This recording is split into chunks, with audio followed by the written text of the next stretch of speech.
The moment I opened my eyes, my hand was clamped down hard around a man's wrist, a wrist that reeked of sweat, the skin rough and coarse.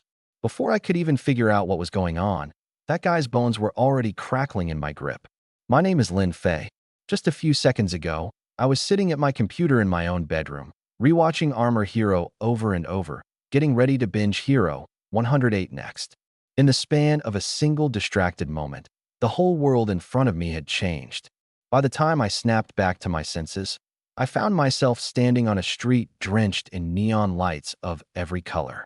Car horns and the roar of the crowd came slamming into my ears all at once, hard enough to make my eardrums tremble.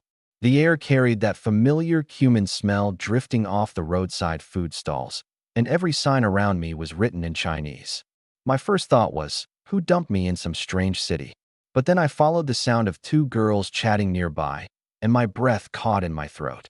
Those two girls were huddled around a girl with jet black, flowing hair, chattering away about how the guy across the street was way too good-looking, definitely some low-key rich kid. But the girl they kept calling Little Lee just gave a faint shake of her head and said she wasn't interested. It was that face, those features, so perfect they didn't seem real, those bright, lively eyes, and something in my head just went boom. This wasn't some strange city at all. This was the world of Hero. And that girl, she was the superpowered girl of this world, Su Xiaoli. My heart sank straight to the bottom, because I knew exactly what this world meant. On the surface, it was no different from Earth. But it wouldn't be long before the Gluttony Legion from the Hades star system descended, and the claws of the demon civilization tore open this blue planet. That war would sweep across the entire globe, and the human death toll would climb to a staggering 4 billion. And for an ordinary person who couldn't so much as wring a chicken's neck, in the face of a disaster on that scale, you wouldn't even rank as cannon fodder. You'd just be a speck of dust scattered by the wind. Just as a chill was crawling up my spine, a cold voice with a metallic edge suddenly rang out inside my head. Ding!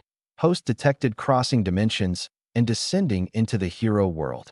The Myriad Heavens Inheritance System is now officially activated. A system? I froze for a full second. Then a rush of hot blood shot straight to my head. As an old bookworm who'd read countless transmigration novels, I understood exactly what those two words meant. A system, that was the standard issue tool for a transmigrator to defy fate and rewrite his destiny. It was your trump card for surviving, even becoming a legend, in a world like this that eats people alive. Who wants to transmigrate and still live like a spineless nobody, with even their own life hanging on someone else's whims? Who hasn't dreamed of a journey where they could strut wherever they pleased, gripping their own fate firmly in their own hands? Not to mention, this world was full of so many characters that made my heart race. A flood of information poured into my mind like a tide, and I quickly got a handle on its core rules. Every time I stepped into a new world, I'd get a chance to draw the inheritance template of a powerhouse from across the myriad worlds. I didn't hesitate for a second. Cut the chatter. Start the draw right now. The words had barely left my mouth when a massive wheel, big enough to blot out the sky, appeared out of thin air right in front of me, and I was the only one who could see it. The wheel was densely engraved with top-tier characters from every anime, novel, and game imaginable, their power levels ranging from heaven to earth. The pointer spun wildly. I stared at it dead on, because I knew full well, this one spin would decide whether I could survive in this world. The pointer slowly wound down, and finally, with a click, it came to a solid stop on one slot. My eyes shot wide open. Congratulations, host. Character template successfully drawn. Qilin Fei. Qilin Fei. My heart lurched hard. That name was just one character off from my own. More importantly, he was the character I admired most in Armor Hero. No one else even came close. A warrior full of loyalty and heart, with real principles, occasionally sharp-tongued, but never wishy-washy when it counted.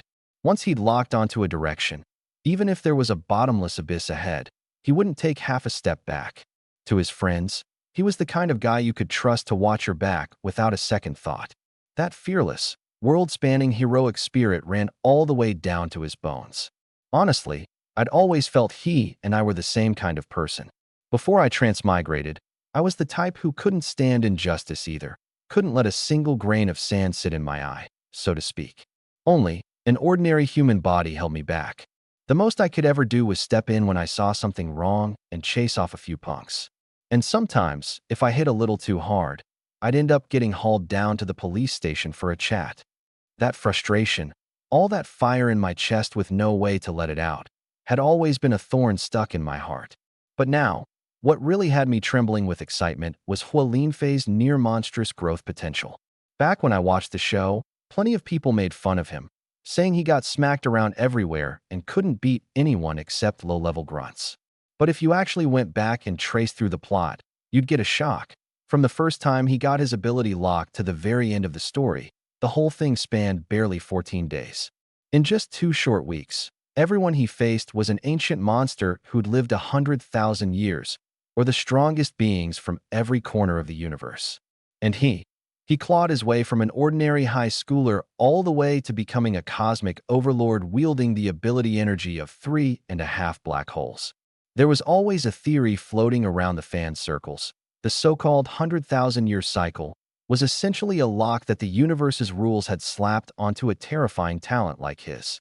Give him just 7 more days, and he'd definitely have unlocked the Phantom Qilin Nebula and stepped into that supreme, absolute realm.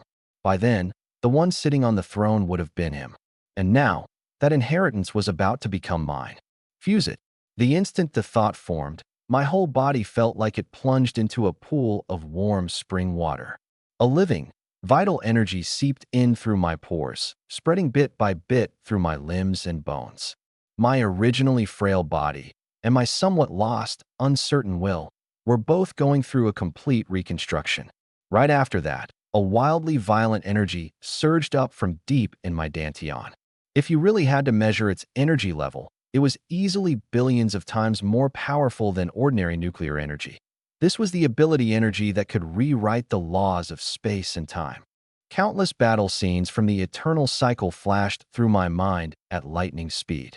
Finally, it froze on the moment Qilin Fei crushed the Ghost King, the 7 parallel universes shaking violently, beginning to split apart. I even had the illusion that I was that Red War god, on my way back to the first universe. Out of the corner of my eye, I saw the very last move the Ghost King had thrown out before his death, the all-evil catastrophe. Snap! My hand instinctively shot out. And then, back in reality, I opened my eyes. A flash of red glimmered in them and vanished. And in my hand, I was gripping a man's wrist hard. It turned out that during those few minutes when my eyes were shut and I was fusing the template, everything happening around me had been recorded into my consciousness in a different way. Those 2 girls who'd been trying to strike up a conversation, when they saw me standing there frozen like a block of wood, they felt snubbed and stormed off in a huff. But no sooner had they left than a gang of thugs closed in from behind. The one leading them had a thick gold chain around his neck, wore a leopard print shirt with absolutely garbage taste, and had a face full of nasty, thuggish fat. His name was Lu Chuang. That name, I knew it well. Across these few streets of the whole giant gorge city, Lu Chuang was the kind of terror that made ordinary people cross to the other side of the road. He'd once broken a cop's leg over some petty little nothing, costing the guy his job and tearing his whole family apart. But the most disgusting part? On the very day it happened, he'd been bailed out by some mysterious force. This guy had powerful backers, could throw a punch himself, and kept dozens of underlings on hand. And right now, he was here for Su Xiaoli. The fragmented pieces of the plot that had been blurry in my head now became crystal clear as the template finished fusing, replaying like a movie. I instantly pinned down exactly what point in the timeline I was at. This Lu Chuang in front of me was that unavoidable figure from the original story. He starts out as a street hoodlum harassing women, then later kills the justice-obsessed Ge Xiaoluan by accident in an alley, only to come out ahead thanks to the disaster, awakening the primal power known as the War God of Nuwa Star. The whole grand curtain of the story rose right here, with him. In the interstellar war that came later, he really did earn some battle merit wielding a god-slaying axe, becoming a blade that Earth's defensive line couldn't do without. But what churned through my mind was all his sickening backstory. Because he carried peerless genes, Hero Academy had always quietly protected him, even indulged him. No matter how big a mess he made out in the world, the moment he landed in a cell, there was always a man named Agia who who'd step in to smooth it over. It was exactly this boundless favoritism that turned an already rotten kid more and more lawless, committing countless atrocities that heaven itself couldn't forgive. The people he'd crippled, the families he'd destroyed, they hated him down to the marrow. And today, his cornering of Su Xiaoli was nothing but the most insignificant little stain among his long, filthy record. Watching all this play out through a screen before, I'd felt a physical, gut-level disgust at that whole reformed bad boy redemption arc they'd whitewashed him with. Before I transmigrated, I'd sent plenty of this kind of social scum to the hospital. The only difference was, back then, the punks didn't have a backer on the level of Hero Academy. And the me back then didn't have this earth-shattering transformation I had now. Su Xiaoli, you've got some nerve, huh? Playing hide-and-seek with your brother Chuang. This little chick actually found herself some pretty boy. Look at that soft, delicate skin. Brother Chuang could drown him with a single spit. The underling's jeering laughter drifted into my ears. Lu Chuang cocked his head, his face plastered with smug satisfaction. Behind me, Su Xiaoli quietly rose up on her toes and leaned close to my ear. Her voice dropped to a whisper. I haven't even had the chance to ask your name yet, but I really do appreciate the thought. You should hurry and go now, while you still can. I'm the one they're after. She was afraid I'd get dragged into her mess. I could feel it. This girl, who'd grown up all alone in a cold, indifferent world, didn't really believe anyone would ever stand up for her. Her so-called best friends, the moment they'd spotted Lu Chuang, had tucked their heads down and vanished into the crowd, not caring one bit whether she lived or died. But this hushed exchange of ours, in Lu Chuang's eyes, looked instead like she was flirting with me right in front of him. Su Xiaoli, you really don't know a good thing when you see it. If I don't take this kid's leg off today, I'll take his damn last name. He cursed and reached out with that filthy hand, making to grab my collar. I could even feel Su Xiaoli's body go tense behind me, her fingertips beginning to flicker with a faint light. She was getting ready to expose her powers to save me. Too bad. There was no need. Snap. A crisp sound. Lu Chuang's hand, coming at me full of menace, was caught cleanly by the wrist in midair. I slowly raised my head, looked at that fat, thuggish face of his, and the corners of my mouth curled up. A guy can go through life without ever seeing the world. But that's no excuse for acting like an idiot.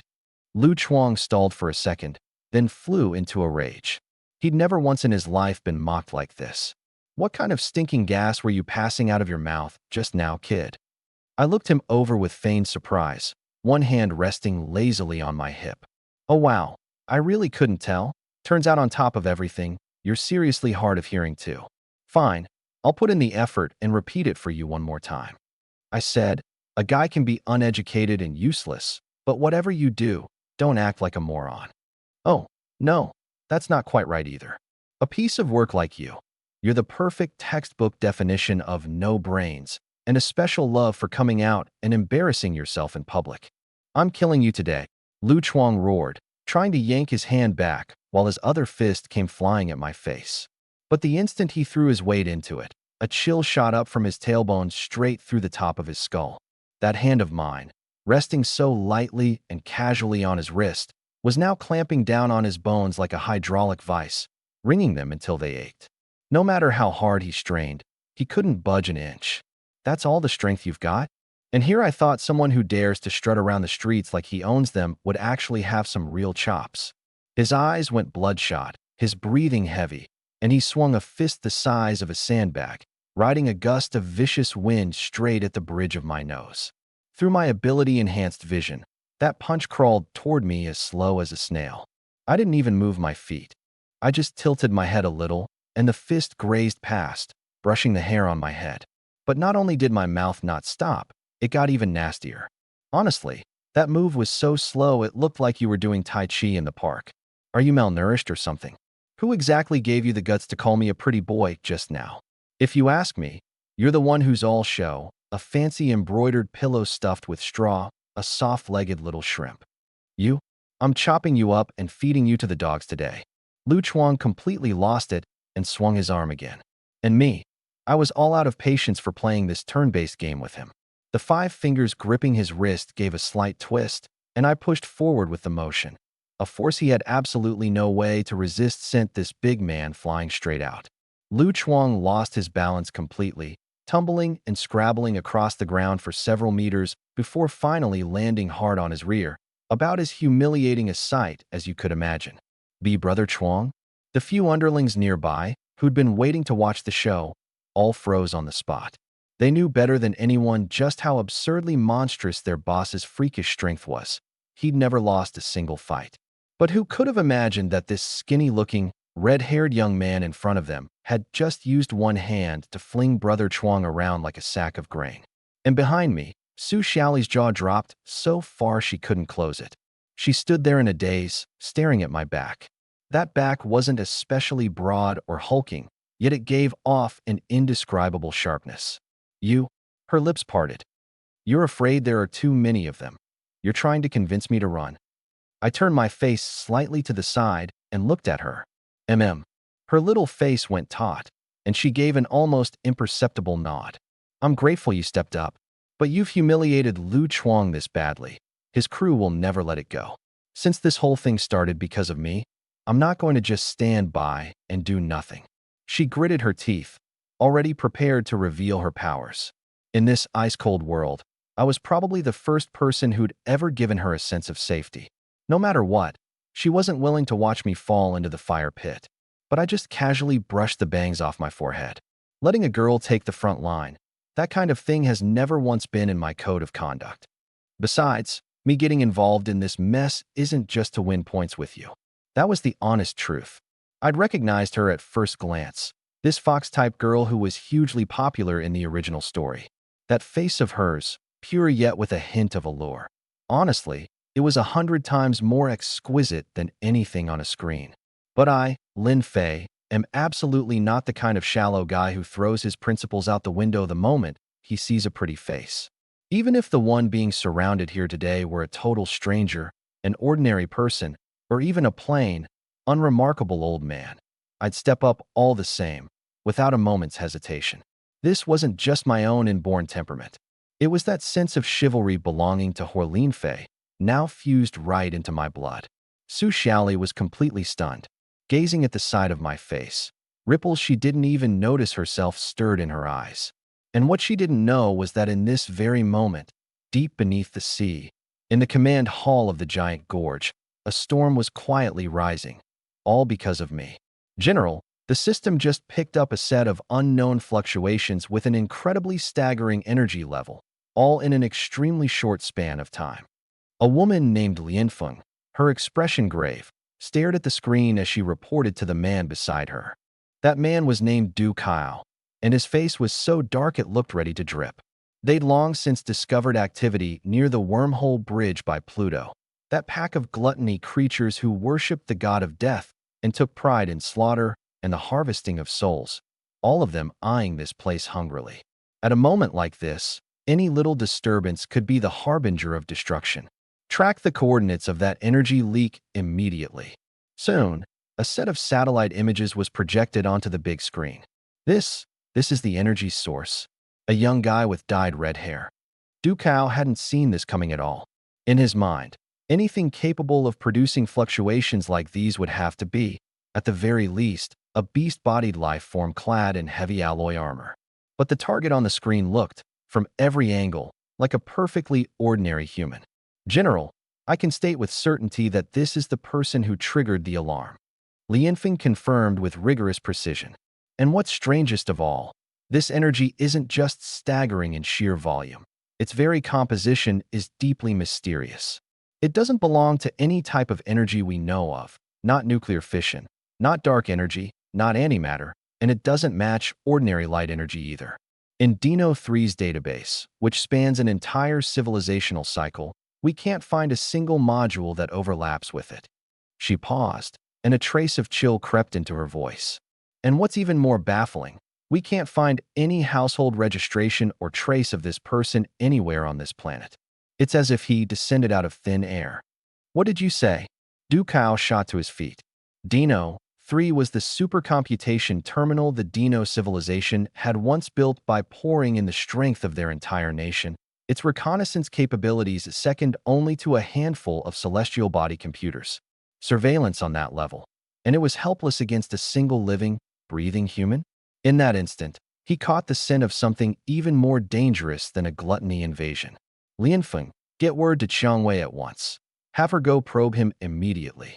He stared at my figure on the screen and spoke each word deliberately. Remember, until we've figured out his true nature, do not provoke him under any circumstances. And me, sitting right in the eye of the whirlpool. At this moment, I still had no idea I'd already alarmed a being on this level. I turned around, took my place shielding Su Xiaoli again, and jerked my chin at the pack of thugs. I'm not a guy with big ambitions. I just plain can't stand watching this kind of scum bully people in broad daylight. And honestly, trash like them, I never really took them seriously. Su Xiaoli gazed at me, transfixed, her earlier fear long since evaporated. She couldn't help letting out a soft laugh, her eyes curving into two beautiful crescent moons. Hey there, handsome, you're not putting on some hero saves the damsel show over here on purpose, are you? Let me be upfront with you. If you can't handle it in a minute, I'm not going to care whether you live or die. Her words were merciless, but the fingertips hidden inside her sleeve had already quietly begun gathering light. The moment there was even the faintest sign I might get hurt, she'd throw everything aside and play her hidden hand. I laughed. For a man, the word can't has never been in the dictionary. You just wait behind me, nice and quiet, and watch how I clean up this batch of rotten fish and stinking shrimp. Then I turned my gaze back to Lu Chuang, who was still sprawled on the ground. Well, isn't this Brother Chuang? Weren't you just now hollering about tearing my mouth off? So how come you're lying there flat on your back playing dead? Better crawl up quick. The ground's damp. Wouldn't want you catching a lifelong ailment while you're still young. Your uncle. That last throw had flung Lu Chuang so hard his whole head was spinning. He hadn't even seen how I'd done it. But once my words drilled into his ears, that fury from being humiliated instantly set his brain on fire. What are you good-for-nothing still standing around for? Rush him together.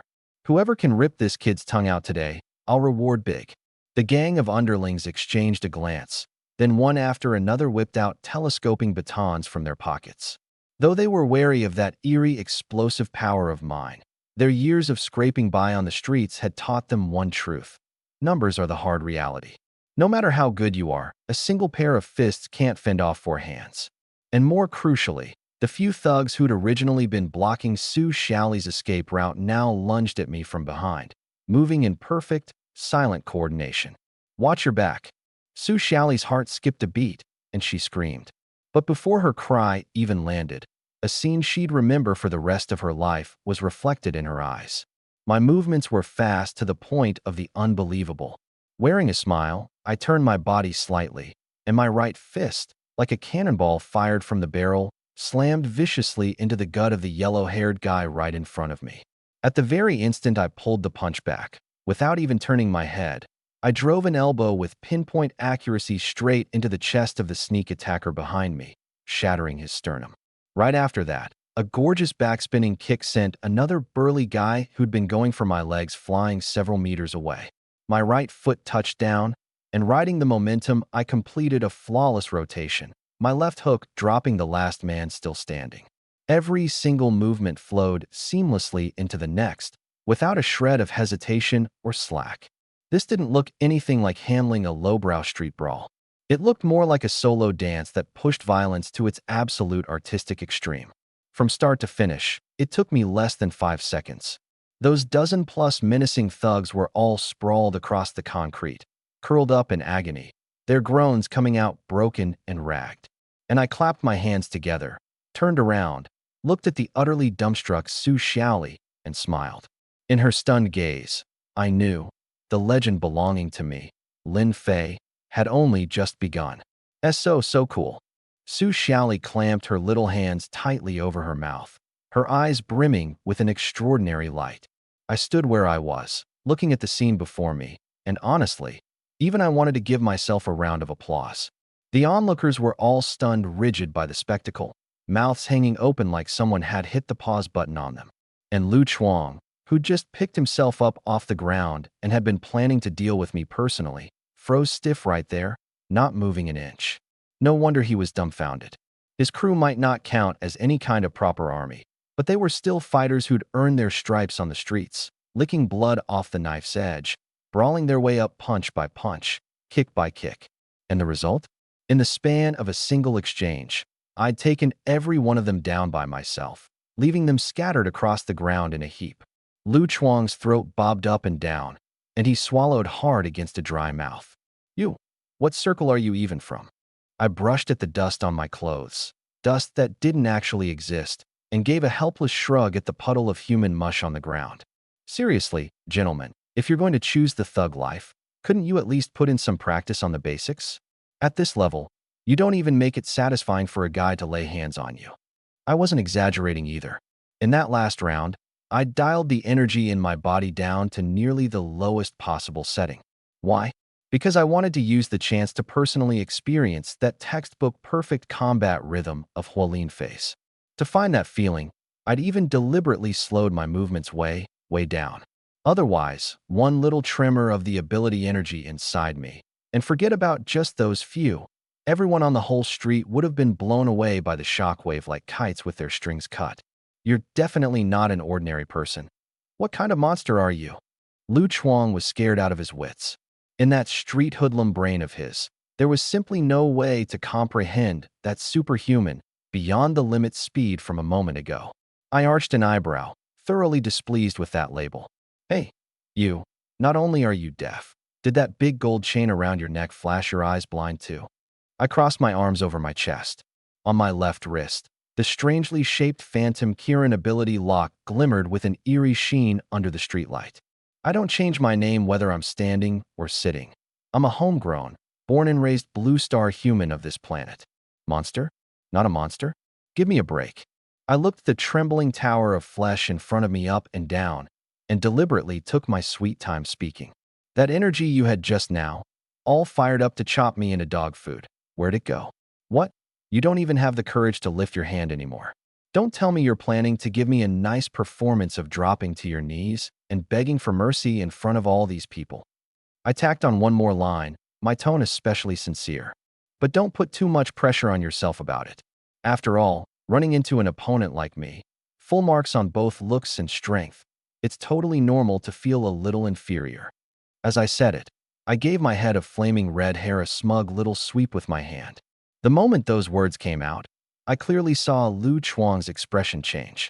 He clenched his back teeth hard, the veins on his forehead bulging out one by one, his chest heaving violently. The fear was being crushed down by humiliation, replaced by a rage on the verge of exploding. I got it. In this territory, no one had ever dared to climb up onto his neck and run wild like this in public. Even if I really were some demon or evil spirit, he wanted to tear a chunk of flesh off me just to vent. Hey, big guy. I opened my mouth again. Did you suddenly have an asthma attack or something? Want me to call an ambulance for you? Let me tell you up front, though, my pockets are cleaner than my face. A guy looking to fake an injury and shake me down like you, don't even think about squeezing a single cent out of me. I'm shutting that stinking mouth of yours forever. Lu Chuang completely blew his top. The instant he roared, I noticed a detail. Deep in his pupils, a layer of dark red had actually surfaced. That sliver of wariness he'd had toward me got burned clean away by his fury. His whole body was like a runaway heavy tank, charging straight at me with a crushing pressure rolling off of him. Now that's a little interesting. A flicker of playful curiosity crossed my eyes. Because in that very instant, I sensed the drastic shift in the life wavelength inside his body. His strength was multiplying, doubling and doubling again, and with every step he took, the stone slabs beneath his feet cracked out in spiderweb patterns. But I just swayed my body lightly, like the finest matador, gracefully sidestepping a hair's breadth before the charging bull slams into him. In the moment the two of us passed each other, the tip of my right foot gave a subtle little hook, a movement so hidden it was almost impossible to see, but it caught his completely unguarded ankle with pinpoint precision. Riding that massive momentum, Lu Chuang's huge body shot out like a cannonball, flying a good 10+ meters before landing face down with a dull smack against the edge of a flower bed, in about the ugliest possible posture. I know you're in a hurry, but you really didn't have to be this eager to give me a demonstration of the flying man act. I turned around unhurriedly, crossed my arms, and looked at him. Behind me came a pft. It was Su Xiaoli, unable to hold it back, bursting into laughter. I glanced back. That girl's eyes were startlingly bright, as if years of pent-up resentment had all scattered away in this single moment. I found out later that a piece of work like Lu Chuang had put on plenty of airs in front of her before, forever going on about some load of nonsense he called romantic ideals. Today he'd kicked an iron plate for once, and one covered in spikes at that. Probably it was the first time she'd ever discovered that when a person's mouth gets vicious enough, its damage output beats a fist. Only, in those bright, lively eyes of hers, I could also see a trace of unease hiding. I figured she'd picked up on it. The instant Lu Chuang got tripped and sent flying, the speed had been utterly beyond reason. Even the top athletes in the world couldn't generate that magnitude of kinetic energy in a full sprint. Tui, Lu Chuang spoke again, his voice muffled. Damn it, that motor mouth over there is already annoying enough. And now there's someone chanting a tightening spell curse inside my head too. He shook his mud-caked head. That leopard print shirt of his was already torn to shreds. I don't give a damn about any god or war god, and I don't need any of that garbage glory either. He staggered to his feet, covered head to toe in dust and bits of grass, looking even more wretched than before. And yet, in this beaten-down state, the aura radiating off him kept climbing, thick with the flavor of savagery and violence. Every time he moved a joint, it was as if you could hear the dull, straining creak of his bones in the air. I understood then. Looks like that gene lock buried in his bloodline just got completely cursed wide open by my verbal barrage. I was actually a little bit looking forward to it. Honestly, I kind of wanted to see just how many of my moves the legendary war god of Nuastar could really take. Because the moment the name War God of Nuastar came up, the first thing that popped into my head was that top-tier terror who spanned all 7 parallel universes, his power second only to nebula-level beings, the war god Fengyao. Back when I was absorbing those fragments of inheritance memory, I'd seen with my own eyes the brutal way Qilin had gotten repeatedly beaten down by Fengyao. The very first time the two of them met, the ability energy radiating off Fengyao broke past the magnitude of a white hole, which, converted, came out to about 1.5 black holes. The most headache-inducing part was that this guy had a battle constitution that grew fiercer the more he fought. Every clash sent the energy in his body skyrocketing wildly, like a tireless war machine. Of course, when it came to raw talent, Fengyao still fell a notch short of Qilin. If it weren't for that damned 7-day eternal cycle locking his ceiling in place, Qilin would have left him 10 streets behind long ago. I stood there, and somehow still had the leisure to replay all these old grievances in my head. This relaxed attitude of mine, in Lu Chuang's eyes, was pure, naked humiliation. He was so furious his temples pounded, his eyeballs practically bulging out of their sockets, and he whipped his head around looking for something to hurl at me. But in this pitch-black little alley, there wasn't even a decent brick to be found. All that was on the ground were the broken telescoping batons his men had dropped, long since twisted into scrap metal. Then his gaze locked onto the metal streetlight by the road, casting its ghostly pale glow. He rushed over in a few strides, both massive hands clamping around the pole like iron pincers. The muscles in his arms bulged, and he tore that streetlight clean out of the concrete, roots and all. Crack! The base let out an ear-splitting shriek of snapping metal, the lamp head swinging violently. And the instant the cable ripped free, a few sparks burst in the darkness before the light went out with a pop. You little bastard, I'm ending you today no matter what. He let out a roar, hoisting that 10-plus meter iron monster with both hands, and brought it smashing down at my head with every ounce of strength in his body. The thing came slicing down from above with a shrill whistle, like a giant axe that could split open a mountain and crack the earth. It moved so fast that the very dust on the ground was kicked up by the pressure of the wind. The onlookers were all struck dumb. This wasn't a street fight anymore. This was clearly the kind of life-or-death spectacle you'd only find in a Hollywood special effects blockbuster. What I didn't know was that on the rooftop of a low house not far away, a figure with long, wine-red hair was frowning down at all of this. I only got to know her later. Her name was Qiangwei. She'd received Lianfeng's emergency contact, and rushed over using a micro-wormhole jump. Since she hadn't yet gotten a handle on the situation, she was in no hurry to reveal herself. She'd picked a high vantage point and was watching in secret. She probably hadn't expected Lu Chuang to be this reckless either, ripping out a streetlight to commit murder right in front of this many innocent people, with zero regard for the consequences. She drew a deep breath, her body leaning slightly forward, ready to step in at any moment. But right at this hair-trigger instant, she noticed a detail. That me, the one with arms crossed over his chest, looking like he'd already been driven into a hopeless corner. The corner of my mouth was quietly curving upward there in the shadows. Oh my God! Everybody run for your lives. Who's pushing me from behind? Stop shoving. Run, someone's about to die. The onlookers finally snapped out of their shock and scattered in every direction, screaming, wishing they'd been born with an extra pair of legs.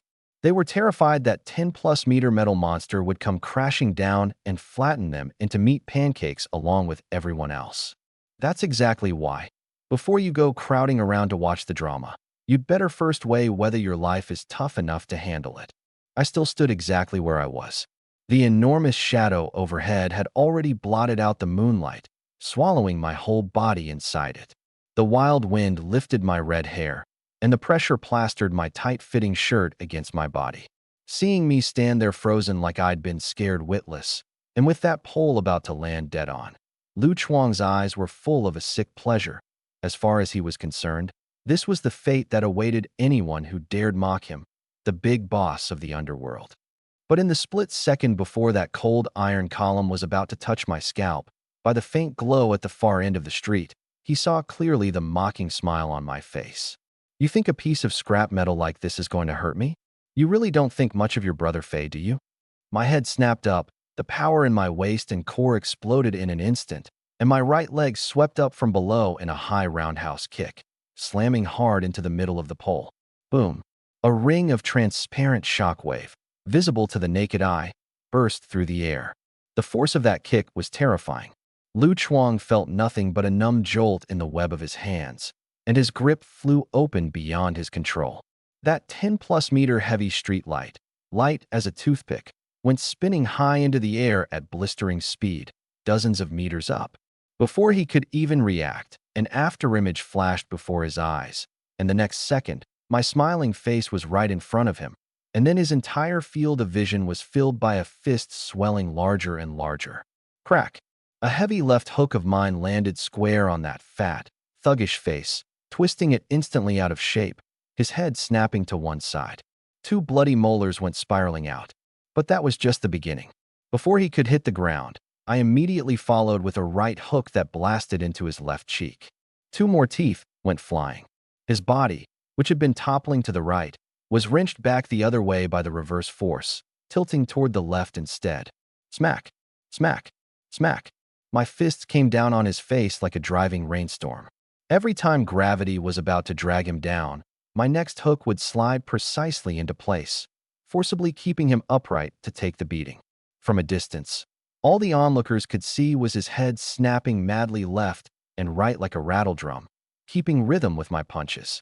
Finally, I bent both legs and launched my whole body into the air, carving an arc through the sky, and whipped out a spinning back kick. That kick sent him blasting off like a cannonball, dozens of meters, to slam heavily onto the road, his body bouncing a few times like a rubber ball before scraping along for several more meters and finally going completely limp. And at that very moment, the streetlight above, which had spun to its peak, was now pointed straight down at the ground, accelerating as it fell. Under the wide, staring eyes of everyone present, I leisurely closed my own eyes, that self-assured, borderline punchable smile on my face. I raised my right hand out to the side and, with total nonchalance, stuck up a single index finger. That finger stood as steady as a mountain, and at that split-second, hair-trigger moment, it caught with perfect precision the 10,000-pound lamp pole plummeting from the heavens. The whole street went instantly silent, like someone had hit the mute button. Even the sound of the wind was gone. Everyone had the illusion they were watching a magic trick, forgetting to breathe, just staring blankly at me. In this moment, no one thought my show-off pose was the least bit awkward. because the sight was simply too staggering. Lu Chuang ripping out a streetlight to swing at people already defied common sense. And now this move of mine, done so casually, like I was catching a basketball rolling off the rim without a thought, and using nothing but one finger. So cool. That was insanely cool. Su Xiaoli screamed in excitement, her eyes full of worshipping stars. She told me afterward that when Lu Chuang had swung that iron column up, her heart had leapt into her throat, terrified something would happen to me. Even though she could sense I was brimming with confidence and hadn't rushed to help with my powers, she'd still broken out in a cold sweat on my behalf. Turns out, all her worrying was for nothing. Oh my God, that was way too incredible. I'm going to find a boyfriend just like him someday. I still don't even know his name, but from today on, he's my dream guy. That's got to be the legendary Kung Fu. I want to learn that one-finger technique too. It's such a face saver. The citizens who'd come back to their senses each poured out the thrill of having escaped death by a hair. Young women screamed one after another, their gazes at me burning hot. Even the men who normally thought so highly of themselves could do nothing but quietly admire me in their hearts.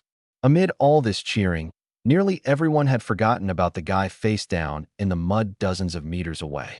But as the person at the center of it all, I hadn't forgotten our great contributor. Balancing that 10-plus meter lamp pole on my fingertip, I walked over to Lu Chuang with steady steps, looked down at his swollen, lumpy face, and let out a deliberately deep sigh. Look at you. Fighting with a pole this long is just so dangerous. What if you'd smashed those flowers and plants they just planted along the road? So inconsiderate. Ugh, ugh, ugh. Lu Chuang struggled to lift his puffy eyelids and opened his blood-soaked mouth, wanting to curse at me. But his whole face had been beaten numb, swollen up like a steamed pig's head fresh out of the pot. Worst of all, every tooth in his mouth had been knocked into some far corner by those punches of mine earlier, so now, aside from whimpering, he couldn't spit out a single clear word.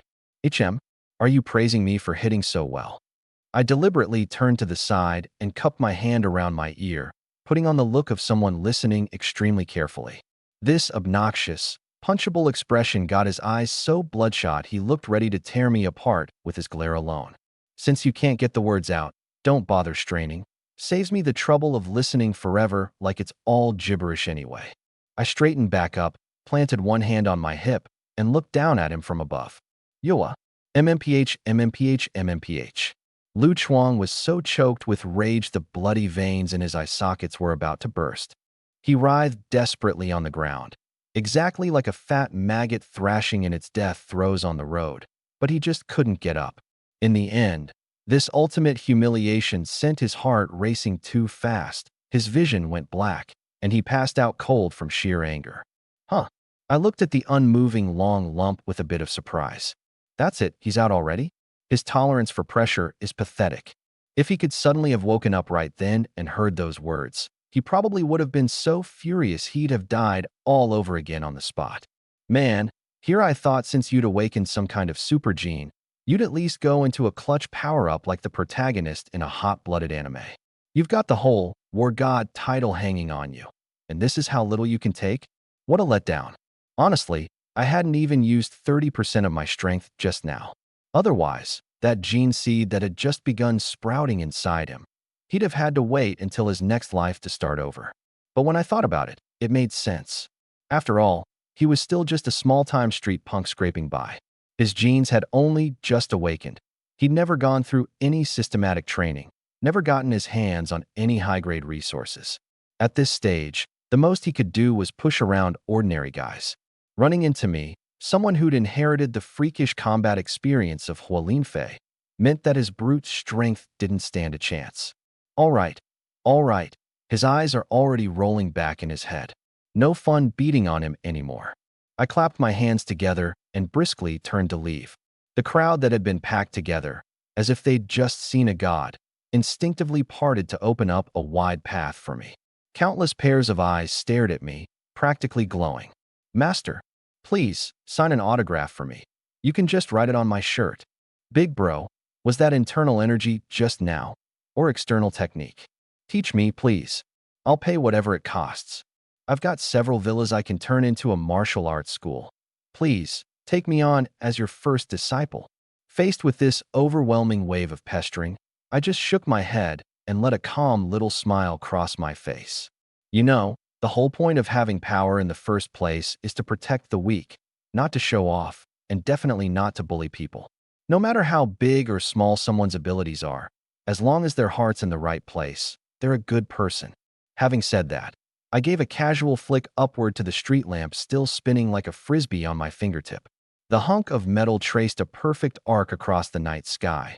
Then, clang, dropped right back into the very hole Lu Chuang had ripped it out of earlier, fitting so snugly that the ground gave a faint shudder. Amid the crowd's reverent gazes, I strolled away without a care. Honestly, as I walked, I gave myself 2 mental thumbs up for that flawless, show-stopping performance. Hey, you're only young once, right? I was now a chosen one, holding a system and carrying a top-tier inheritance template. It was totally normal for me to want to show off a little. But then again, I cradled the back of my head in my hands and started going back over the system's mechanics in my mind. I'd been too excited earlier. The moment I drew my template, I'd rushed off to deal with Lu Chuang and hadn't had a chance to look at the details. Oh, so that's how it works. Turns out, every time I crossed over into a new dimension, the system would grant me one chance to draw a powerful template. And to unlock my next journey, I first had to complete the core mission of my current world. That was the only assessment on the panel.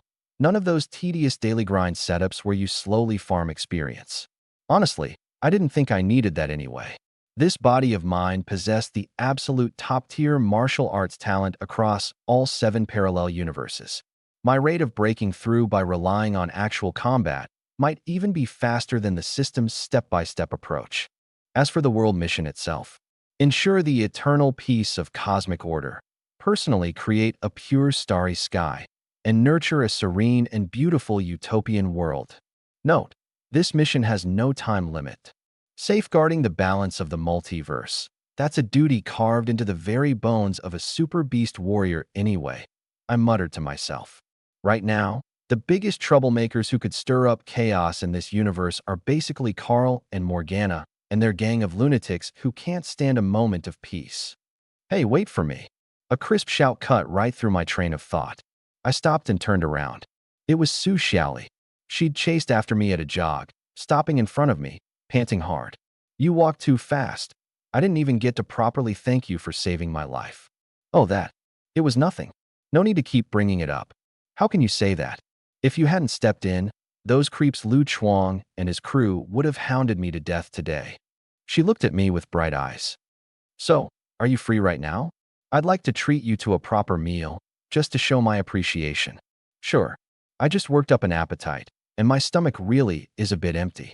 The truth was, with my current genetic strength and that 0.1 of a black hole's worth of exotic energy, I could go a few hundred years without eating and still not starve. But I really did want to sample the cuisine of this blue star, to see how the hot pot and skewers here differed from the earth I'd come from. Besides, my mouth might be sharp, but I wasn't some clueless block of wood. How could I turn down a chance to eat with a beautiful woman? Great. There's a restaurant nearby with an amazing reputation. Come on, let's go. Su Xiaoli naturally took my hand and led the way with a bouncy, cheerful step. Meanwhile, somewhere out of my sight, the woman named Rose stood on that rooftop, staring blankly at the street corner where I'd disappeared. Du Qiangwei, do you copy? Du Qiangwei. The prodding over the comm channel finally snapped her back to reality. Copy that. This is Rose. Old Du, what were you mumbling just now? Your signal's a little rough. I was asking for your opinion. What do you think of that red-haired kid? Almost on reflex, Rose blurted out. He's really handsome. The words were barely out before she froze, surprised at herself. She'd always looked down on those squealing little fangirls, but she had to admit, that dizzying string of combos I'd pulled off earlier, capped off with that one-finger, sky-holding finish, had struck right at a blind spot in her sense of aesthetics. After all, before she enlisted, she'd been a rebellious biker girl at heart.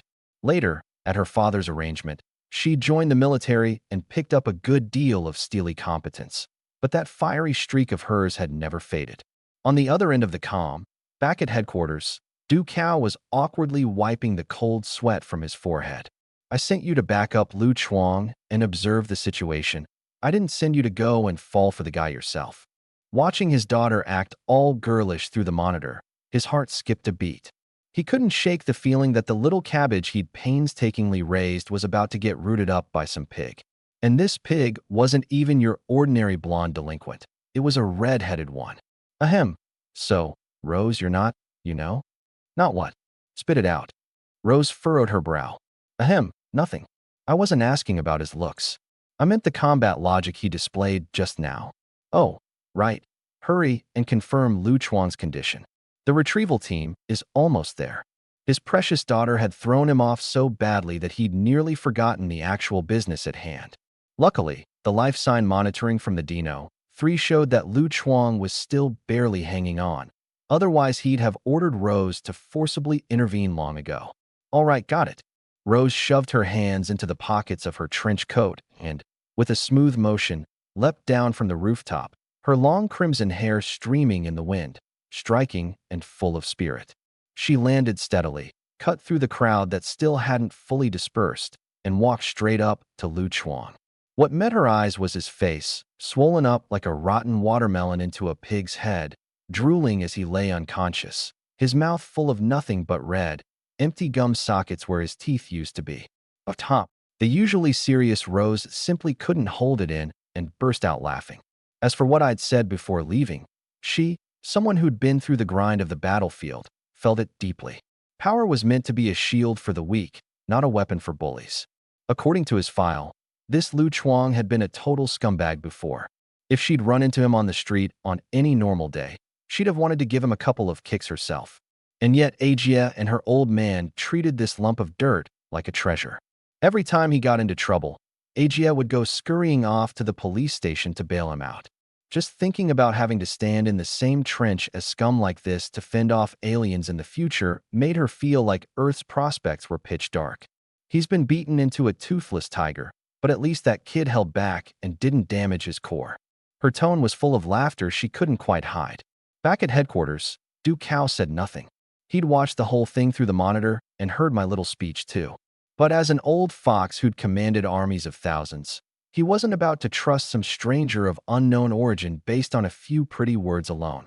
Especially with an alien civilization about to launch a full-scale invasion. Staying wary of an unknown variable like me who'd popped up out of nowhere was exactly the instinct he should have. Rose, why don't you first? Never mind. Let's just have Ajia make the trip. He'd meant to have his daughter make direct contact. But the moment he recalled her "he's really handsome" line, he immediately dropped the idea. Rose, however, wasn't having it. She clapped her hands, stood up, and raised an eyebrow. Send Ajia for what? To keep feeding people empty promises? I'll go instead.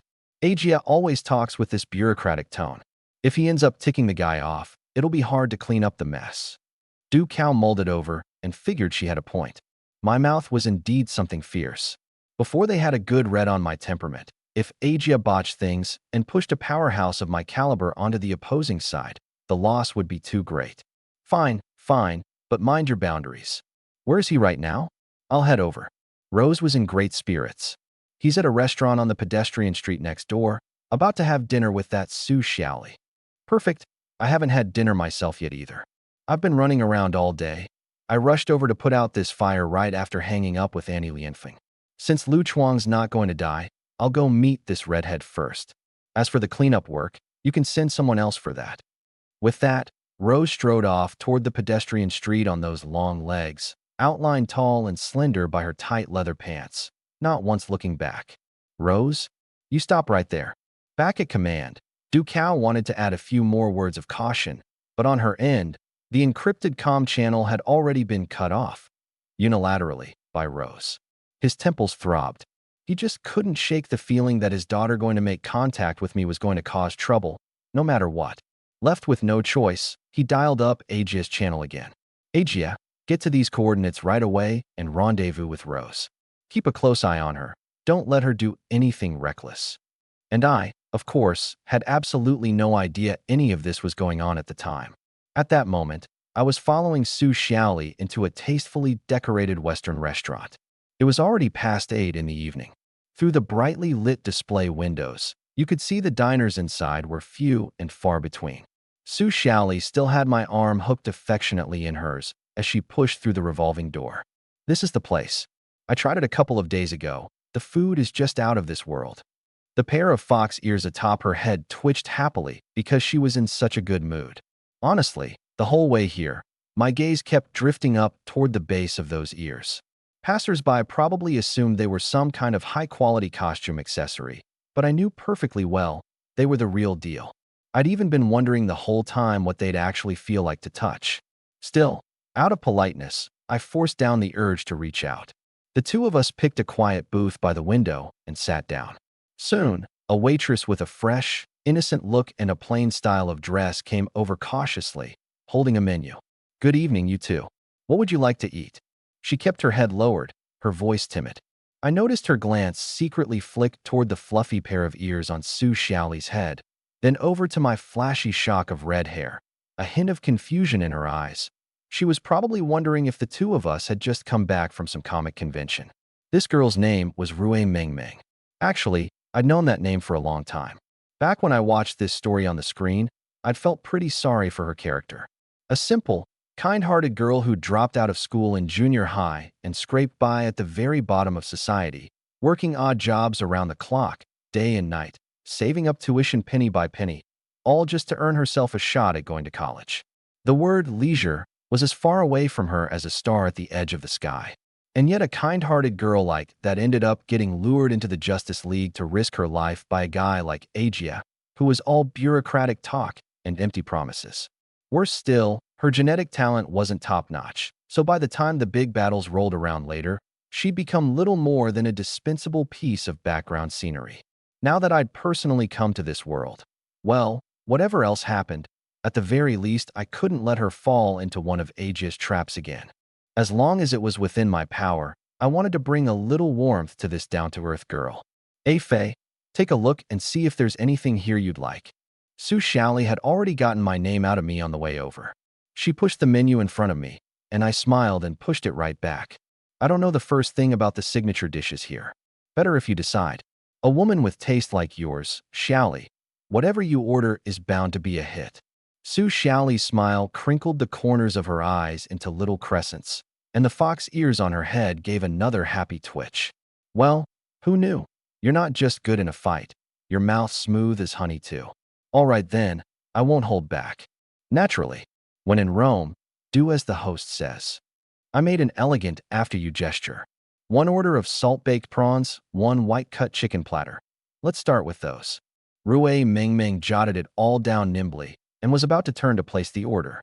"Excuse me," I called out to her politely. "Could you bring us 2 cups of warm water first?" "Ah, of course. Please wait a moment, sir. I'll bring them right over." "That'd be great, thank you." At just that one word of thanks, Rui Mingming's face went instantly beet red, and she waved her hands about in a flustered panic. "It's no problem at all. This is all just part of my job. Please don't mention it." With that, she lowered her head and, like a startled little deer, scurried off in a hurry. Was I coming across as scary just now? I rubbed my nose, half amused. The truth was, I understood exactly why she'd reacted so strongly. A girl who dropped out in junior high and knocked around at the bottom of society. The things she heard day in and day out were mostly scoldings and dirty looks. An utterly ordinary "thank you" might have been the only bit of respect she'd received in a long while. Thinking about that, I actually felt a little uneasy inside. Because I knew that with Lu Chuang's genes awakening, the moment when the first wave of Tao Ye's advance forces would launch an air raid on Airport Road was probably only a few hours away. Maybe by tomorrow night, this piece would be torn to shreds by artillery fire, and the fate of the entire Blue Star would be completely rewritten. By then, Rui Mingming might never again have to work herself ragged around the clock just to save up tuition. Only, whether that rewriting would be for better or worse was honestly hard to say. "Say, hey Faye, don't tell me you've taken a liking to that little waitress just now." I pulled my gaze back and looked across the table. There was the little fox, propping her cheek up on one hand, staring at me with a sour look on her face. "What? Did you catch a whiff of a jealousy jar tipping over?" "I'm not that petty." She let out a haughty little snort. Her mouth denied it, but I could tell there was a little nod in her heart. After all, here she was, a stunning beauty sitting right across from me, and I'd gone and spaced out staring at someone else's back. Still, this girl had grown up short on family affection, striking out into the world on her own, so she was far more mature than others her age. Her outlook on relationships was on a completely different wavelength from girls raised in a greenhouse. For real, Faye, she said, changing the subject, you kept staring at the top of my head the whole way here. You're just dying to touch them, aren't you? Huh? That's allowed. I perked right up, my face full of anticipation. Of course it is. Consider it the interest on you saving my life. As she spoke, she leaned her pretty face forward, her upper body reaching across the table. A faint blush rose on that already gorgeous face of hers, making her look all the more enchanting under the lights. Since the lady herself had given the invitation, I didn't stand on ceremony. I reached my hand over. Only then did I realize that, for all Su Xiaoli's usual boldness, deep down she was still a little girl who'd never been in a relationship. She'd never let any man touch such a sensitive spot before. When my warm fingertips gently settled onto her fox ear and gave it a couple of light squeezes, a shiver ran through her whole body. The sensation was even more amazing than I'd expected. The fur was silky smooth like fine satin, and the soft cartilage wrapped inside was warm and supple as jade. That soothing feel was more addictive than petting some pricey ragdoll cat. Still, I knew my limits. Before I could draw any attention from the other customers, I withdrew my hand.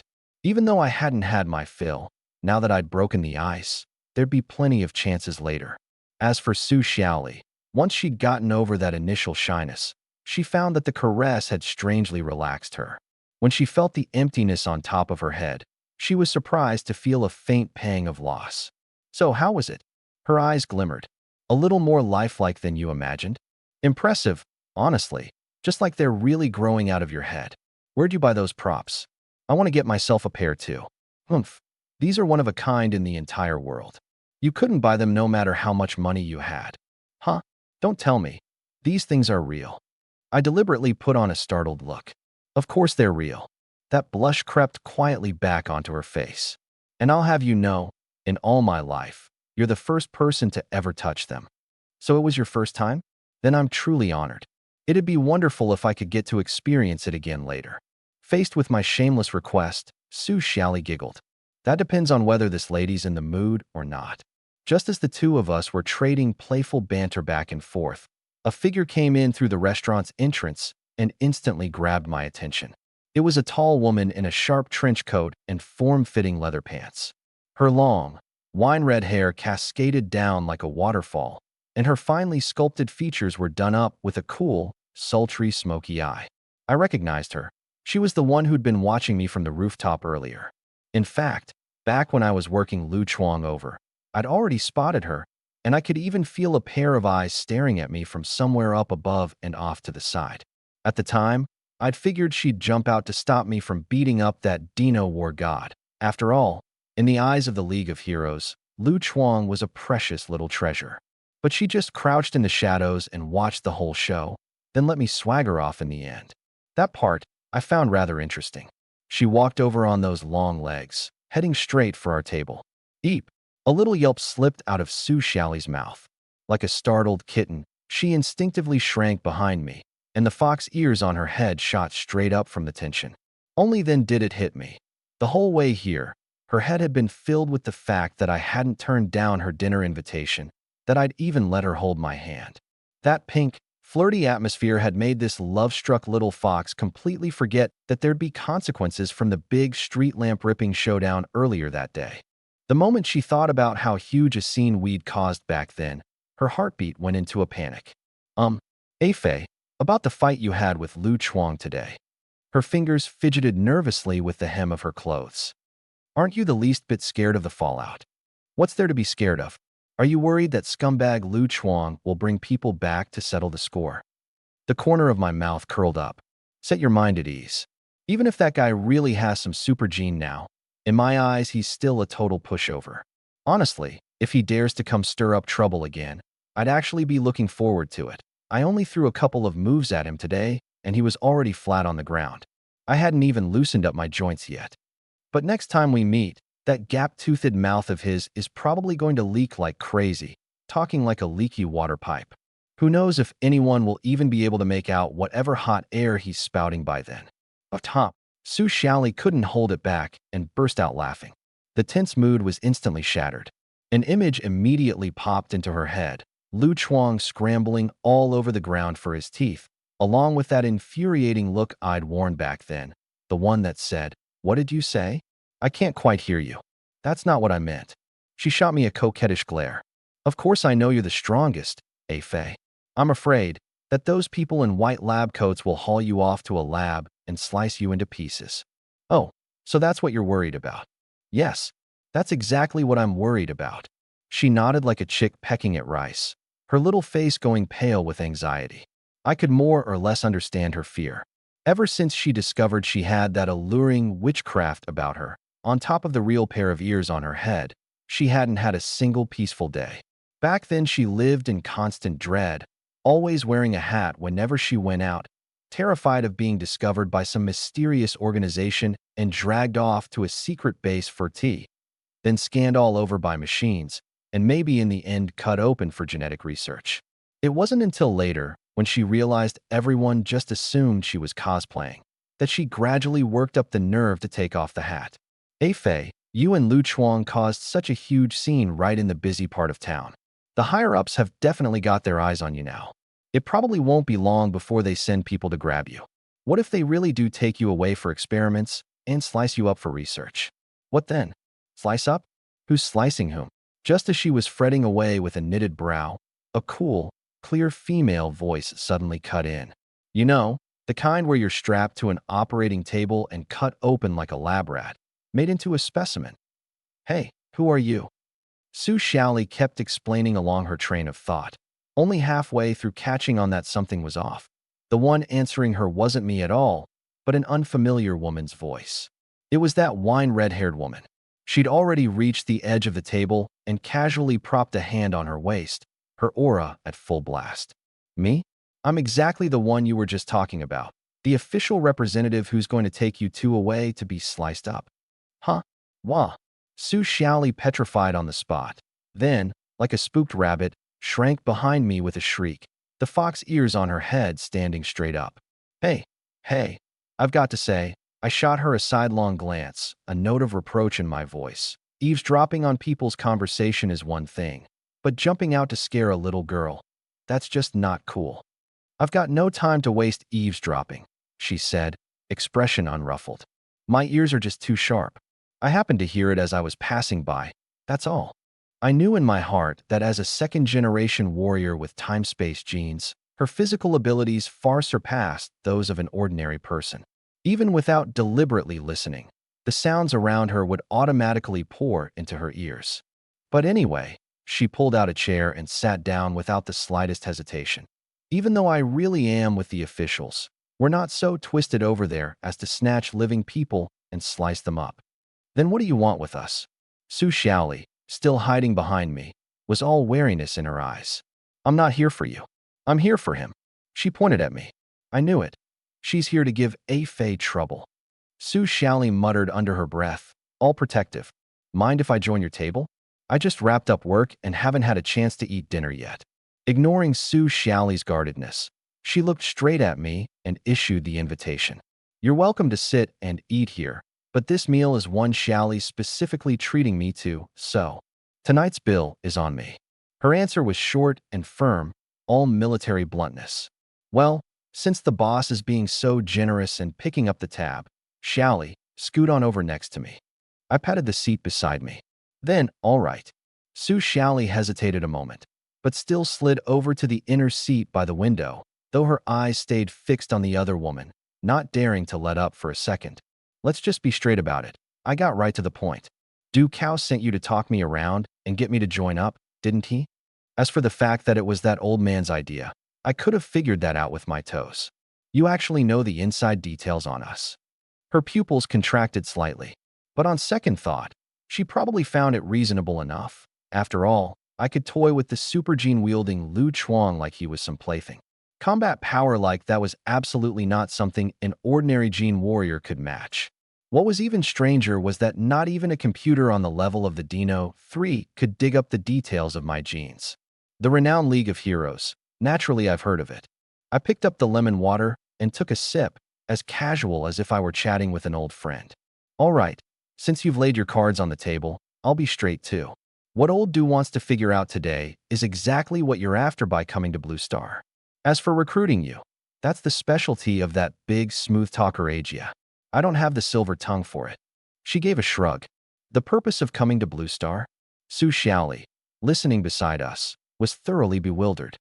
Fei, don't tell me you're one of those aliens who came here on a spaceship? Don't listen to her spouting nonsense with a straight face. I'm a born and bred Blue Star local, registered residence, and all. I gave her little head a light tap.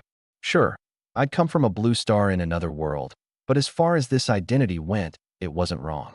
Hey, I'm not just making this up. Rose, as I later learned she was called, folded her arms on the table and leaned in slightly. Otherwise, how could old Do fail to dig up even the tiniest scrap of your growth records in the archives? Well, then you can only blame that junk machine of yours for being ready for the scrap heap. Better hurry up and upgrade to a newer model. I waved a hand, completely unbothered. The top-ranking god-tier civilizations out there in the universe come standard with celestial body-level computers these days. You lot are way behind. She was left dumbstruck by my retort. Even though she didn't know much about the cosmos's cutting-edge tech, she knew what a celestial body computer implied. As harsh as my words were, they had a point. That Dino 3 really was an antique from tens of thousands of years ago. You really dare swear you're a Blue Star native? She still wasn't quite sure. Would lying to you make me rich? I gave my left hand a little shake, my tone unwavering. Fine, since you put it that way, I'll take your word for it, for now.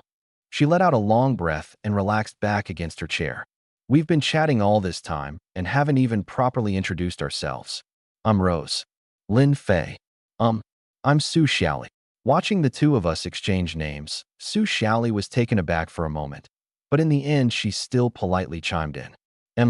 I've read your file too, Rose replied flatly. Huh. Su Xiaoli's whole self froze up again. Basically, any target on Blue Star carrying a super gene is on our League of Heroes watch list. Take Lu Chuang, the one you beat up, he's a key subject on that list. Of course, no net is without its holes.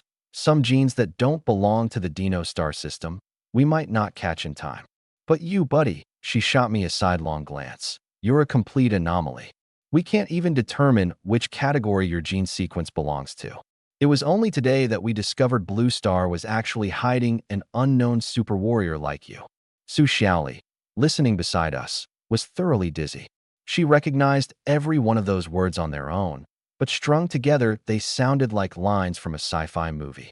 Still, seeing how calm Rose was as she spoke, she didn't look like she was about to throw down.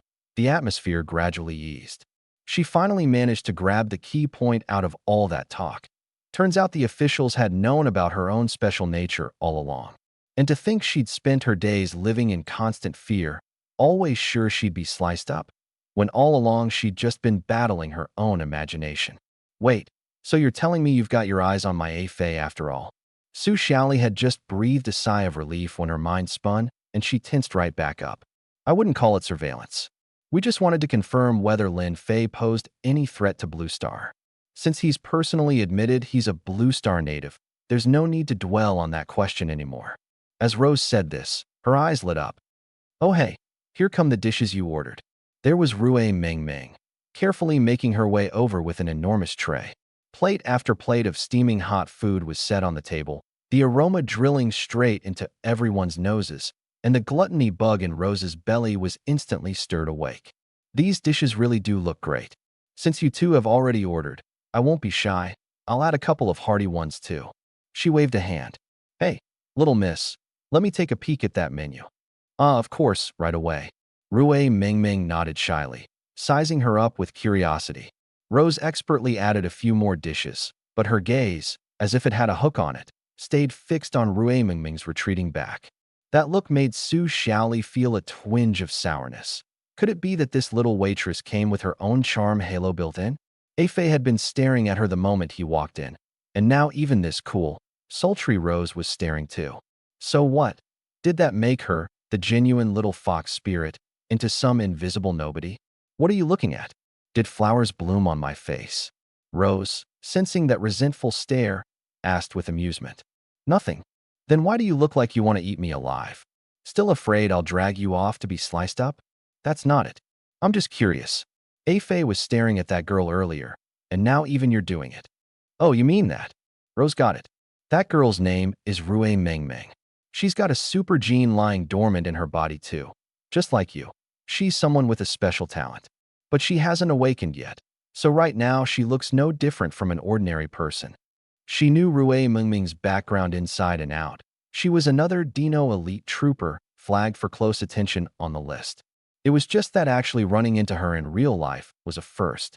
She probably hadn't imagined the world could be so small, that a random restaurant I'd wandered into just happened to be where Rui Mengming worked. Su Xiaoli was utterly at a loss for words. She'd always thought she was the only oddball in the world, out of place with everyone around her. But then today she opened her eyes. First there was me, unfathomably deep. Then that thug Lu Chuang. And now even a waitress was a superhuman.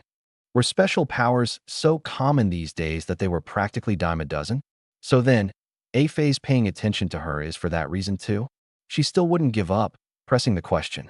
I do know her identity, but the reason I was looking at her isn't nearly that simple. I smiled and didn't explain further. Ugh, forget it, never mind. Su Xiaoli shook her head hard, feeling like everything that had happened in this single day was more thrilling than everything she'd been through in the past 10 years.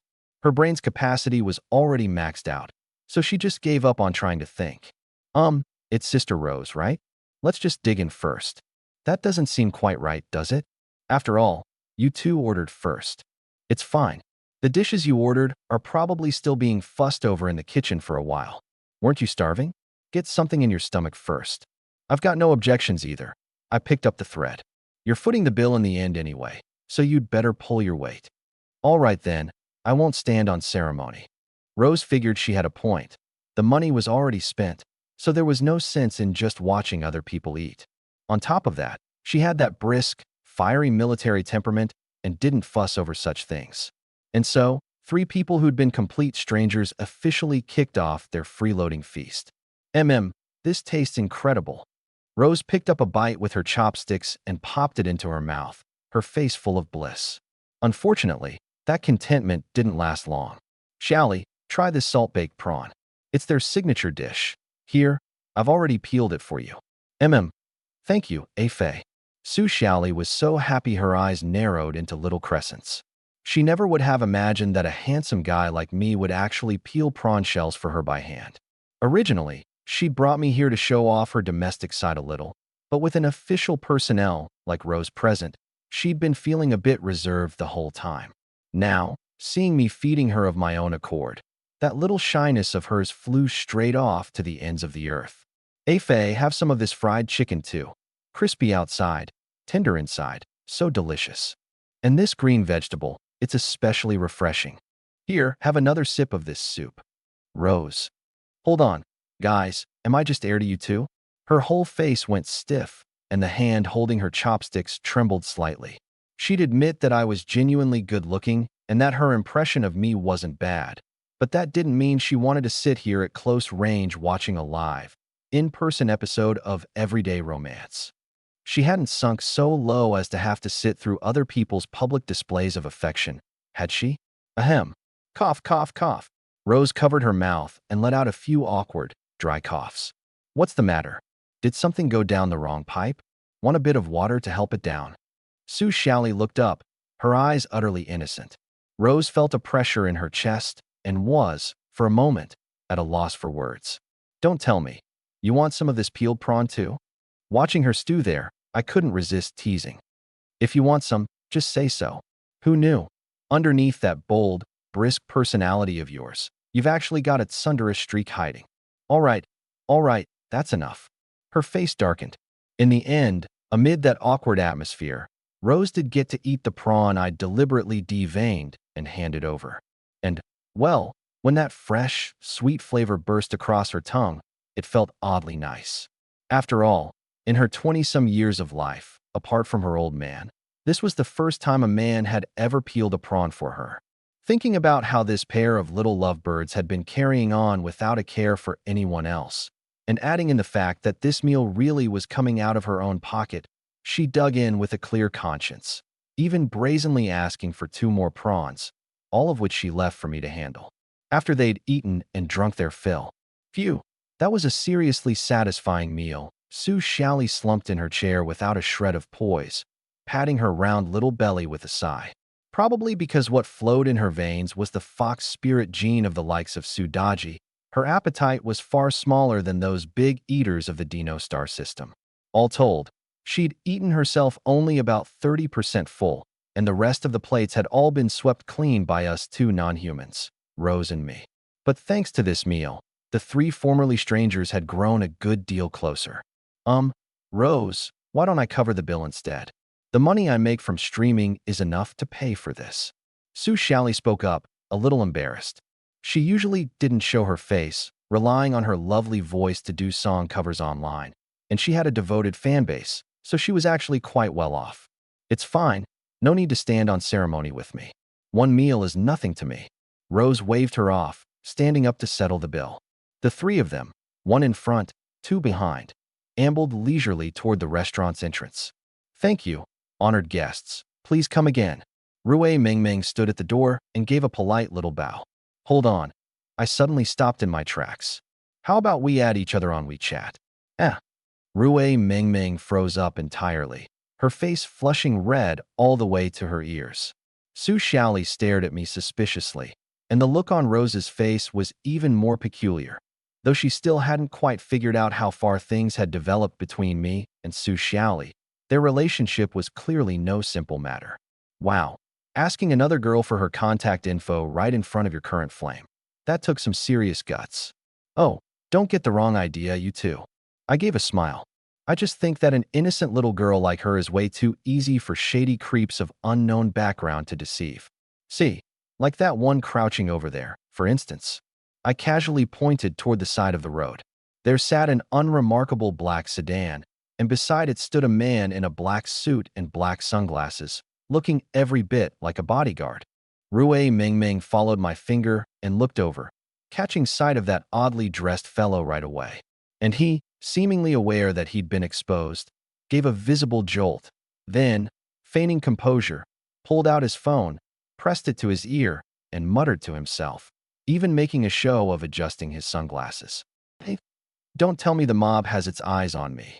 Rui Mingming went pale with fright, her legs going weak. What do I do? Should I hurry and call the police?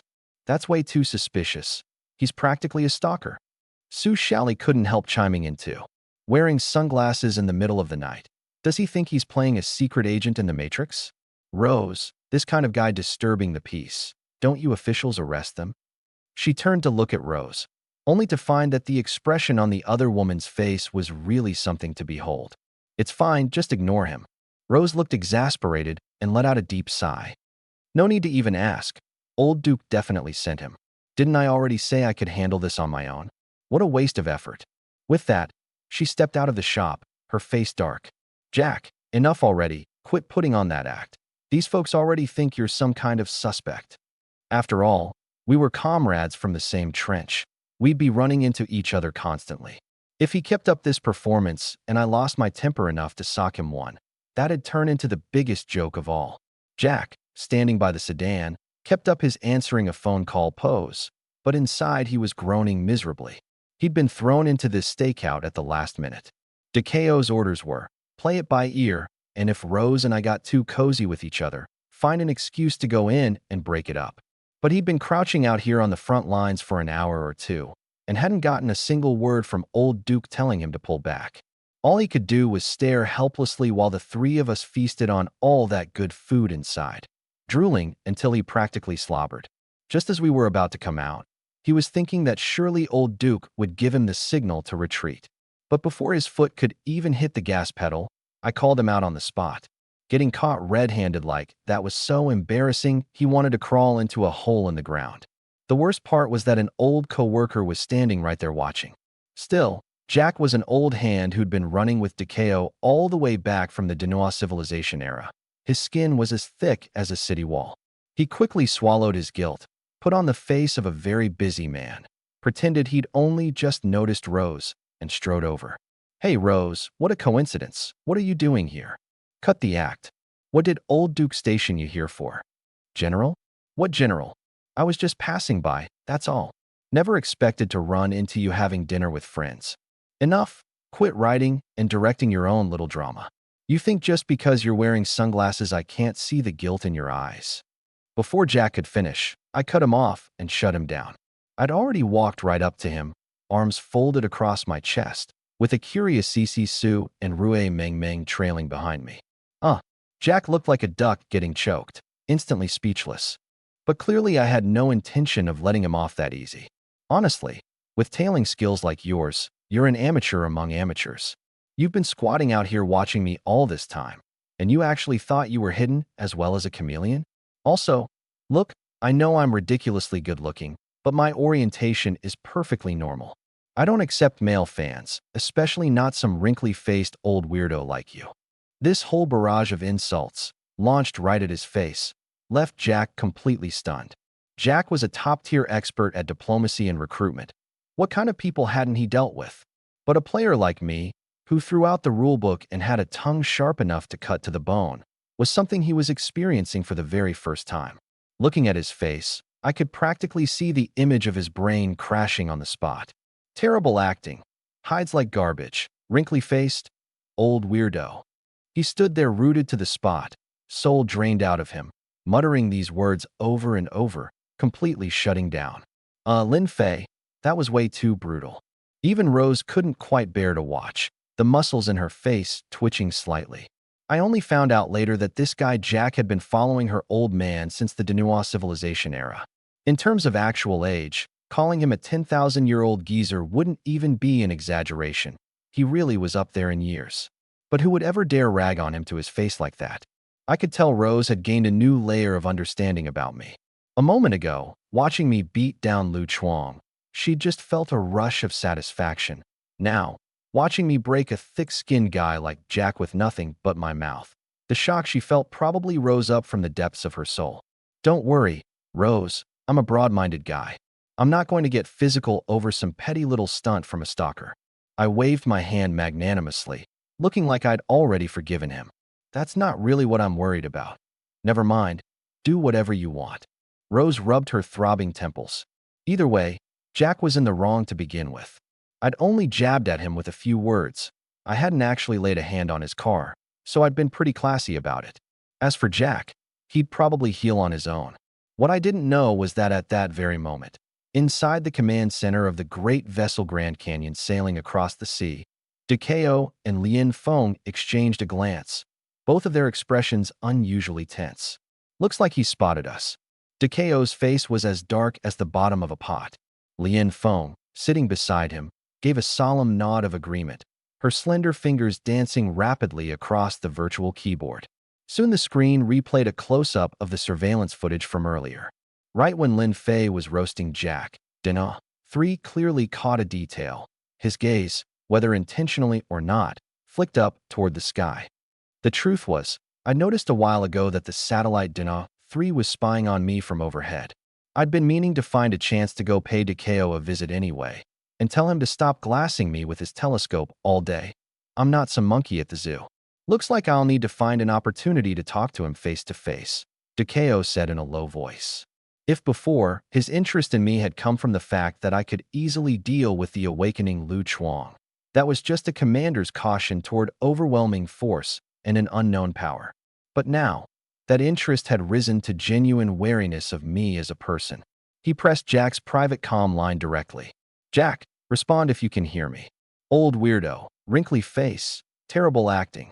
Jack, reporting, General. I am a terribly acting old weirdo. Jack still hadn't climbed out from under the blow. His voice was drenched in dejection, and it made Dikao's temple throb with rage. Jack, watch your composure. That's a military order. At that thunderous shout, Jack snapped his spine straight like a reflex, and his muddled brain finally cleared up a little. Hand the comm device to Lin Fei. I have a few words I want to say to him directly. Yes, sir. Jack hurriedly pulled out a specially made communicator. But the instant his eyes met mine, he couldn't help but flinch. Lin Fei, our general wants to video call you. A palm-sized virtual screen popped up from the top of the communicator, wobbling for 2 seconds through the weak signal interference before the image sharpened. On the screen appeared a man in a crisp military uniform, his expression stern and commanding. Old Duke. Rose looked at her father on the screen, brows knitting slightly. Hello, Lin Fei.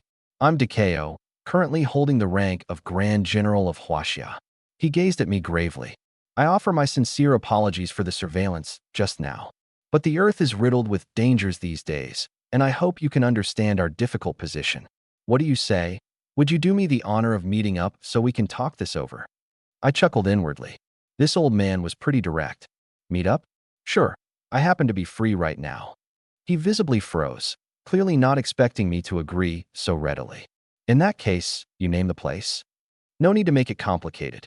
I'll just come straight to your Hero Academy's turf. No problem. Then I'll have Jack bring you over. After the screen went dark, the look on Jack's face was worse than if he were crying. I'm guessing he'd developed some kind of trauma around my mouth by now, and genuinely didn't want to be shut in the same car with me. But a general's order was law, so he could only force a smile and speak up, treading carefully. So, shall we head out now? The car's parked right over there. Why are you hiding so far away from me? I looked at him with a half smile. Afraid I'll eat you? Or do you just think I'm too ugly? No, nothing like that, really. Nothing like that? So you're saying I'm not handsome enough? Handsome? You're absolutely dashing, really. Jack squeezed out a contorted smile, looking more wrong than anyone. All right, Lin Fei, quit teasing Jack. His face has gone green. Rose finally couldn't watch anymore and stepped in to run interference for him. After all, she'd more or less watched this old soldier grow. Well, been around him her whole life. Fine, I'll give you a pass this time. I shrugged. The truth was, my dislike for Jack wasn't just about the spying. Whenever I thought about how, in the original story, this guy fed Rui Mengming a bunch of empty promises and conned her into enlisting, that smug face of his made my stomach turn.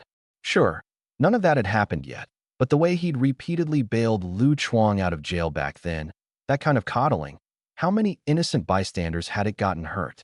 Deep down, I just didn't have much goodwill for this organization. But you don't need to trouble yourself driving me to the academy, I told Jack. Just send me the address, and I'll head over myself later. How about I lead the way? I'm heading back to my dorm to rest anyway, Rose chimed in.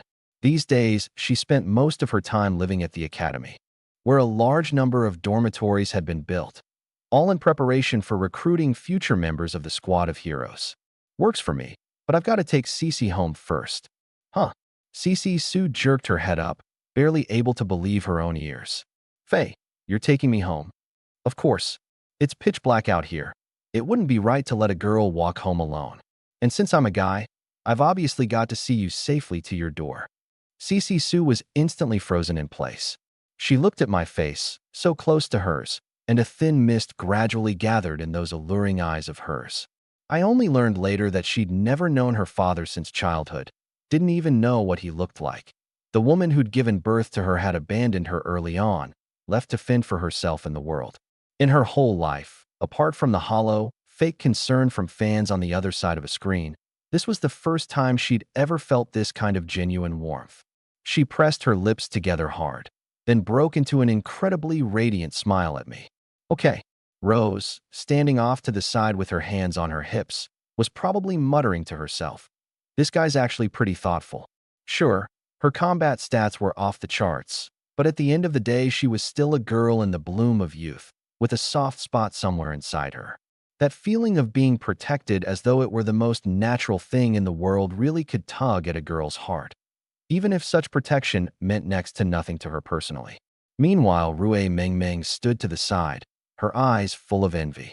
A kid from a poor family like her had been working part-time jobs her whole life, on the receiving end of nothing but cold stares and disdain. Every time she walked home through the dark little alleys after a shift, she'd be so scared her hands and feet went ice cold. How she wished there could be someone like that to keep her company at times like those, even just once. But Faye, how are we getting back? Are we taking a cab? A cab? That's got no style at all. Huh? Don't tell me you're going to take me on one of those shared bikes. Haha, just wait and see. I closed my eyes with a mysterious air, a mischievous little smirk on my face. Now, even Rose's curiosity was piqued. Faye, quit keeping us in suspense. Show us your trick already. Cece Sue was completely hooked, her words carrying a coquettish little lilt. Since you want to see it that badly, then keep your eyes wide open. The corner of my mouth curled up. I abruptly raised my left arm, revealing the sleek ability lock on my wrist, and my right hand pressed rapidly on the crystal. Illusory Qilin, Flash Racer. Virum. Along with a deafening roar of an engine, the ability lock instantly burst out with a visible ring of red energy ripples. The empty street was filled with the violent thunder of a motorcycle, and everyone saw, far off on the horizon, a red phantom come tearing toward us at astonishing speed. Passing over a speed bump, the machine actually leapt into the air with no one driving it. The airborne body of the bike, bathed in the interplay of the dim yellow streetlights and the cold moonlight, refracted a breathtaking sense of industrial beauty. Most eye-catching of all was the vivid Qilin head mounted on the front. The crimson body paired with the two blue-glowing gemstones in the Qilin's eyes made it look majestic and imposing. Under the dumbstruck gazes of the girls, the illusory Qilin Flash Racer landed steadily, drifted around to turn its head, and stopped precisely at my side. The engine gradually settled, docile as a beast that had recognized its master. This motorcycle can actually drive itself. Cece Sue covered her mouth, so amazed her eyeballs nearly popped out. So cool. Rue Ming Ming, a girl who'd never even ridden a motorcycle, was struck dumb by the sci-fi movie scene. Of the three girls, the one whose reaction was the most direct was Rose. So cool. Even though she was a soldier now, that rebellious streak buried deep in her had never faded. Whenever she had nothing to do, her favorite thing was to take her heavy motorcycle out and blast down the highway. She figured she'd seen plenty of top-tier sports cars and custom motorcycles, but never one that fused raw dominance and cutting-edge tech so perfectly, especially that commanding Qilin design and the unique low center of gravity. Every last detail landed right on her aesthetic sweet spot. Faye, this is... Haha. This, I said, patting its cold metal handlebar, then arching an eyebrow at Cece Sue, is the illusory Qilin Flash Racer. My personal ride. How about it? Pretty cool, right? So cool. Jack, left standing off to the side, had by now completely turned to stone. I faintly heard DeKo's flustered questioning coming through his earpiece again.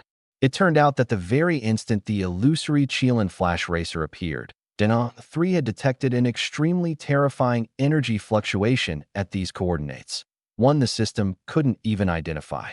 Reporting. Commander, something's a little off, Jack said, ducking into a nearby dark alley and lowering his voice. That Lin Fei kid suddenly used some method I don't understand and conjured up a motorcycle out of thin air. The thing's called the illusory Qilin Flash Racer.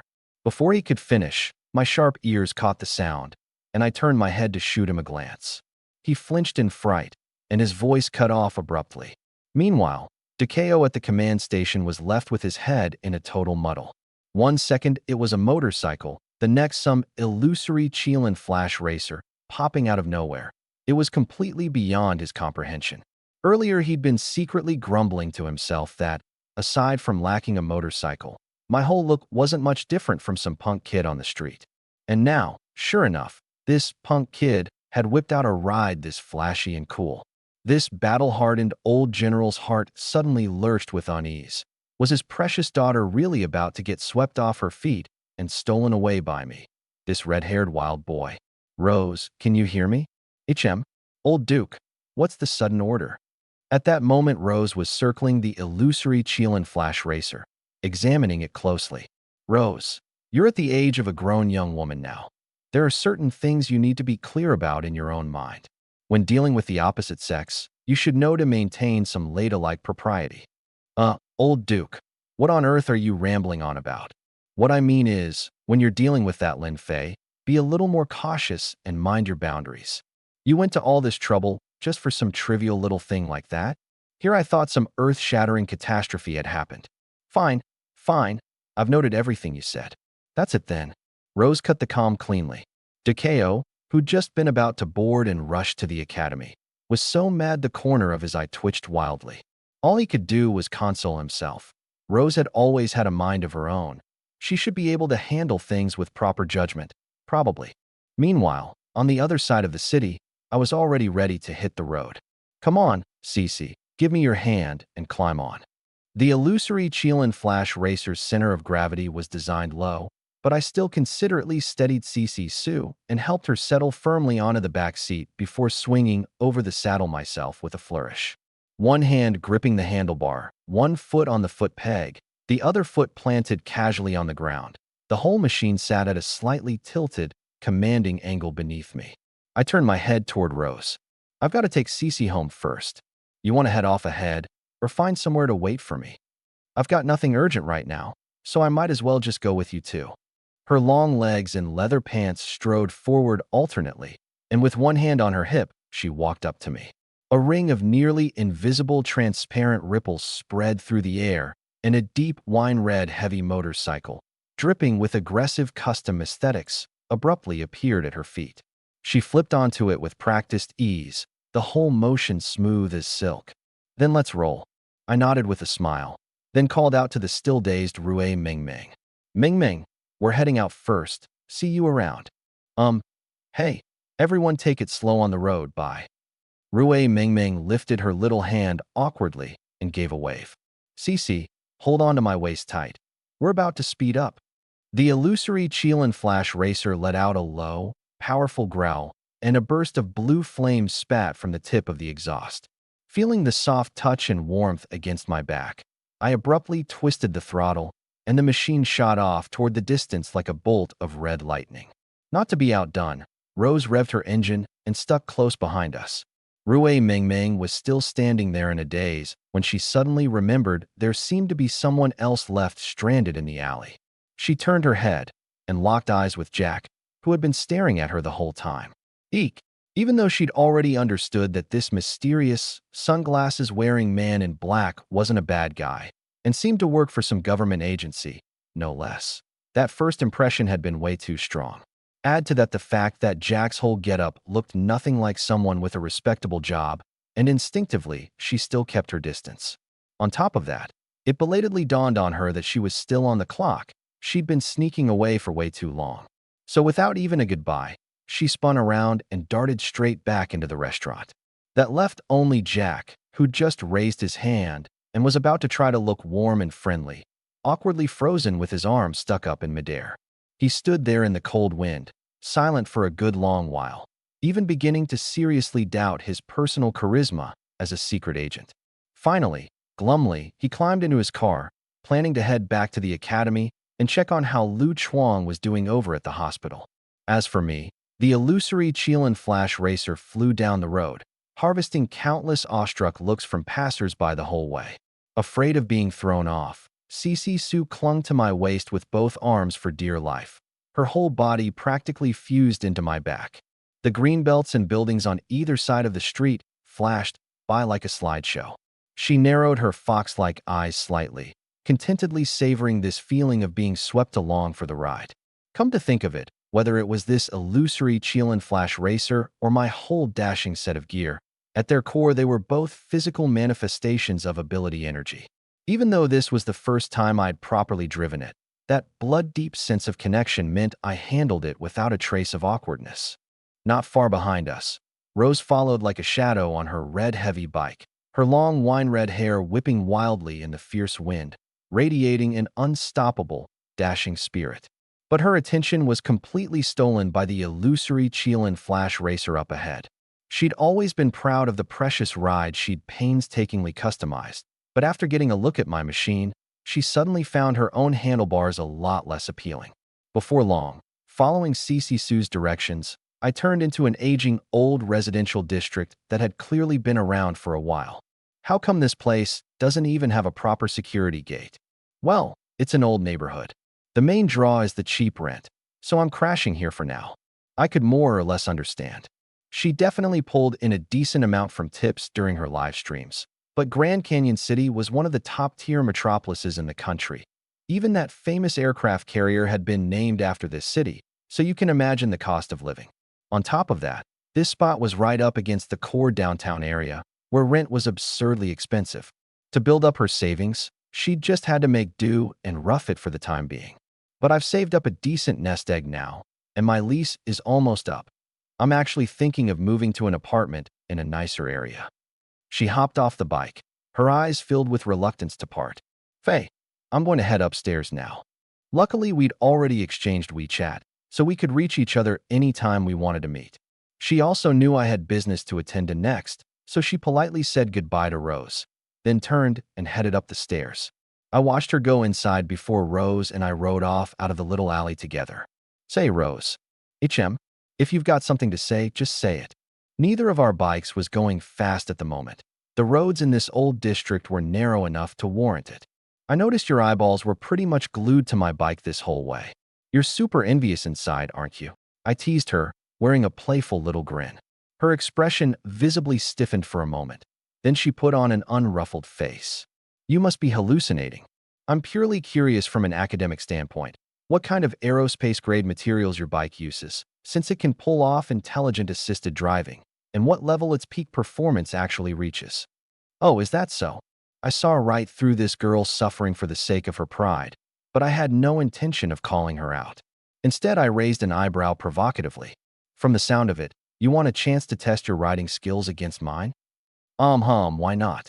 As we spoke, we happened to emerge from the narrow alley and reach the intersection leading to the main road, where the view suddenly opened up wide. Rose propped one long leg on the ground, keeping her bike at a tilted, ready-to-launch angle, arms folded across her chest, a fire of competitiveness kindling in her eyes. You dare to race me? Exactly what I wanted. My whole body was itching for it too. But then again, I've never been to that hero academy of yours. I'm totally in the dark about the route. Lend me your phone. Oh, silly me. A top-secret place like that wouldn't show up on any ordinary map. Here, this is the internal one. She casually pulled out an oddly designed custom phone, brought up the encrypted map, and tossed it to me. I caught it, glanced over the route in a flash, then tossed it right back. You're done already? You sure you memorized it? Doubt was written all over her exquisitely smoky-eyed face. Memorize all of it. That's obviously not realistic. I shook my head with a smile.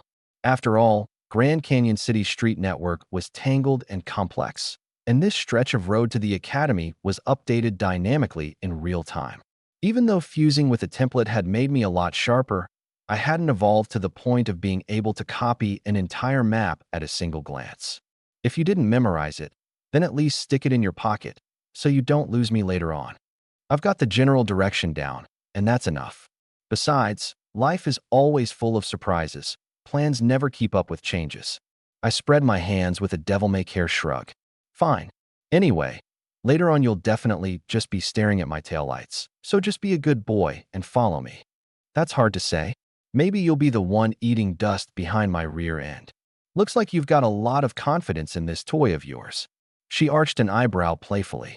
Come to think of it, it really had been a long time since she'd cut loose like this on the open road. Her motorcycle's performance was absolutely the ceiling on Earth. Normally, she couldn't find a single rival, since she was a super gene warrior, and no matter how skilled professional racers were, they were still just ordinary humans. But I was obviously something else entirely, unfathomable in myself, and riding an illusory Qilin flash racer that could drive on its own. A head-to-head showdown between well-matched opponents like this, now that was interesting. You'd better keep up tight, then don't get left so far behind in the blink of an eye that you can't even find my shadow. Dropping that line, she started counting down on her own. 3, 2, 1. The instant the last number fell, she cranked the throttle to the max. The engine let out an ear-splitting roar in the night, and the whole machine, wrapped in that dashing wine red, shot up the road like an arrow off the string. Lin Fei, if you can't find the way, remember to holler for me on the channel. Huh. She'd maxed out her speed right off the launch, her long hair whipping wildly in the wind. What a thrill. And she even found a spare second to glance back, wanting to needle me with a jab. But before she could get half the sentence out, a violent gust of airflow flipped her voice right over. A black afterimage, accompanied by an ear-piercing shriek of splitting wind, went whoosh right past her. In the blink of an eye, I'd already made it a full kilometer ahead, vanishing into the far end of the night. Rose. I don't know what her expression was at that moment, but thinking back on it later, She was probably completely thrown into disarray. Where had all those images of us neck and neck, chasing and outmaneuvering each other, that she'd rehearsed in her head, gone? The race had barely started, and she couldn't even catch a whiff of my exhaust fumes. Cheating, huh? Then I'll cheat too. When had Rose ever swallowed such a slight? She'd just been talking a big game right in front of me, and if she showed up later, then even if I didn't say a single word, just standing there she'd feel her face burning with shame. She knew perfectly well that no matter how hardcore you customized a gasoline bike, it could never, ever pull off that teleportation-like speed from before. That guy had definitely used some kind of dark tech. Well, since her opponent had thrown out the rulebook and used tech, it was only fair for her to make a little use of her super gene abilities too, right? Mind made up, she rapidly calculated coordinates in her brain domain and activated a micro-wormhole transport. Directly ahead of her, space rippled outward in rings like the surface of water, and she, rider and bike together, plunged headlong through that pale blue wormhole gateway. And all of this, a passerby on the roadside rubbing his bald head, hadn't understood one bit of. Huh? Did something just go whooshing past us a second ago? Did it? I didn't even blink, and I didn't see a thing. Could it be I've pulled too many all-nighters lately, and I'm hallucinating? As for me, after a few flashy drifting turns, I'd already ducked onto a quiet little road leading to the outskirts. This route was the optimal path I'd picked out on instinct after glancing at the map. After all, I'd only just arrived in this world and was totally clueless about Grand Canyon City's traffic. Beyond memorizing the Academy's rough location, what I most urgently needed was to find a straight, deserted stretch of road where I could properly test what this bike was made of. Speeding like this on a downtown main road would have earned me a salute from Officer Traffic Cop. Am I maybe pushing it a little too hard? I stole a glance at the completely empty rearview mirror. The trees and streetlights around me had already twisted into blurred streaks in my vision. Earlier, with Cece Sue on the back, I'd kept the throttle in check for the girl's safety. Now that I'd finally gotten a chance to let loose, I really did want to get a feel for what the illusory Qilin Flash Racer could do. So when I heard Rose finish her countdown just now, I'd only nudged in the tiniest bit of power. Who'd have thought the bike would practically take off on the spot, leaving her unable to even see the taillights? Just as I was mulling over whether to ease off the throttle and wait for her, a familiar voice suddenly drifted over from directly ahead. "Who are you waiting to catch up back there?" My head snapped up, and I met the teasing gaze of Rose, who turned back to look at me from up ahead. "Oh ho, Rose, your movement skills are pretty sneaky. When did you get in front of me?" Surprise flickered across my face at first, then I quickly caught on to what had happened. "Don't tell me you played dirty and used a wormhole transport to teleport yourself, bike and all. Up here?" Ahem. She guiltily turned her face aside and coughed lightly to cover her embarrassment. "You're the one who broke the race rules first." "Me first? Oh, you mean my bike launched too fast?" Because the illusory Qilin Flash Racer's top speed far outstripped her custom machine. A slight nudge of power had me back neck and neck with her again. After that I held it at a steady pace, riding alongside her heavy bike. "I'm serious. What in the world kind of dark tech does your bike use? There's no way a gasoline bike anywhere in the world can hit speeds like that." "Well, you actually guessed wrong. The whole thing is factory original." "I don't believe you." She pursed her lips, wearing a, "yeah, keep going with the story" expression. "It's true, truer than gold." You sure you're not just messing with me?" Seeing me look so serious, like I wasn't kidding, she started to have her doubts. "Naturally. But this illusory Qilin Flash Racer of mine is one of a kind. You could scour the entire universe and never find a second one exactly like it." "Is that so?" She'd originally been planning to fish around and find out which back alley workshop this bike had come out of, so she could get one for herself later. But the second she heard it was one of a kind, she deflated instantly and waved her hand. All interest drained away. Forget it, forget it. Racing a monster like you is just asking for grief. I'm done." The heavy motorcycle's roar dropped lower along with her words, its speed dialing back a notch. I understood what was on her mind. If the gap had still been within a range she could chase down, she'd definitely have fought to the bitter end. After all, she had unshakable confidence in her riding skills. But a dimensional-level curb stomp like the illusory Qilin Flash Racer had already stripped the race of any suspense. It'd be like an Olympic sprint champion trying to race a jet plane skimming low overhead. What would even be the point? This girl was proud, sure, but she wasn't the kind of dummy who enjoyed asking for punishment. Hey, so, Rose, I said, easing into a crisp stop by the roadside. Why don't you just put your bike away and hop on behind me, and I'll take you for a ride? Actually, that bit of speed just now didn't even count as the illusory Qilin Flash Racer's beginner level. But there was no fire under us right now, so there was no real need to go all out. Huh. She eased off her throttle and stopped too, then came back to herself and turned my words over in her mind, freezing for a moment. I noticed you were pretty curious about this bike the whole way here. Want to feel it for yourself? I'm not curious at all. Don't flatter yourself. Caught with her true feelings laid bare, a flush of red instantly spread across her lovely face, and she instinctively went to argue back. Only, coming out of her mouth, no matter how you heard it, the words rang a little hollow. I could tell Rose was mulling something over inside. Her little thoughts were practically written all over her face. I'd just dropped Cece Sue off, and now I was inviting her. Wasn't this guy some kind of two-timing playboy who left a trail of broken hearts everywhere he went? I said, catching sight of her conflicted look and cocking an eyebrow, my eyes full of mischief. Don't tell me you don't dare get on? Or is it that our esteemed warrior Rose is actually capable of feeling something like shyness? Who's shy? I'll get on. What's the big deal? Once her temper flared up, she killed her engine right then and there, stomped over beside me in a huff, and swung those long leather pants-clad legs over in one clean motion, settling firmly behind me.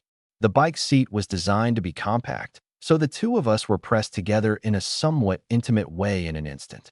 I'm guessing it was only after she'd sat down steady that she realized maybe she'd acted a little too impulsively just now.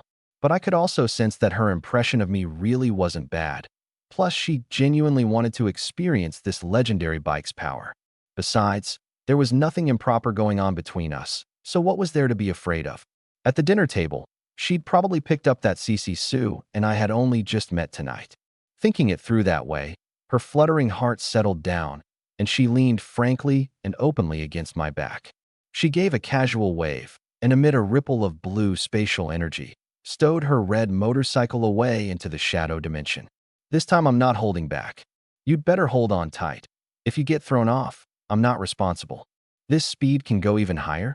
Her eyes lit up instantly, like a child who'd discovered a new continent. Of course, hold on tight. Before the words had even finished, I'd activated the illusory Qilin Flash Racer's core energy. The fire Qilin's crystal eyes on the front flashed a burst of red light, and with two low hums, the exhaust pipes at the rear spat out two blazing pillars of flame. The whole machine, like a red laser beam, instantly tore through the air. This time, it was even wilder than before. We shot straight off the suburban road, carving an arc through midair before dropping down toward the primeval forest below. Suspended in the air, Rose felt the fierce wind ripping madly past both sides of her cheeks and watched the ground swell rapidly in her pupils, her eyes widening involuntarily. But it wasn't fear, it was an unprecedented, extreme thrill. Bam! The instant the illusory Qilin Flash Racer touched down, the bike gave a light wobble that dissolved the impact entirely, smooth as riding on flat ground. I knew she'd only felt a faint tremor, none of that stomach-dropping weightlessness of falling from a height. Above us, the night sky was set with glittering stars, and a cold moon poured its silver glow across the earth. I carried her weaving through the dense jungle, nimble as a phantom. At some point, I'm not sure when, her hands had quietly wrapped around my waist. Hey, Lin Fei, it looks like there's no road up ahead. Mr. Lu Sun once said, there was never any road in the world. Once I walk through, doesn't a road appear? Quit showing off your literary flair. Is this navigation of yours actually reliable? That's a big lake up ahead. Set your mind totally at ease. Follow Big Bro Fei and you're guaranteed the good life. She told me afterward that the whole ride had struck a chord in her heart, especially when we faced that shimmering, rippling lake. I didn't so much as tap the brakes, just gunned the throttle and charged straight in, scaring her heart right up into her throat. But then the engine roared even more fiercely, the flame pillars shot out extra long, and the illusory Qilin flash racer skated across the water's surface at high speed like a dragonfly. Fierce wind slapping her face, spray flying everywhere, a few ice-cold drops of lake water occasionally splashing onto her cheeks. Now that was refreshing. She said it was the first time in her whole life she'd tasted that kind of ultimate sensory thrill. Meanwhile, at the front gate of the Hero Academy hidden deep in the remote mountains and forests, Takeo was waiting with a few black-suited bodyguards in tow. Before long, a low, rhythmic engine sound came drifting from the silent distance. Then, my silhouette, carrying Rose, appeared in their line of sight. When Takeo got a clear look at the back seat and saw that Rose was actually hugging my waist tight, even from far away I could see the professional fake smile on that old face of his freeze solid in an instant. I could pretty much guess what he was cursing inside. I just told you to lead the way. Who said you could sit on the back of his bike hugging and clinging to him? Actually, he hadn't waited all that long. He knew his daughter's abilities inside and out. Although she'd mastered the space-time gene, her micro-wormhole transport wasn't yet capable of leaping long distances with an outsider in tow. Add to that the fact that the academy was a good ways from downtown, and my arrival time had come in a good deal shorter than he'd expected. It seemed this kid's abilities really were no joke. Thinking of this, he'd originally squeezed out a trace of a smile, ready to give me a grand welcome. However, once he got a completely clear look at the pose Rose and I were in, that smile froze up solid as cement. Screech. With a flick of my wrist, I pulled off a heart-stopping big drift right in front of the academy gate. The tires ground violently against the concrete, letting out an ear-piercing screech and kicking up a cloud of dust to boot. How about it? Didn't I say trusting big bro phase instincts would never steer us wrong? I turned my head and showed off to Rose, who was still hugging me. TCH, it was just SOSO, don't get cocky. Her mouth showed no mercy. And don't forget, if I hadn't reminded you at that key intersection, you'd have veered off all the way to who knows where by now. Even so, the excitement she couldn't hide was written all over her face, and those smoky-eyed eyes of hers were full of a survivor's giddy joy. So what if we veered off by a tiny bit? Those who accomplish great things don't sweat the small stuff. I turned to look at that magnificent gate, and also noticed Takeo and his group emerging from the shadows at the entrance, walking toward me with complicated expressions on their faces. I kicked out the stand and steadied the bike, then hopped off first and extended a hand toward Rose. Campus Queen, we've arrived. Time to move your behind. Oh, we're here already. She spaced out for a brief moment, then, blushing, placed her hand in my palm and let me help her down off the bike. This scene, falling into Takeo's eyes, made the old general's eye twitch furiously with rage. I only found out later that Rose normally rode that beat-up bike of hers with brisk, no-nonsense energy. When had she ever shown this kind of delicate, damsel-like manner, and now she even needed a grown man to help her off the bike? Inside, he was probably wailing. The cabbage I raised with such painstaking care, it can't really have been rooted up by this red-haired pig, can it? Emotionally out of control, so busy with the runaway train of thoughts in his head, he didn't notice a small pothole of gravel underfoot. He stumbled and nearly went face down into the dirt in front of everyone. I immediately piped up. Look, I know I'm devastatingly handsome, and it's only natural for an old-timer like you to fall for me at first sight, but you should at least keep your composure. If a set of old bones like yours gets hurt in a fall, I can't afford to cover the damages. Takeo, who'd originally been about to take a deep breath and calm himself down, nearly suffocated on that lungful of air. A vein instantly bulged on his forehead. I could tell his fists were clenched tight. He wanted nothing more than to slap me across the face. In that moment, he probably finally understood the despair Jack had felt earlier, wanting to curse someone out but not daring to make a move. Who? At the end of the day, he was an old monster who'd lived over 10,000 years, and with tremendous mental fortitude, he forcibly crushed the anger down. But before he could even catch his breath, Rose stuck the knife in again from the side. Old Duke, what's the matter with you? You can nearly twist your ankle walking on flat ground like this? I've told you time and again to stop cooping yourself up in that little dark room commanding all day. Get out more and soak up some sun, or your legs are going to atrophy. Takeo, looking at his expression, his heart had truly turned to ashes. His own daughter not caring about her own father was one thing, but she'd actually piled on with an outsider's words to mock him. That grievance in his chest. He'd probably chalked it all up to me. This had to be the red-haired kid's corrupting influence. Several seconds passed before he barely managed to patch his composure back together, put on a friendly smile again, and proactively offered me his hand. For our first official meeting, young friend Lin Fei, I'm Dikeo. Listen to you. Didn't we already have a heartfelt confession of love over the comms just now? Huh. Haha.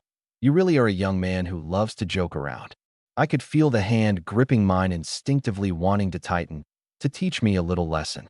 But in the end he held back, not because he was truly magnanimous, but purely because he knew, clear as day, that when it came to raw strength, he was no match for me.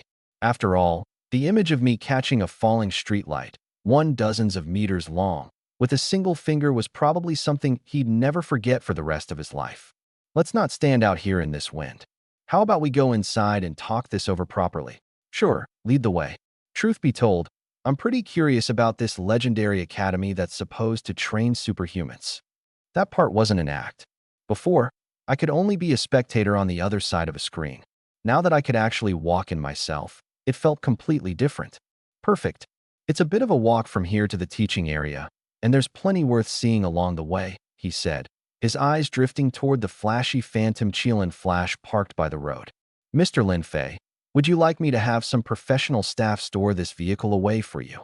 Nah, that's too much trouble. Don't worry about it. I casually raised my left wrist. The phantom Qilin ability lock gave a slight shudder, sending out ring after ring of deep crimson ripples. Phantom Qilin flash, return. The vehicle, which just a moment ago had been sitting solidly at the roadside, instantly turned hazy and transparent, then broke apart into strings of glowing green digital streams, evaporating completely from reality. Dikeo's pupils shrank violently, and he froze on the spot. Ha ha, Mr. Lin Fei, these abilities of yours really are impossible to figure out. He put on a mask of easy composure and played along with a hearty laugh. But I could tell that in his mind, my danger rating had just been bumped up several notches. We strolled down the tree-lined path of the academy. All the landscape lights around us were on, illuminating the whole area as bright as day. On either side of the path were meticulously trimmed hedges, tall ancient trees arranged with careful spacing, and a thoughtful scattering of European-style benches. The place looked like some hidden paradise cut off from the rest of the world. Only the teaching center in the distance, sci-fi in design and grander than any office tower, pulled the scene back towards something modern. I walked slowly with both hands pillowed behind my head, glancing around this way and that. Hey, Lin Fei, how exactly did you pull off that trick just now? Compared to me, the tourist, Xiangwei, who knew this academy as well as her own home, was clearly far more interested in how that vehicle had just vanished. Hearing his daughter hit right on the mark, Dikeo slowed his own pace too. I knew he was actually itching to learn about these abilities of mine, but since this was our first face-to-face meeting, flat out prying into someone's trump cards would have been too abrupt, and if I tossed out a few more of my punchable remarks, he was honestly worried his heart couldn't take it. So you're curious about that phantom Qilin flash from before? I turned my head and looked at Xiangwei with a half-smile. She nodded vigorously, her eyes brimming with curiosity. When you summoned it, my back-end system didn't detect any micro-wormhole fluctuations at all. And just now it dissolved into a pile of data and vanished into thin air. I'm 100% certain that was not transport technology. But if I rule out spatial teleportation, I genuinely can't understand how it disappeared without a trace on a physical level. As the heir to the space-time gene, she was an expert in this field. If it had been any known wormhole technology, there was no way it could have escaped her senses. As for that secret, I deliberately drew out my tone, sweeping my gaze over her face, in no hurry to explain. Quit playing coy and just spit it out. With a touch of petulance, she jabbed her elbow into my side. Honestly, watching that temper of hers, I figured she'd managed to live safely to this age purely because her fists were hard enough. Fine, as long as you're willing to tell me something, and as long as it doesn't cross any lines, I can grant you one request. Oh, you'd really agree to any condition? Ugh, she suddenly realized her mouth had run ahead of her. Her cheeks burned, and she scrambled to patch things up. Let's get one thing straight. That does not include anything improper or out of line. Ah, now I've really lost out on this deal. If I'd known, I shouldn't have hesitated. I should have just made you owe me a big favor instead. I laughed and sighed, which earned me a gorgeous eye roll flung right my way. I caught a glimpse of Dikeo beside us, fist clenched, feeling pretty bitter inside. This red-haired kid was actually openly flirting with his daughter right in front of her own father. And what made it worse? His daughter, who was usually as cold as ice toward men, showed not the slightest sign of being annoyed. Ahem, Mr. Lin Fei, I won't lie to you. This old man is also quite interested in this remarkable technique. He truly couldn't stand watching the sour-sweet stench of young romance any longer, so he cut in. This technology, directly converting a physical object into data, we've never seen anything like it in the entire database of Dinner 3. Oh, so General Du wants in on the fun too. I raised an eyebrow, wearing the look of someone who'd just cornered a fat sheep. Well then, perfect. Since you brought it up, I'll have to tally up an account for you as well. Huh. He froze on the spot. Huh, what? Xiangwei has to promise me something just to hear the answer. So you, as her father, can't expect a free ride, can you? Besides, you and I aren't close enough yet, so you'll have to agree to 2 requests. Even I thought this logic was a stroke of genius. Dikeo's expression had already broken more times than I could count. He was probably churning inside. Fine, Xiangwei doing it willingly is one thing. But why should he, the elder, have to throw in 2 requests on top? Just because he wasn't close with me, he had to pay double? I even suspected he'd started calculating whether it was too late to kick me out now, because if this conversation dragged on, he'd probably drop dead of frustration before the Taotai even attacked. Fine, I agree to your terms. He wiped the sweat from his forehead, but he still gritted his teeth and accepted. But the condition is the same. It absolutely cannot cross my bottom line, or have me do anything monstrous. Relax. I, Lin Fei, am a model young man of the 21st century who respects the elderly and cares for the young, famously principled. I noticed that the moment he heard the word elderly, his whole body grew uncomfortable. He probably remembered the sorry state of Ajay after I'd roasted him as an old geezer, and figured that since he'd lived thousands upon thousands of years longer than Ajay, I must be taking the chance to mock him too. Actually, when you get down to it, there's nothing all that mysterious about it. I slowly spread my 5 fingers, my expression relaxed. The phantom Qilin flash is really just one form of my energy. When I want it to appear, it appears. When I want it to vanish, it naturally vanishes. Wait, is that really all there is to it? Unable to hold back, Dikeo suddenly leaned forward and pressed further. Yep, that's pretty much the whole story. It's really that simple? Even Xiangwei couldn't help but question it, her striking eyebrows knitting together. The truth really is that easy. That's honestly a little Riddick. She didn't finish. Her expression went blank, and then those beautiful eyes of hers suddenly contracted. She stared at me, her face full of disbelief, her voice trembling from sheer shock. Are you saying that the ride called the Phantom Qilin Flash just now was merely some kind of energy from inside your body, taking shape? Exactly right. In that instant, the seasoned Dikeo also caught the extraordinariness of it. His eyes swayed violently. Clearly, a tidal wave of shock was surging inside him. I could pretty much guess what he was thinking. Back when Dinner 3 had scanned me from every angle, all it had gotten back was a pile of mysterious code it had never seen before. Even a supercomputer of that caliber couldn't touch the core. Every attempt to parse it ended in a red error. Yet by my own account, this phantom-like power could actually condense into a tangible, real object. You have to understand. Xiangwei's proud micro-wormhole transport relied on dark energy to manipulate the seams of space. Even Lena, the goddess from the blazing sun civilization who was about to arrive on this planet, created nuclear explosions by gathering the power of the stars. Those were all cases of using matter or rules that already existed in the outside world, not creating something from nothing. But me? I relied on my own ability energy to directly construct a real object out of thin air. I knew perfectly well that in their eyes, this was something that completely shattered the laws of physics. If I hadn't been barely holding to the bottom line of conservation of mass, this old general would have probably suspected I'd mastered the legendary forbidden art of anti-void. And he'd clearly figured it out. If that was merely one manifestation of my energy, it meant there was almost certainly some even more terrifying ultimate form hidden inside me. Young Lin Fei, I wonder if you have any unique insights into the current situation facing Blue Star. Walking beside me, he turned his head to look at me, his face grave as he tossed out this serious topic. What you really want to know is my take on those Nether River civilization invaders, right? A playful smile hung at the corner of my mouth. I'd long since seen through this old fox's mind. A flicker of understanding crossed his eyes. From my being able to sense Denner 3 spying on me, to my familiarity with the Academy's history, to my composure when I saw the wormhole transport, he'd probably sensed all along that the amount of intel I possessed might be even greater than his own. Just as you said, Mr. Lin Fei. He stopped beating around the bush and got straight to the point. Since you've already noticed this planet is in a precarious, storm-tossed state, then I very much want to confirm. Which side, exactly, are you on? Come on, why make it so grim? I wasn't the least bit fazed by that sharp gaze. Instead, I gave a devil-may-care shrug, then cleared my throat. In your understanding, those with extraordinary genes are collectively called super soldiers. And for fighters like me who command ability energy, there's a special title.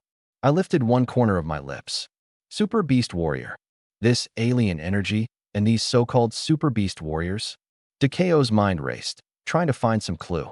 Yet another string of unfamiliar terms that had never appeared in the database. The original purpose behind the birth of Super Beast Warriors was to maintain a certain balance across the entire cosmos. I slowly raised my left forearm, 5 fingers abruptly clenching into an iron fist. The ability lock on my wrist bloomed with a flash of crimson light, gone in an instant.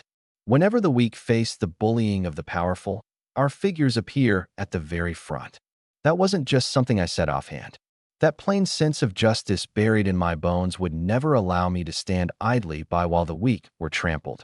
As a young man raised on a proper education, my values had long since taken shape, clear-headed and firm, never to be led astray by any seductive, twisted logic.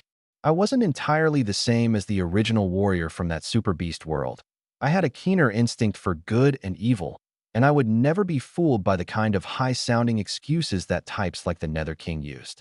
All that talk about black and white intertwining, the strong and weak taking turns, I don't deny there's philosophy in it, but invasion is invasion. I saw through that clearly. Before I crossed over, I had no system to help me. I could only do my best to hold on to myself within the rules. But now that I've returned to this star-filled sky full of opportunity, and I've grasped a power that can shake the rules themselves, I no longer want to be bound by all those rigid restrictions. I want to fully carry out that most genuine conviction in my heart. And in that very second, my conviction to protect Blue Star actually triggered a resonance from the ability energy that had long slumbered within me. What had been mere data at 0 0.1 black hole level suddenly surged upward without warning, doubling straight to 0 0.2. Feeling the newborn power surging like a tide through my meridians, I understood. The rules of this universe seemed to be acknowledging the resolve in my heart. I could feel that my gaze was no longer that lazy, devil-may-care look from before. It had turned as sharp as a blade drawn from its sheath. Dekao's expression froze in an instant. Even standing off to the side, he could feel the astonishing pressure radiating from me. Beside him, Qiangwei's beautiful eyes went slightly wide. I could even sense her heart skip a beat. But this solemn atmosphere didn't last long. I quickly reverted to my usual self, and that gaze, sharp enough to tear through darkness, vanished in a flash. I looked back and forth at the expressions on both their faces, utterly baffled. What's going on? Why are you both staring at me like that? Don't tell me a flower sprouted on the tip of my nose. Qiangwei was a little at a loss for words and silently turned her head away. Dekao cleared his throat twice, awkwardly. I figured my face change had been so fast that my whole aura before and after was like 2 different people. Still, the old general was secretly relieved inside. If I'd kept up that battle-ready, oppressive pressure from a moment ago, the conversation to come would have been terribly heavy going. Qiangwei, what are you spacing out and staring at me for? You? Ugh, forget it. I can't be bothered with you. A little flustered and irritated, she covered her forehead with her hand. Silently, I tallied up that surge of abundant power inside me. I never would have expected that just firming up my bottom line would send the ability energy value shooting up by zero point 0.1 outright. In the original story, the fiery red-haired boy had spent nearly 2 whole days just to reach zero point 0.2 and master the Super Beast transformation. Yet I seemed to be having a far smoother ride. I knew perfectly well that a large part of the credit went to the deep fusion of the system template. It looked like, from here on, I'd need more real combat to hone this rapidly advancing foundation. What excited me most was that once I reached the strength of zero point 0.2 black hole, I'd no longer need to find teammates to run any fusion experiments. I could summon the strongest battle form all by myself. Piloting a giant super beast had been my biggest childhood dream. What kid hasn't fantasized about drawing a mystical mark across their chest, slamming their hand into the ground, and charging toward the heavens inside a colossal totem? Just thinking about it got my blood pumping. I was even starting to look forward to what I'd look like when I faced those winged Tautai or demons in the near future. And as the ability energy kept climbing, maybe I could even touch the threshold of the nebula level. And by then, who in this known universe could possibly stop me? While my mind was wandering, Dekeo had also sorted through the intel from a moment ago. Mr. Lin Fei, by what you're saying, are there many warriors like you out there? You could say many. You could say few. I folded my arms, raised my index finger, and gave it a shake.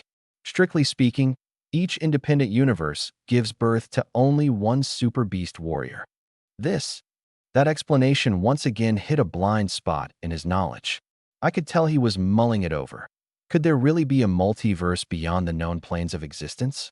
He probably thought I was talking nonsense, or that it was just some exaggerated metaphor, or maybe that I was trying to say that in this current universe, I was the one and only. But whatever the truth, the single fact that Dinner 3 couldn't parse my energy was proof enough. Haha. Well, given all that, Mr. Lin Fei, you've decided to join us and protect our home together, haven't you? That's more or less the gist of it. I've got no interest in watching someone pry open my own front door. I rubbed my chin and thought about it for a moment, then agreed offhandedly. That's wonderful then. Dekeo clapped his hands together suddenly, his expression thrilled. Our academy has already laid out a detailed defense plan to deal with that Nether River scum. It's just that these kids have never seen real combat. They desperately need someone to lead the way. If you're willing to join us, our odds of winning would multiply several times over. His words carried a certain seductive, rousing quality. But I sized him up with a look reserved for fools. Hold on, did you misunderstand something? I don't think I ever said anything about joining that academy of yours. His laughter cut off abruptly, and he hurried to salvage it. We hold the most cutting-edge technology and the greatest material reserves on the entire planet. We're bound to be the backbone of the fight against the enemy. If you join, you'd not only get the best enhancement resources, but you'd also fight shoulder to shoulder with comrades. It's a win-win for everyone. Well, that whole spiel of yours does sound pretty tempting. I nodded, as if I'd been moved. Since you understand, then? His heart leapt with joy, and he prepared to strike while the iron was hot. But once again I raised a finger and wagged it, an extremely wicked smile hanging on my face. What a shame. I, Lin Fei, happen to have a peculiar quirk. I most enjoy going against the grain with self-righteous old codgers like you. The fact that they hadn't sent that pie-in-the-sky salesman Ajay over, and instead had the old general come out personally, told me this old man definitely had no good intentions. There wasn't even a shadow of the Xiongbing company around yet, and he'd already started scheming to rope me into that whole institution. Honestly, I've never had a good impression of the way Super Beast Academy does things, letting ordinary girls struggle in the mud while turning a blind eye to the vile deeds of certain thugs and ruffians. As for their so-called top-tier resources, weren't those just handouts from the Blazing Sun civilization behind the scenes? Take away the outside aid, and this so-called Super Beast Academy would probably be even more pathetic than Morgana, who was hiding all over the universe. At least Morgana could still leap between star systems, while they could only guard this tiny patch of blue star and play local landlords.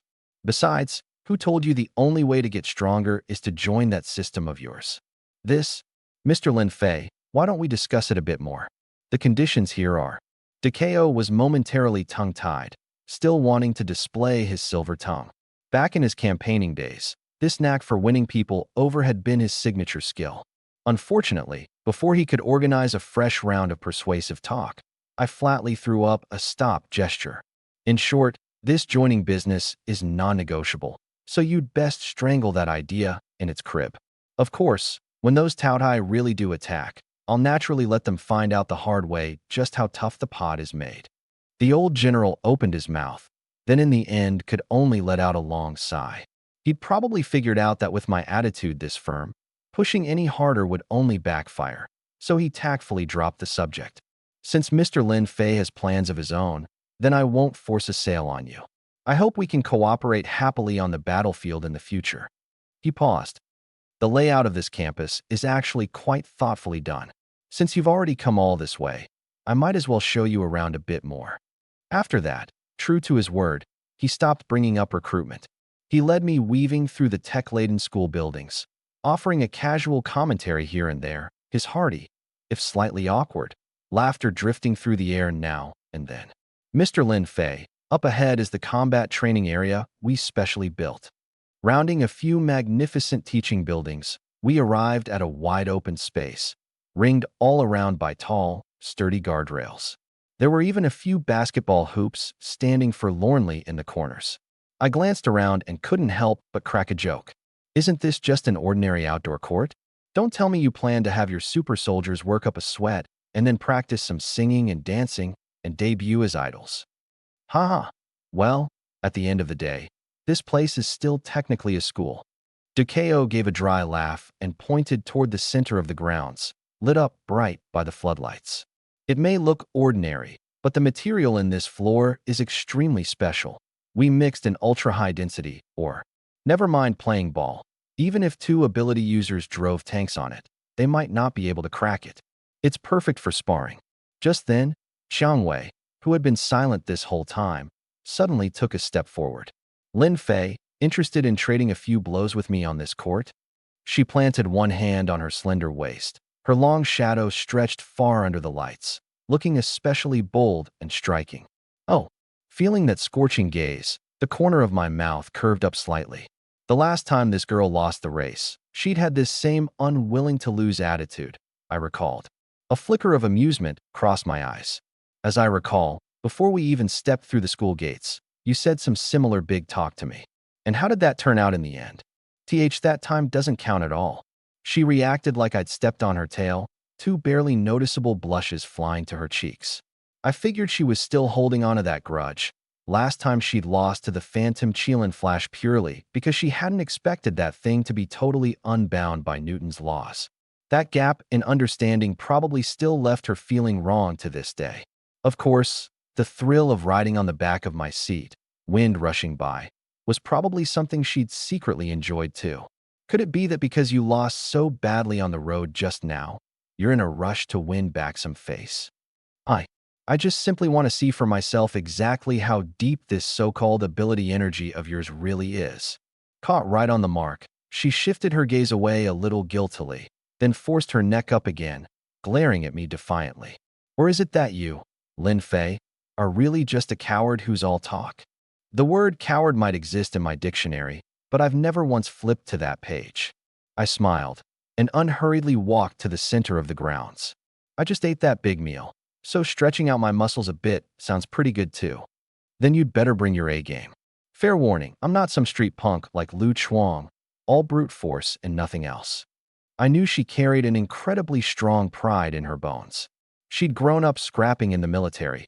Combat techniques had long since fused into her muscle memory. Whether it was cold weapons or complex firearms, she could make them dance. What's more, she'd long been a second-generation awakened, and in terms of both strength and experience, that punk who'd just awakened couldn't hold a candle to her. Haha, young people these days really are bursting with energy.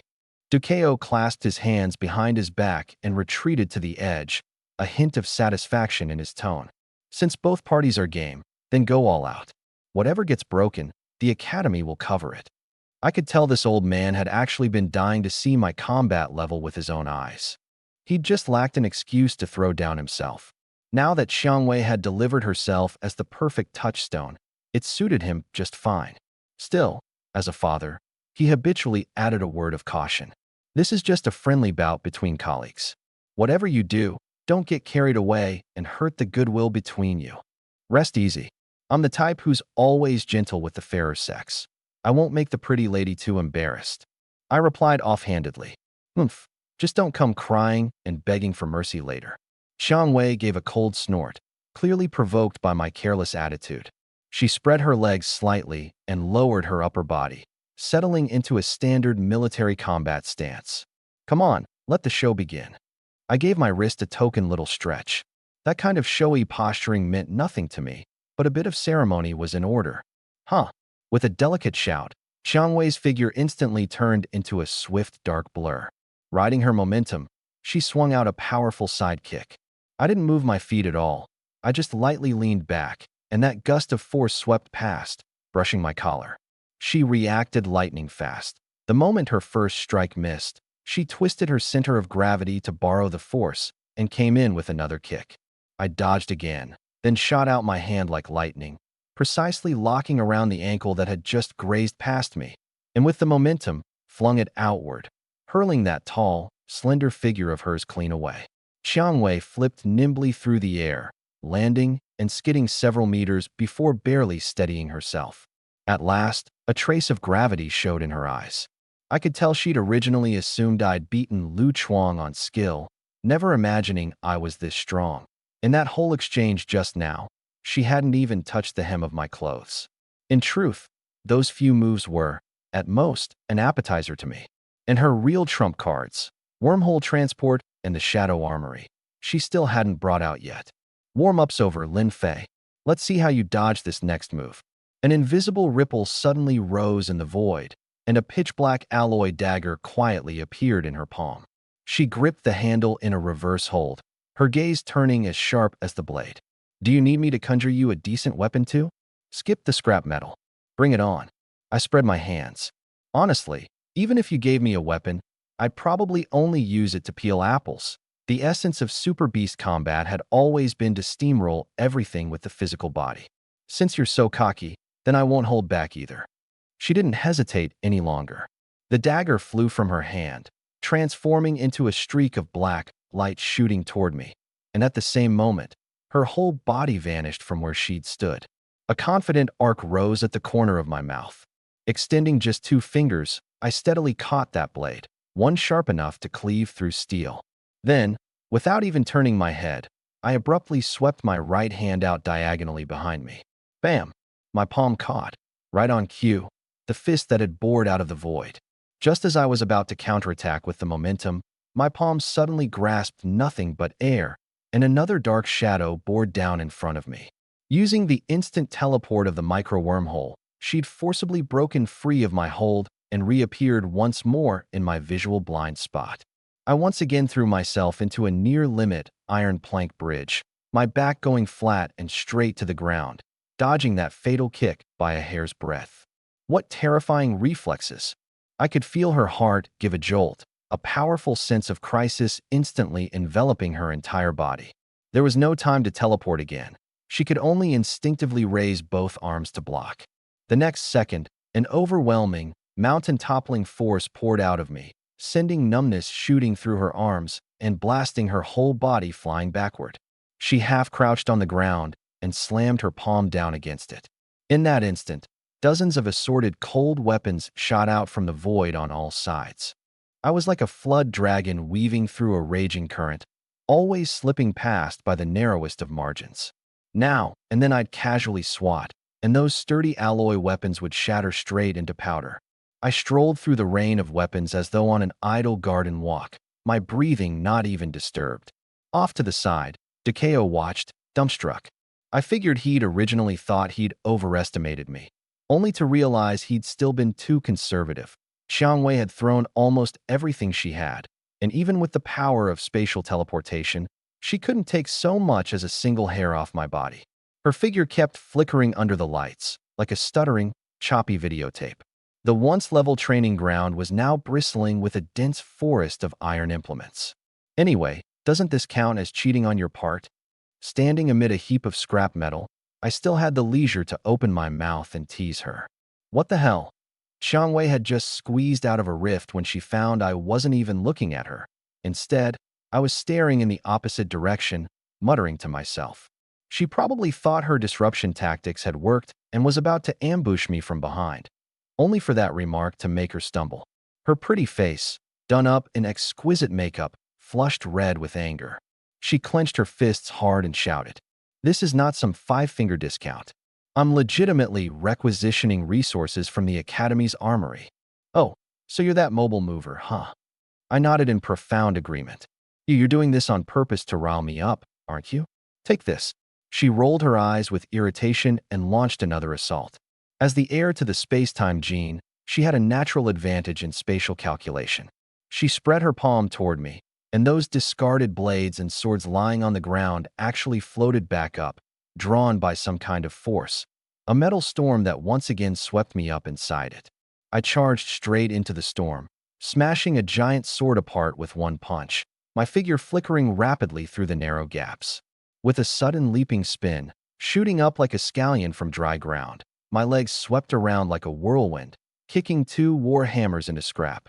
In a single lunging stride, I dashed right in front of her, and just as my fingertips were about to touch her, that wine-red figure vanished once more, reappearing in the distance. But before she could even catch her breath, she found me already standing across from her, grinning ear to ear. "Hey there, Sis Jiangwei. What a coincidence. We meet again." I gave a little wave, my expression punchable beyond words. Coincidence, my ass. She was on the verge of a mental breakdown. With a sweep of her arm, another dozen or so blades pressed in, and she teleported again, this time straight to 30 meters away. Only when she saw I hadn't followed did she pat her chest and let out a sigh of relief. Then my voice came drifting leisurely over. "Jiangwei, you probably haven't gone all out yet, have you? What did you say? Since even your dagger is a custom job, that black suit of armor of yours should be ready too, right? Why not put it on and give it a try?" That single sentence made Dikao's heart, watching from the sidelines, give a violent jolt. Only later did I figure it out. That black armor was the last ace-up dinner civilization sleeve, made from extremely precious materials, and had been kept under the highest level of secrecy the whole time. Those few sample suits had only rolled off the line a few days ago. He probably couldn't for the life of him understand where I'd gotten the intel. "Lin Fei, you even know about this?" Xiang Wei's face, too, was full of shock and suspicion. I could tell that in her eyes, I was shrouded head to toe in an impenetrable fog. A trifle like that isn't worth making a fuss over. I waved a hand nonchalantly. "Do we really have to use that? I'm afraid I'll hurt you." She was clearly a little hesitant. I knew the weight of that armor. Not only could it offset most kinetic energy, but it also housed a powerful support core. She was an assassin-type fighter, and the instantaneous computing load was enormous. The built-in computing power of the black armor could cut her teleportation lag down to a negligible level. Once she put it on, her combat strength would at least double. What's inappropriate about it? I didn't see you being polite when you were flinging weapons around just now. That is not even in the same league. Speechless, she pressed a hand to her forehead. After all, that entire getup cost enough to buy half a city. Looks about the same to me. No way, unless you show me your gear too. I understood what she meant. Since I knew this much inside intel and had earlier been able to conjure up that sci-fi motorcycle, she was convinced I must be sitting on some kind of incredible, god-tier equipment of my own. Since you insist, then I can't very well leave you feeling lonely. As it happens, I've got a suit of gear presentable enough to show. I slowly spread both arms, an eerie crimson glow flickering deep in my eyes. "You really have battle armor too?" There was even a trace of anticipation in her eyes now. "Absolutely. All right then, I won't hold back either. Black armor, combine." Ripples like waves on water rose in the air once more, and pieces of armor giving off a cold, ghostly metallic sheen materialized out of nowhere, swiftly locking onto that graceful body of hers. In the blink of an eye, a fully armed, dashing Valkyrie stood at the center of the training ground. "Your turn. Don't keep me waiting too long." Her gaze locked hard onto me, unable to wait to see my trump card. Honestly, even without transforming, beating the current Xiang Wei would be child's play for me, especially now that my ability energy had doubled. But I was looking forward to it too. What exactly would I look like the first time I was truly, fully armed? Well then, Let the real show begin. I slowly closed my eyes and drew a mystical cross in front of my chest with both arms. The ability lock on my left wrist instantly erupted with a scorching red light hot enough to tear through the sky. Phantom Qilin armament. I could feel even my heartbeat quicken a few beats against my will. I abruptly pressed both hands down at either side of my abdomen, and the ability lock activated completely. It was like the one and only key that opened the enormous powder magazine within me. In an instant, ability energy that had been suppressed to the absolute limit surged out like lava from a burst dam, raging wildly through my meridians. That sense of power satisfied me like nothing ever had before. I flung both arms out to the sides, and countless deep red flecks of light splashed out in every direction, with me as the center, like a star exploding. In everyone's field of vision, the surrounding grounds and lights seemed to be blotted out by some kind of domain, replaced by a deep void so dark you couldn't see your own hand. A scalding scarlet blaze roared up toward the heavens, dancing violently around me. Those scattered points of red light began converging toward the center, following some kind of pattern. First, my left hand and arm were precisely wrapped by several heavy armor plates, accompanied by a crisp clamping sound. The melody struck between metal and soul. Then my legs and right arm were covered in sturdy armor one after another. Finally, in the instant I tilted my head slightly upward, the chest plate, shoulder straps, and belt fell into place like plummeting stars, locking together snugly. At the very moment I opened my eyes, a phantom helmet resembling a Qilin totem descended from above, gently clasping onto my face. In that instant, illusion turned to reality, and the perfect fit made me feel like a fish in water. A blue visor covered the upper half of my face, leaving only a stretch of resolute jaw exposed. Huh. Riding the momentum, I threw two heavy punches out to one side, blasting open ring after ring of visible red ripples. That sense of power made even the surrounding air groan in pain. As the flames and darkness faded, the training ground's lights spilled back down, shining onto this suit of dazzling scarlet armor. My goodness, so this is Lin Fei's hidden trump card of a get-up. Xiang Wei's little mouth fell slightly open, and her two beautiful eyes went wide as saucers, her pupils full of astonishment. I figured that costume change show of mine just now packed enough visual impact to blow someone's eyeballs out. Even across a fair distance, that violent wave of fire still crashed against her face like a tide, wave after wave. Even wearing that dark alloy armor with its formidable defense, which offset most of the thermal radiation, her skin was probably still stinging from the heat. And this was merely the incidental commotion produced by me putting the armor on.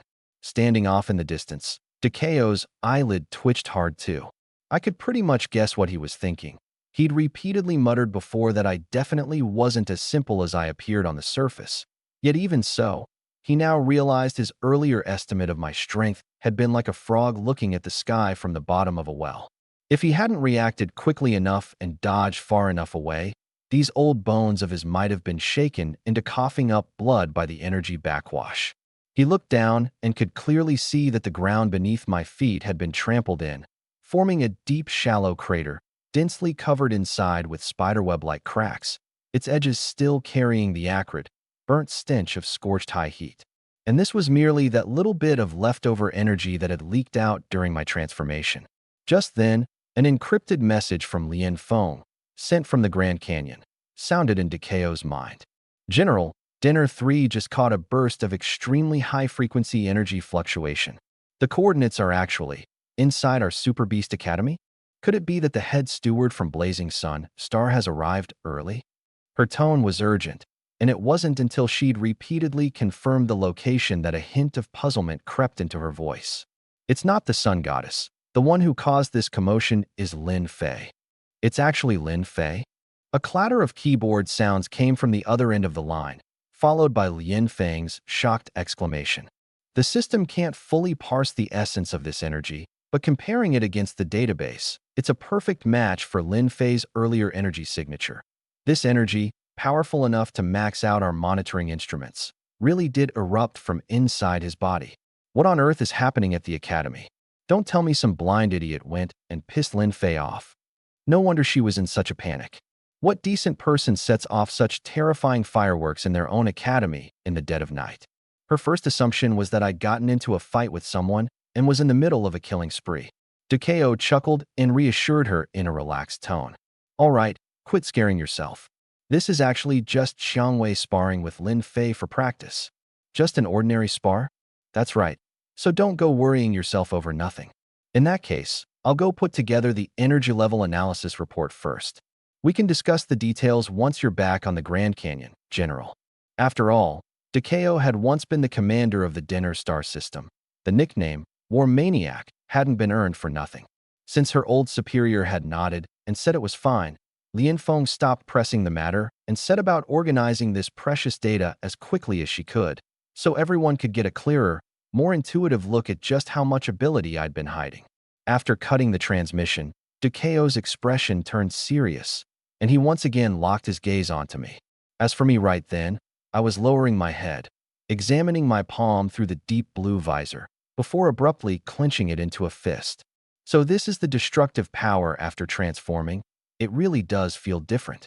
Honestly, even in my ordinary state, I was a formidable one, able to beat Lu Chuang, who'd awakened the dinner war god Jin, until he couldn't find his way north, and even against Xiangwei, who'd learned wormhole transport and upgraded to the second generation, I could handle it with ease. But compared to this armed state now, my everyday combat power was practically kids playing house. I could feel it clearly. The meter for the alien energy inside me had now climbed to a jaw-dropping 0.2 black holes. Normally, when I wasn't fighting, all that violent energy sat like stagnant water at the bottom of a pond, barely stirring. But the moment I lit it up through the Qilin energy lock, that dormant power would instantly liquefy, then solidify into this domineering Qilin armor, wrapping my whole body up tight. To put it plainly, the so-called armor was really just the solid form of alien energy. And in armor mode, the energy inside me was like a volcano about to blow, wildly excited and restless. With a single thought, I could shape it into a devastating attack, however I pleased. Maybe it was because the energy was boiling over, but my mood was fired up too. I just wanted an excuse to unleash all that roaring, surging power. I snapped my head up, looked past the length of the field at Rose on the other side, and brought my fist across my chest. Rose, this is my battle form, the Qilin armor. Now let's keep going. Lin Fei, that layer you're wearing, is that the so-called combat suit? You got it. I planted one hand cockily on my hip and jabbed a thumb toward myself with the other. So, Rose, doesn't my Qilin armor look absolutely badass? Even though my face was completely hidden behind the helmet, from the smug tone in my voice, she could probably guess, even with her eyes closed, that under that helmet I was wearing the most self-obsessed expression imaginable. But hand on heart, she couldn't help giving a little nod anyway. It does look pretty sharp, a lot cooler than I expected. My whole suit of armor glowed a scorching red, like flowing lava, but along the joints and the edges of the shoulders, it was accented with cold, silvery white highlights, layered and clean, giving off an indescribable air of quality. In the center of the chest plate sat a disc like a blue crystal, engraved with a lifelike Qilin head. The very top of the helmet was another majestic Qilin shape that extended down along my forehead, stopping right where it covered my eyes. It looked like a living Qilin was crouched on top of my head. The visor wasn't a plain curve either, but angular, slanting lines that met above the bridge of my nose, fierce and cutting.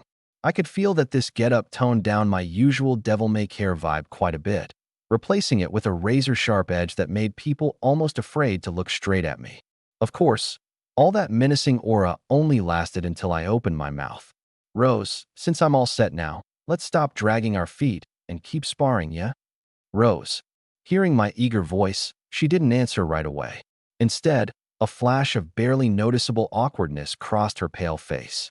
I could pretty much guess what she was wrestling with. She figured that since she'd put on this black armor that boosted her combat power so much, it was only fair for me to bring out my real skills and my stronger gear. She didn't want to gain an unfair advantage in a friendly match. But the thing was, I hadn't warned her ahead of time that I'd turn into something this terrifying. Just the bit of energy leaking out from putting on the suit was nearly enough to tear up the ground.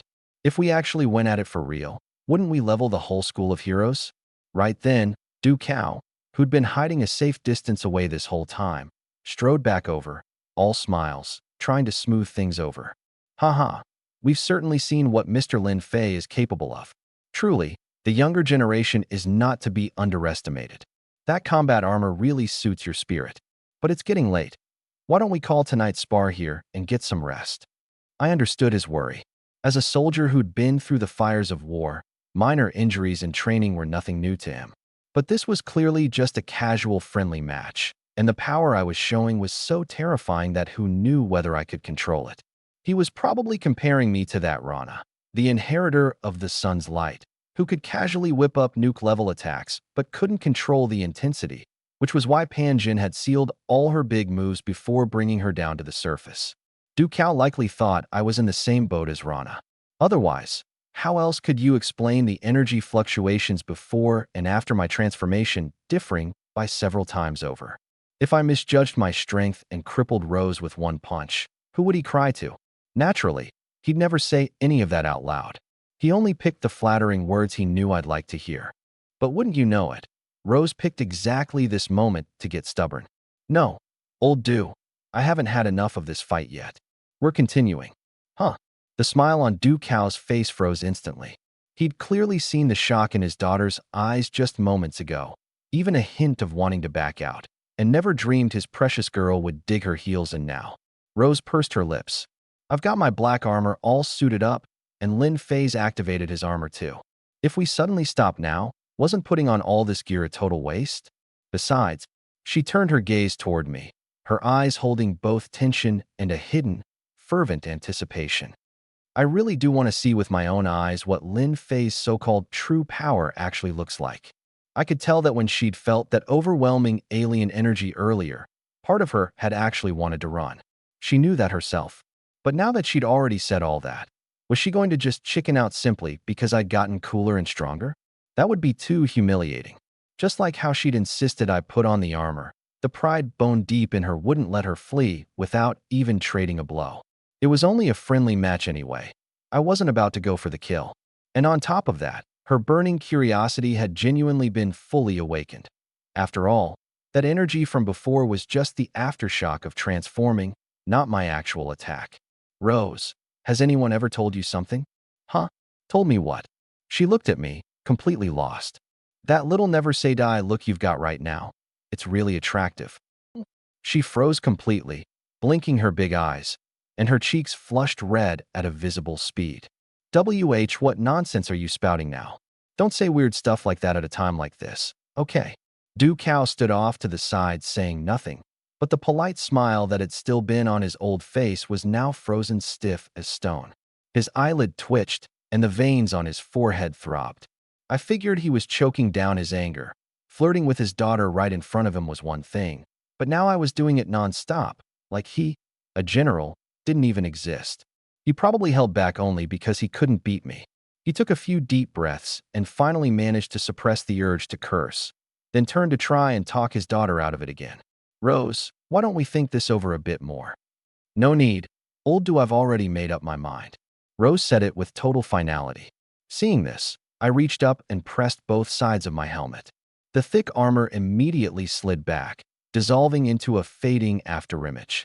The majestic Qilin helmet and jaw guard vanished along with it, revealing my face wearing a mischievous grin.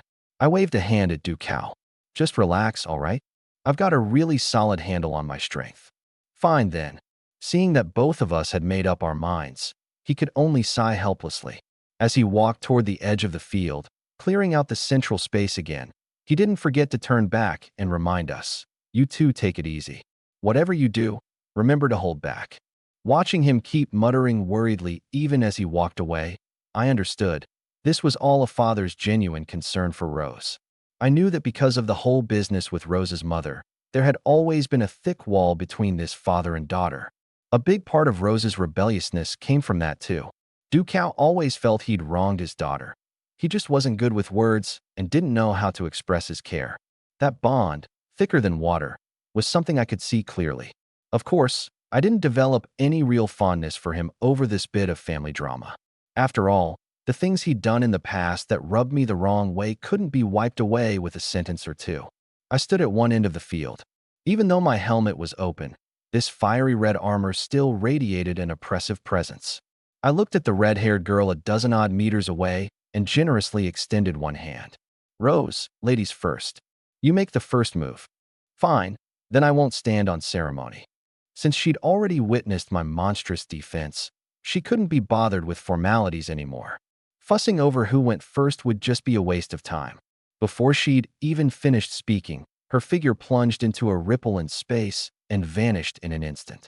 Then, countless cold-glinting melee weapons burst out of wormholes from every direction, raining down on me like a downpour. After putting on the black armor, with the internal supercomputer's assistance, the speed at which she opened wormholes had jumped up dramatically, and the number of weapons she could transport had multiplied several times over. Crack, crack. But these high-density alloy weapons had been nothing but scrap metal to me even before I transformed. In front of the current Qilin armor, they were no better than paper. The crisp sounds of shattering metal kept ringing out across the field, sharp enough to make your ears tingle. Whoosh! A vicious sound of air being sliced open came from behind me. Without even turning my head, I reached back and caught a hurled dagger, gripping it firmly. Using the momentum of my body's twist, I flung it right back.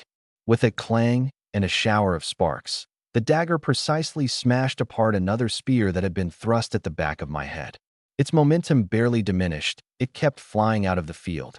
Just then, space rippled again, and the dagger was teleported back into the hand of Rose, who had somehow flash-stepped right in front of me. Her eyes were sharp. Holding the leftover blade backhand, she carved out a tricky arc from below, driving straight at my face. But this strike didn't produce any effect either. I merely extended 2 fingers, like holding a cigarette, and clamped down hard on that razor-sharp edge. My hands were now sheathed in armor with the texture of black leather. I just applied a little pressure. Snap! A crisp sound rang out across the entire field. Rose's pupils quivered violently. She stared at the broken-off blade tip in her hand, her face a picture of pure disbelief. I understood why she reacted that way. This dagger wasn't some disposable throwaway. It was a dark alloy treasure she always kept on her person. Since she'd already activated her black armor, naturally she'd brought out her ace in the hole.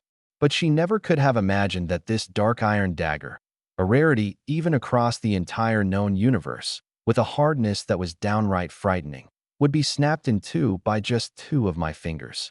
It was basically telling her one thing. If I wanted to, that thick black armor of hers was no more than a layer of plastic wrap in my eyes. Still, she was a battle-hardened warrior after all.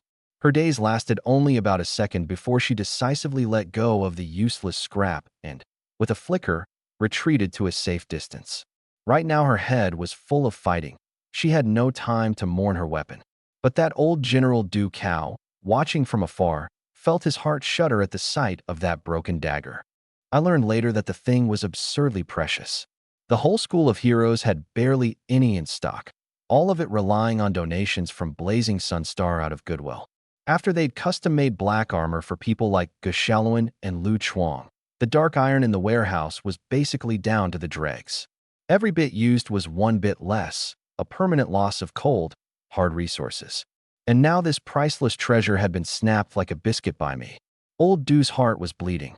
Over on Rose's side, though, she had no attention to spare for what he was thinking. She only had 2 of these high-grade pieces, and since one couldn't break my defense, she couldn't be bothered to pull out the other and embarrass herself. She switched tactics. In an instant, she frantically transported out all kinds of standard-issue weapons and carpet-bombed me with them. She herself darted like a ghost through countless torn-open wormholes, dead set on finding a gap in my defense. Bam! Bam! Bam! Fists blurred and crossed. The dull thuds of flesh striking flesh came one after another. But even though she chained her attacks together seamlessly, she couldn't so much as touch a single hair on my body. No matter how tricky or sneaky the angle she kicked or punched from, I could always beat her to it and dissolve the move with ease. Ha. Rose flipped a few times in midair, finally landing solidly on the paving stones, dropping to one knee, panting hard. Her breathing rhythm was completely shot, and cold sweat rolled down from her forehead along her temples, dripping onto the scorching ground. This ultra-high-intensity spatial teleportation, combined with non-stop dark energy output, had nearly drained her stamina dry. Looks like the gap between us really isn't your ordinary kind of wide. On her pretty face, done up with faint smoky makeup, hung a trace of a bitter smile. The truth was, she'd guessed long ago that she might lose. But no matter how she changed her moves or set her traps, in the end she couldn't even brush against my body. That despairing gap in power still left her feeling pretty defeated. Seeing her like this, I dropped my stance. Rose, let's call tonight's game here. Honestly, the alien energy inside me hadn't even had the chance to fully vent yet. But this fight had been way more satisfying than the one-sided beatdown I'd given Lu Chuang earlier. Lin Fei, don't stop yet. Something else. I tilted my head, a bit surprised, and looked at her. She gritted her teeth and stood up, casually wiping the sweat off her forehead. I noticed, ever since you transformed, you've just been standing there blocking my moves. You haven't taken a single swing at me on your own, right? The girl was pretty sharp. Before I transformed, I'd still trade attacks with her. But once I put on this red armor, I turned into an immovable mountain, only breaking her moves as they came, at most shattering her scrap metal. She knew in her heart that I wasn't looking down on her. But I'm not some fragile little porcelain doll that shatters the moment you touch it. She stared at me, her eyes shining. We've got Annie Yuqin at the School of Heroes, plus so many top-tier doctors. A little injury can be healed in the blink of an eye. So I really want to see just how ridiculous the real gap between us is. So that's what this is about. I nodded in sudden understanding and smiled. Since she was asking for it, I had no intention of refusing. Well, since you insist, then you'd better keep your eyes wide open and watch carefully. I paused. Here it comes. A flash of excitement crossed Rose's eyes. She instantly locked all her attention onto me, not daring to let even an eyelash tremble. She took up a textbook fighting stance, and her dark dimension computing power and the auxiliary engines inside her black armor all cranked into overdrive. I could tell she was ready to open a wormhole at any moment and teleport herself dozens of meters away. In her calculations, if she could just dodge this one strike of mine, she'd count it as half a win. But, whoosh, before her brain could even issue the command, a fiery red fist was already swelling rapidly in her pupils. In that instant, I saw her fear reflected in her eyes. For the first time in her life, she felt the scythe of the Grim Reaper resting against her neck. In the face of that oppressive force, her whole body seemed frozen, and she could only watch, wide-eyed, as this punch came roaring in. A gale, violent to the extreme, whipped past the tip of her ear. Boom! Right after, an ear-splitting explosion erupted from behind her. Actually, before I threw the punch, I'd made a point of telling her, "All right, Rose, I'm going for real now." The words had barely left my mouth when the world blurred before her eyes. Before her mind could catch up, I was already face to face with her. Cold sweat broke out all over her. She frantically activated a wormhole and flashed 20 meters away. But that feeling of being locked onto by a venomous snake didn't fade one bit. Where'd he go? She whipped her head around frantically, searching the field for me. Suddenly, a chill shot up from the soles of her feet straight to the crown of her head. She instinctively turned around, and what met her eyes was my oppressive back, along with a fist that was rapidly growing larger. She told me later that in that moment, the fist in her eyes no longer looked like part of a human body. It was more like a volcano collapsing down on her. The crimson glow flickering on the fist was like a giant word death, pressing hard against her heart. Her brain crashed on the spot. Her eyes went blank as she watched that mountain-splitting, stone-shattering punch come smashing down at her face.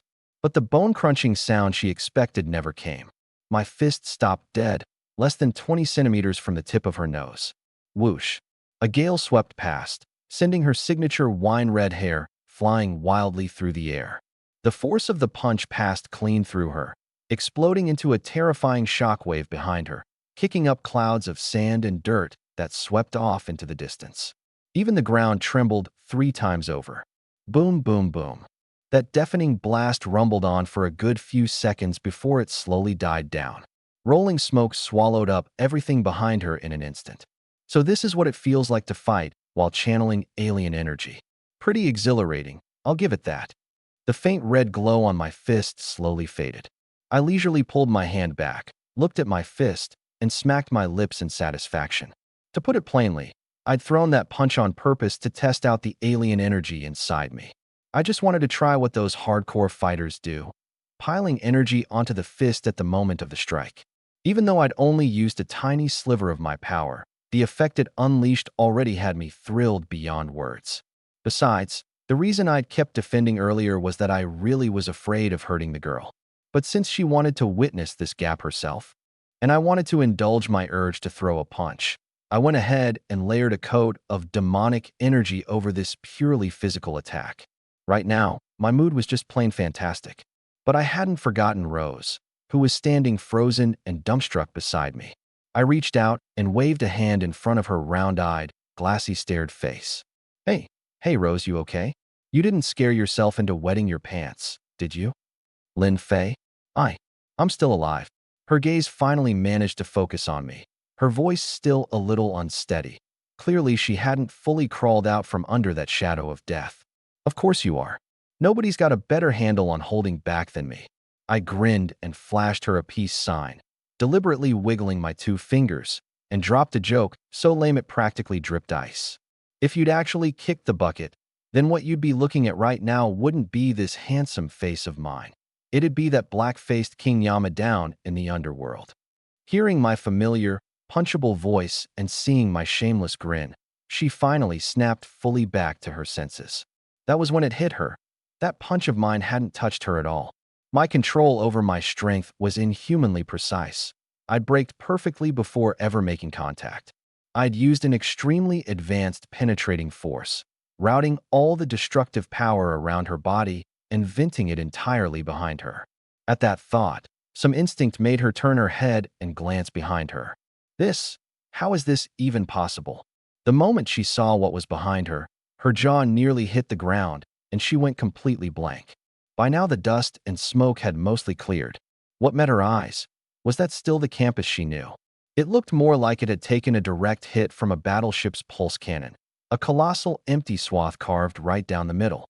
The towering classroom buildings that had once stood there, the rows of faculty dormitories behind them, even the fixed-point hospital in the far distance. Every single structure that lay along the straight line of my punch had been hollowed out in one go, leaving nothing but a neat semicircular gap. The cut was unnaturally smooth. The buildings had only their left and right corners left, standing forlornly in the wind. And it wasn't just the buildings that got wrecked. The ground fared no better. For over 30 meters along that line, everything, the meticulously trimmed lawns, the smooth stone paths, had been scraped bare, exposing the drab, raw soil beneath. This devastating scar started just a few meters from where she stood, tore clean through the entire school of heroes, and only lost its momentum after reaching the little grove on the hill behind the campus. Rose's eyeballs trembled along with everything else. She stood stunned for a good while before she barely managed to press down the visual shock, letting out a long breath. So, this is your real trump card. Rose, don't stare at me like that. You'll make me blush. I flicked the red hair off my forehead in a show-off way, my face full of smugness. Don't worship your big brother too much, now. She froze for a beat, then crossed her arms in irritation and let out a heavy huff. Don't flatter yourself. Who's worshiping you? The nerve on you. What a shame. And here I was, thinking I'd give you an autograph and take a photo together while I was at it. I don't do celebrity worship, not in this lifetime. She rolled her eyes. Besides, didn't you keep insisting earlier that you're not a celebrity? Now that's where you don't get it. I wagged my index finger smugly. As the old saying goes, no plan survives contact with reality. A person has to learn to roll with the punches. Sure, I don't want a bunch of male fans and annoying paparazzi. But for a top-tier beauty like you, Rose, I'd be more than happy to hand out some special perks. Oh, get lost. She'd thought I might have some profound wisdom to share, but it turned out I was just fooling around. Still, all my clowning had actually chased away a good deal of the shadow and shock that punch had left in her heart. The two of us were having a merry old chat here. But over in the distance, Du Cao and the others who hadn't evacuated yet were absolutely heartbroken. I found out later that while I'd been sparring with Rose, that Ajia who'd driven off in his beat-up Jeep to report in had just come rushing back to the school's front gate. drenched in sweat. The moment the guard told him Du Cao had taken me to the training grounds, a chill kept crawling up the back of his neck. This guy was psychologically scarred from dealing with me now. He wanted nothing to do with seeing my face again, no matter what. So he didn't dare go to the training grounds to find the leader. Instead, he snuck off to the hospital attached to the school, wanting to check whether Lu Chuang had woken up yet. Just as he stepped into the ward, looking at the comatose Lu Chuang on the bed and asking the on-duty doctor about his condition. Boom! The ward's ceiling and one wall suddenly went flying. The sudden turn of events nearly scared Agia into paralysis. Thankfully, there was no explosion. It was more like an extremely powerful current of air sweeping through, shearing off the entire wall behind Lu Chuang's headboard. Aside from the gale, no high heat or debris reached him. He stood there gaping, staring dumbly at the yawning crater ahead of him where a white wall used to be, now utterly empty. Looking out through the gap, the view was surreal. The once grand hospital building looked like a prehistoric beast had bitten a huge chunk out of it, leaving a chasm dozens of meters wide. Agia was a veteran agent, at least, so his reflexes were decent. After being stunned for a few seconds, his first instinct was to turn and check on Lu Chuang. Once he confirmed Lu Chuang hadn't been crushed to death. Well, the man wasn't dead, but the situation was a little awkward. That gust of wind had swept by and shaved a clean ring of hair right off the top of Lu Chuang's head, like it had been done with clippers. But who had the luxury to worry about hairstyles right now? Agia fumbled his phone out and called Du Cao, wanting to report immediately that the hospital had been forcibly demolished. But the phone rang, and no one picked up. Now he was truly panicking. Could the general have been ambushed too? The first suspect that popped into his head was me.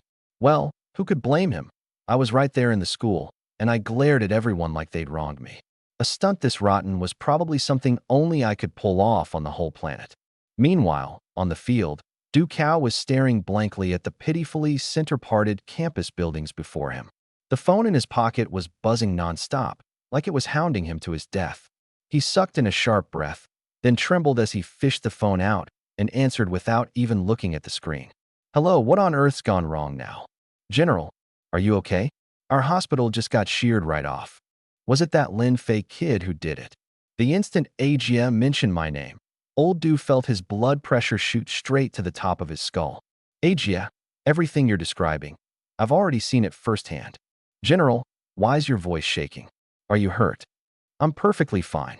He let out a long sigh, and with the good temper he'd accumulated from 10,000 years of wandering the universe and repenting day after day, he forced down his pounding heart and said coldly, "Don't get involved in this. I'll handle it myself. I'll come find you when I have time." With that, he hung up like he couldn't wait to be rid of the call. His gaze drifted back to that colossal band of rubble running straight through the entire school. After confirming that Rose hadn't lost a single hair, he looked at the apocalyptic scene and was genuinely shaken by my destructive power.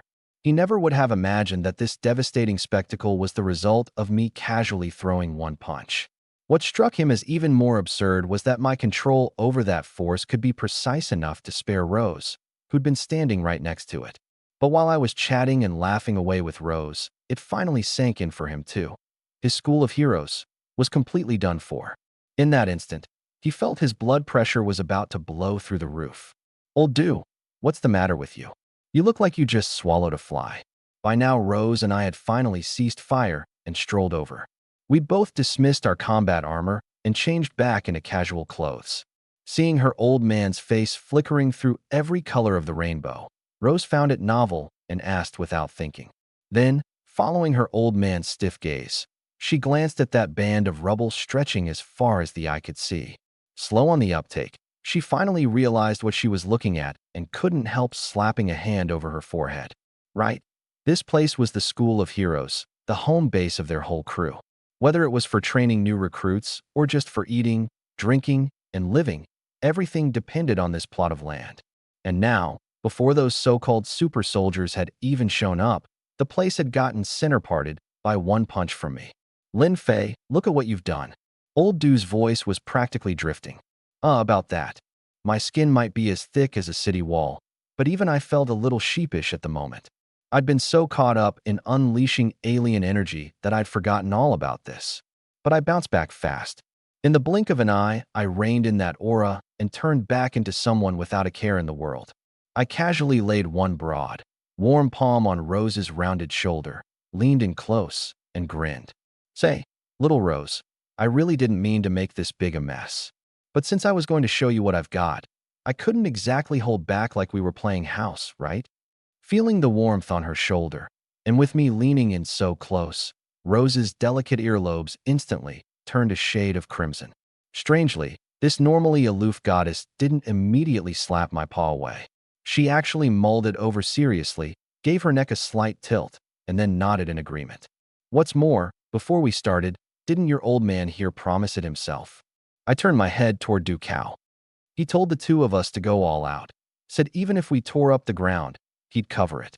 It was precisely because of that guarantee that I dared to show my real skills without any hesitation. My teasing gaze landed on old Du, even if I wanted to chip in some renovation money. I'm guessing a big shot like you wouldn't lower himself to take my cash, am I right? Everything you say is correct. Ducal forced a stiff smile onto his old face, one that looked worse than crying. His mind was echoing with all the big talk he'd boasted before the fight, and right now he'd have given anything for a time machine to go back half an hour and slap his past self silly.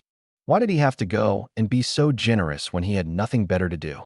Go wild, I'll cover all the losses. Well, now look. He'd bitten off more than he could chew and had no one to blame but himself.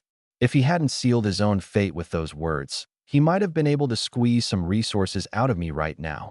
Maybe even use the compensation as an excuse to wheedle me onto the school's official roster. If he could recruit a guy like me, monstrously strong and mysteriously connected, this bit of rubble wouldn't have amounted to anything at all.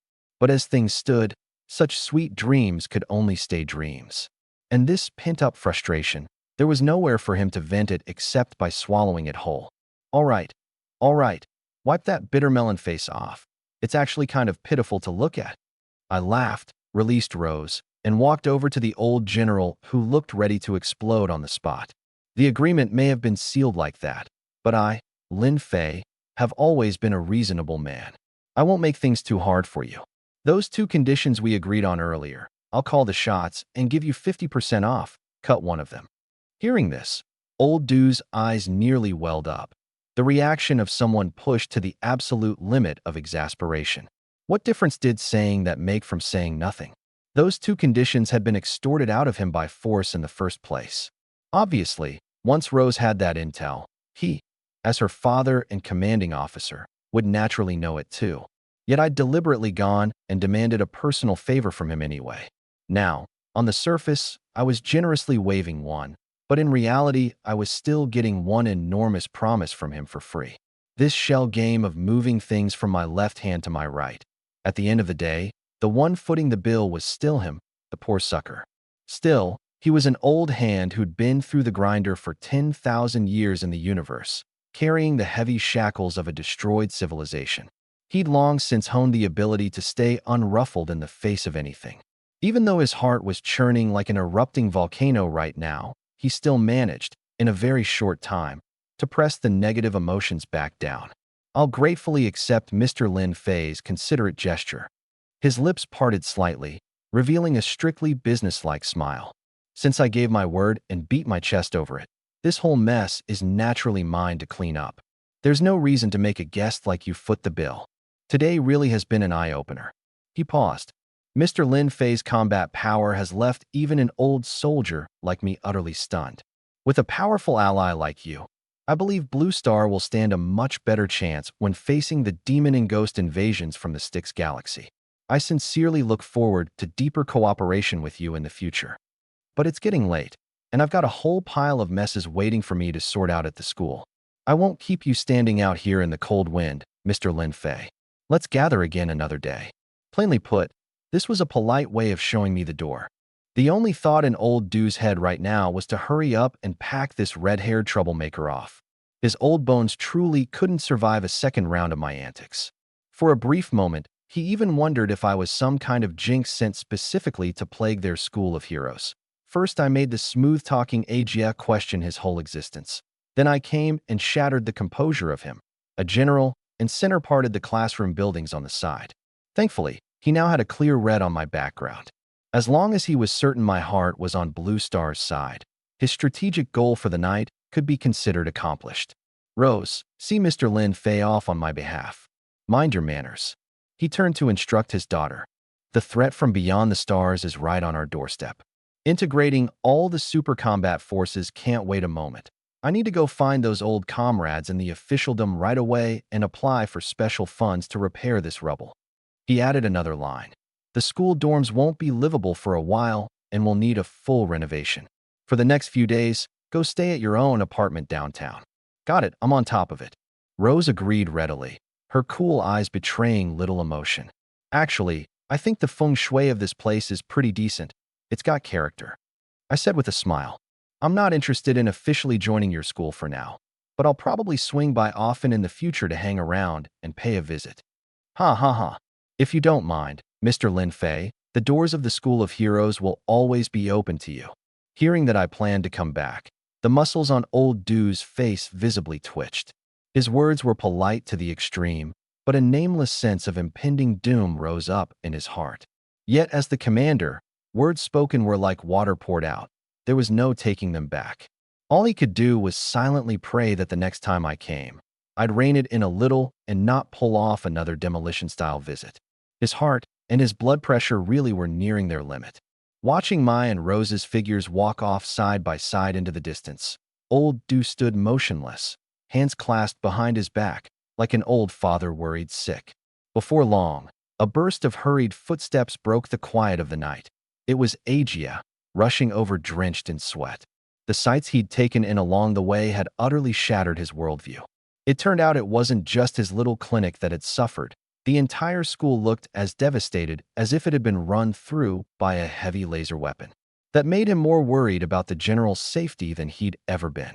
But when he arrived and looked around, only Du Cao was there, standing alone in the cool breeze without so much as a scratch on him.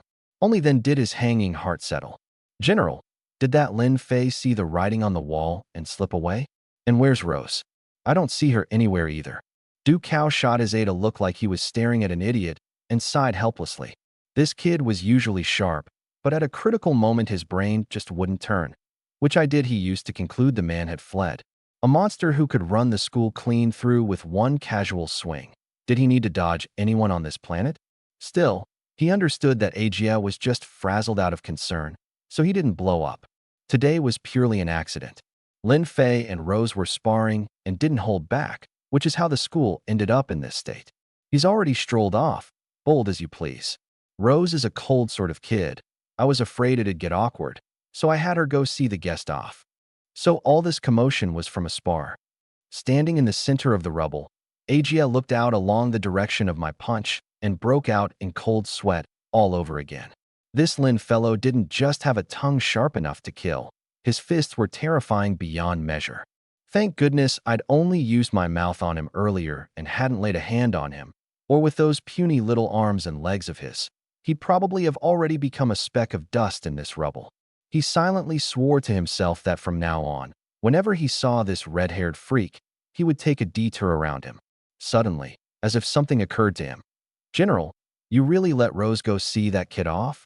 I remember on the way here you even told me to keep an eye out and to find a way to break them up if anything looked off. That was the old way of thinking. The situation's been turned completely upside down now. Du Cao's mood grew extremely complicated.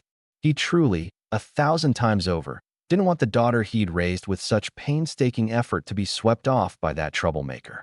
But he couldn't lie with his eyes open, either. The girl's attitude toward me, he'd seen it all. When they'd arrived, the two of us had been all cuddled up, and just now, when I casually slung an arm over her shoulder, Rose hadn't shown even a hint of resistance or disgust. He knew Rose's bone-deep proud personality all too well.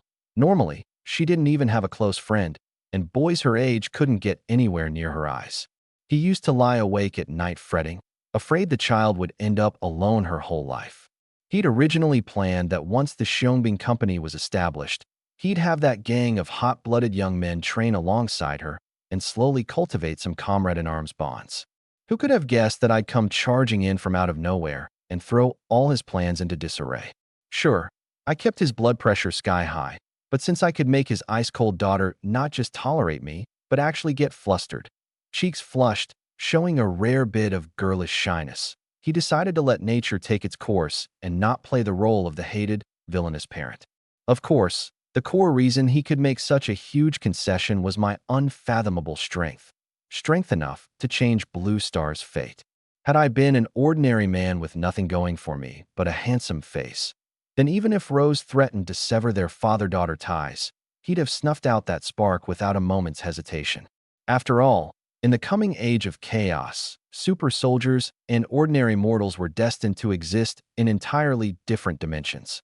Yeah, I won't stay any longer. I'm heading back to the Grand Canyon vessel to hold a meeting with the higher-ups, he instructed. You stay behind to wrap things up, get the shaken staff settled, and carefully check whether any poor souls got hurt by the aftershock. If you're short on hands or funds, file a report anytime, and I'll apply to the top for support. Understood, General. Safe travels. Meanwhile, on the other side, the red and white Qilin speedster carved a gorgeous streak of light across the road. I was riding with Rose, weaving freely through the quiet forest trails, the roar of the engine especially crisp in the night. Maybe because she'd ridden with me once before, the two of us were a good deal more in sync now. She sat behind me, her slender arms wrapped naturally around my waist. Her gaze was glued to my profile, sharply defined in the moonlight, like it had been pulled in by a magnet. "What's up?" I teased with a smile. Did the great beauty Rose suddenly come around and decide she wants an autograph and a photo with this handsome face after all? TCH, quit flattering yourself. Who wants your autograph? She rolled her eyes irritably, though the corners of her mouth curved up ever so slightly. I'm just puzzled about what model of super gene you've got in you. How do you train it into such ridiculous combat power? You're practically a monster. That drag race earlier, my Qilin speedster made her motorcycle look like it belonged to a lower dimension entirely. But she'd never have imagined that once I actually threw down for real, I'd be countless times more absurd than I was behind the wheel. Let me correct you there. This isn't some monster thing. This is called the charm of a once-in-a-generation genius. I kept one hand steady on the handlebars while the other showed off, wagging my index finger in the air as I chuckled. And honestly, there's no so-called super gene inside me. Yeah, keep spinning that tail. If I believe a single word out of your mouth, I lose. Rose wore an expression that clearly said, I've got you all figured out. If he didn't have some top-tier genetic sequence, how could he unleash that kind of terrifying energy, the kind that even knocked precision instruments out of commission, and pull off all those fancy, hardcore tricks? Since I wanted to play mysterious, she couldn't be bothered to press me. Asking would get her nowhere anyway. She reached out and gave my solid back a light punch. Keep your eyes on the road. There's a big lake right around that bend up ahead. You drive us in there, and I am not fishing you out. Relax, Rose. This ride's got some black tech autopilot. It won't crash. So you're telling me you've been striking cool poses this whole time and weren't actually driving at all? Rose's expression flickered with suspicion in an instant. Well, not exactly. I only let the system take the wheel when I want to turn around and check out a pretty girl. That's more like it. Rose gave a small nod. I could tell her mind was circling back to the explanation I'd given earlier, that this vehicle was really just a physical manifestation of my own energy. By that logic, even on autopilot, it was still ultimately me controlling everything.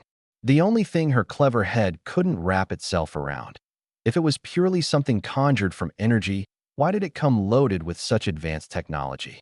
Not only could it navigate with pinpoint accuracy, its exhaust ports could shoot flames for a speed boost, and those dynamic readouts on the dashboard looked more intimidating than a military computer.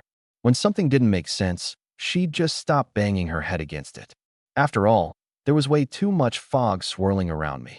If she tried to figure out every single piece, her CPU would burn out for sure. Right then, she suddenly noticed the scenery around us looked unfamiliar. My phantom Qilin flash wasn't charging toward the lake's surface like it had on the way here. Instead, it was heading straight for that towering stone highway bridge in the distance. Those bridge pillars had to be dozens of meters tall, downright imposing. Take the normal route up along the stone bridge, and you'd reach the academy's main gate. How come you're not doing the water skimming thing this time? Oh, I laughed. From your tone, does that mean Miss Rose here didn't get her fill just now? It was pretty good, I guess. This time she was a lot more honest about it, admitting it with cheeks tinged faintly red. The truth was, on the way back, she'd secretly been hoping I'd give her another taste of that thrilling ride across the water. Since we saw the lake on the way here, we've got to try something fresh on the way back, right? Something fresh. Her beautiful eyes lit up in an instant. All that earlier disappointment wiped clean away, replaced entirely by curiosity. Then she heard the engine suddenly scream to a higher gear. The front of the vehicle was about to slam head-on into that thick bridge pillar, yet I showed no sign of hitting the brakes or turning the wheel. Her heart lurched, and she vaguely guessed what this lunatic was about to do. Sure enough, just centimeters from the stone column, the vehicle didn't slow. It sped up, suddenly unleashing an astonishing surge of thrust. She felt the whole body of the bike tilt upward, her own body pitching backward from the inertia. Survival instinct made her clamp down hard around my waist, her fingernails nearly digging into my clothes. The phantom Qilin flash completely defied gravity, its nose pointed skyward, tires clinging tight to the vertical bridge pillar, shooting straight up toward the clouds like a bolt of lightning. Hoo-ha! Rose drew in a deep breath of the high-altitude air. Excitement and wild exhilaration were written all over that stunningly gorgeous, lightly made-up face. She commanded the gene of space and time and could travel through wormholes at will, the dream of countless people. But just like how she couldn't ride a motorcycle across the lake, that wormhole transportability of hers couldn't let her experience this extreme thrill of racing along a vertical wall. Especially with the night wind slicing across her cheeks like a knife, watching the ground below shrink at breakneck speed until it became a blurry pinpoint of light. That adrenaline-pumping rush had her completely hyped, even more of a kick than the way here. In the blink of an eye, we shot up over the top of the bridge pillar. Carried by that momentum, the bike leaped another 10-odd meters through the air before landing smoothly on the wide bridge deck, then tore off toward the bustling downtown of Giant Gorge City. Once we entered the city, I reined in that ferocious energy, letting the speed settle back to the pace of an ordinary bike. The huge contrast threw Rose off a little, but since she was something of a speed demon herself, she recovered fast. "Lin Fei, which neighborhood do you live in?" she asked. "It's the dead of night. Just drop me off at any intersection. I can get home on my own. No need to go out of your way." About that, there's been a little snag. I gently slowed the bike, coming to a steady stop beneath a roadside tree. "What's wrong? Did the bike break down?" "You might not believe this," I said, spreading my hands. "But here in Giant Gorge City, I actually don't have anywhere to stay." "Huh? You're telling me you're not a local?" "Naturally." I flashed a bright, harmless grin. "And not just here. I don't own property in any city on Blue Star. Plus, right now my pockets are cleaner than my face. No phone, not a single coin of cash. Heck, things like an ID card or a bank card. None of that exists for me." Rose froze completely in the back seat, turned to stone. I understood the look on her face. Even if you'd crawled out of some deep mountain forest, or if you really were an illegal border crosser, you'd at least have some kind of communication device, right? If you were short one or two things, she could figure out a way to fix it. But your entire set of hardware zeroed out, and I still had the nerve to thump my chest and call myself a genuine Blue Star man. "So the money you used to eat with Sue Shally at the diner earlier." "Oh, that." I chuckled. "Shally treated me to that meal to thank me for saving her life. But then you came charging in halfway through, so naturally the bill ended up on you." Watching her look, like she wanted to say something but couldn't, her expression utterly bizarre, I kept exercising my talent for shamelessness. "So that reduced condition deal I brought up with your old man earlier? What I really wanted was for you to hook me up with a place I can actually live in. And while you're at it, help me get a phone and some spending money too. The money part won't trouble you. I'll just go ask your dad for it directly later."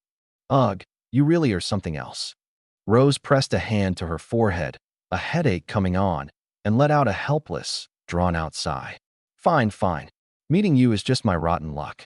I'll figure something out for you." She gave a casual wave of her hand, and a ring of blue ripples spread through the air.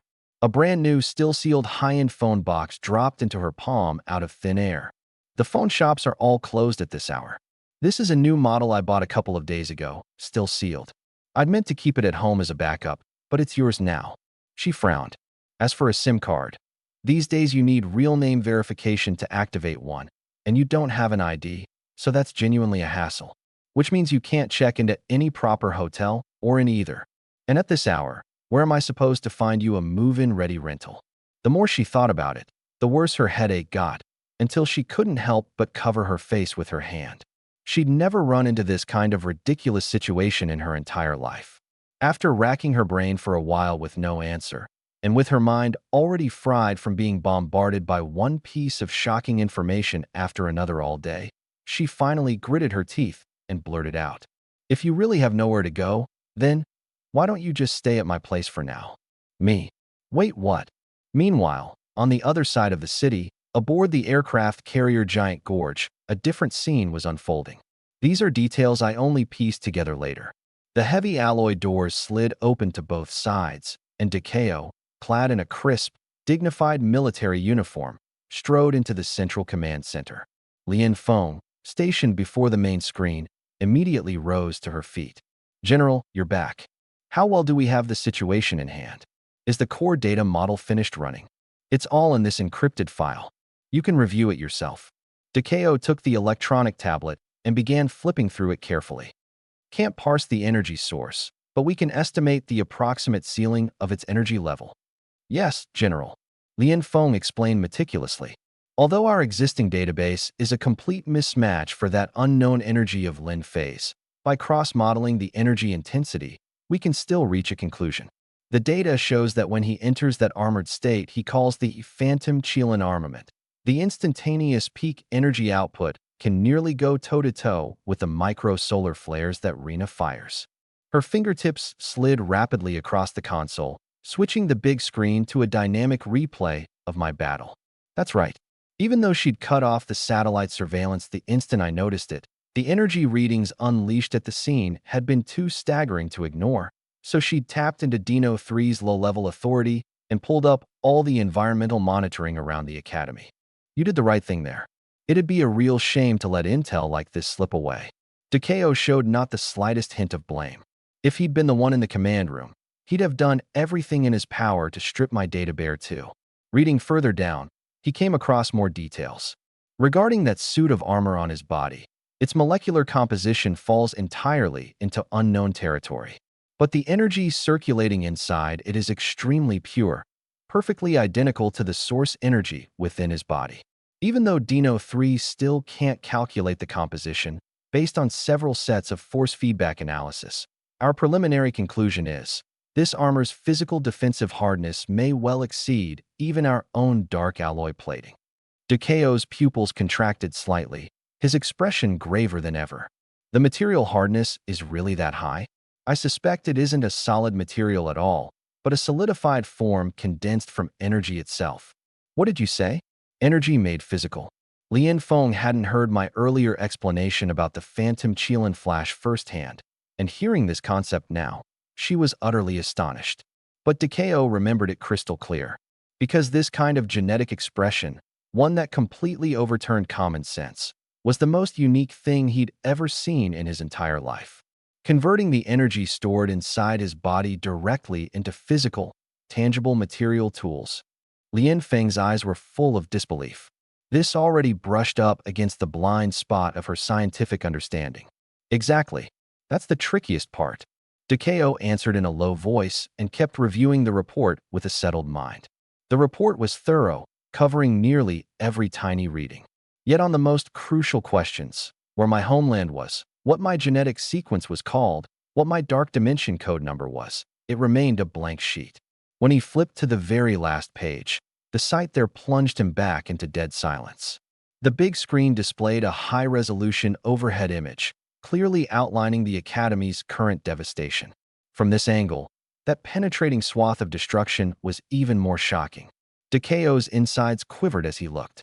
He knew full well that if the intel was right and my energy intensity could rival a small solar flare, then this level of destruction made perfect sense. But what truly rattled the veteran general was the ultimate degree of control I'd displayed. The replay on the screen had been slowed 1,000-fold, and even so, it could barely catch the afterimage of my punch. That single strike was practically unstoppable, its wind force wrapped in terrifying energy capable of melting steel.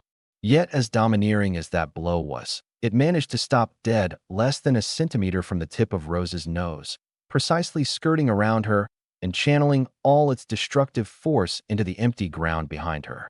This kind of fine control over energy, not even Rena, the one they called the humanoid nuke, could hold a candle to it. In the entire known universe, perhaps only that monkey named Son Goku could go arm to arm with me in this regard. General, how far have you gotten in getting to the bottom of this man's true identity? Seeing him close the file, Lien Feng ventured a question. That kid calls himself a super beast warrior and says the power he uses is called psychic energy. Without a moment's hesitation, Lien Feng turned and began hammering away at the console. Dino 3 is cross-referencing the entire universal database. Match result: none. As expected, don't waste your effort. Takeo waved his hand and gave a self-mocking smile. The knowledge bank in his brain couldn't compare to a computer's for sheer comprehensiveness, but his experience was absolutely top class. If even he had never heard of or seen a term, the odds of it existing anywhere in this universe were slim to none. Besides, Dino 3 couldn't calculate so much as a single strand of my hair from start to finish. Expecting it to find answers off 2 obscure words alone would be a genuine miracle. Still, even though we haven't cracked his background, there's one thing I can state for certain. Takeo's gaze turned graver than ever. After a moment of silence, he delivered his verdict word by word. The gene lying dormant inside Lin Fei. Its ceiling may well be no less than that of our own 3 great God creation projects. How is that possible? Lien Feng's eyes went wide, and she cried out. You had to understand. Those 3 great projects were the ultimate masterworks that the Space Headmaster had produced in alliance with Dino, Blazing Sun, and even the Angel civilization, at the cost of countless resources and painstaking effort. They were the final trump card prepared to counter the coming Void era. General, aren't you being a little? She wanted to say he was overrating me, but a single look from Takeo stopped her. It sounds absurd, I know, but don't forget, Goku is a living, breathing example. He said slowly.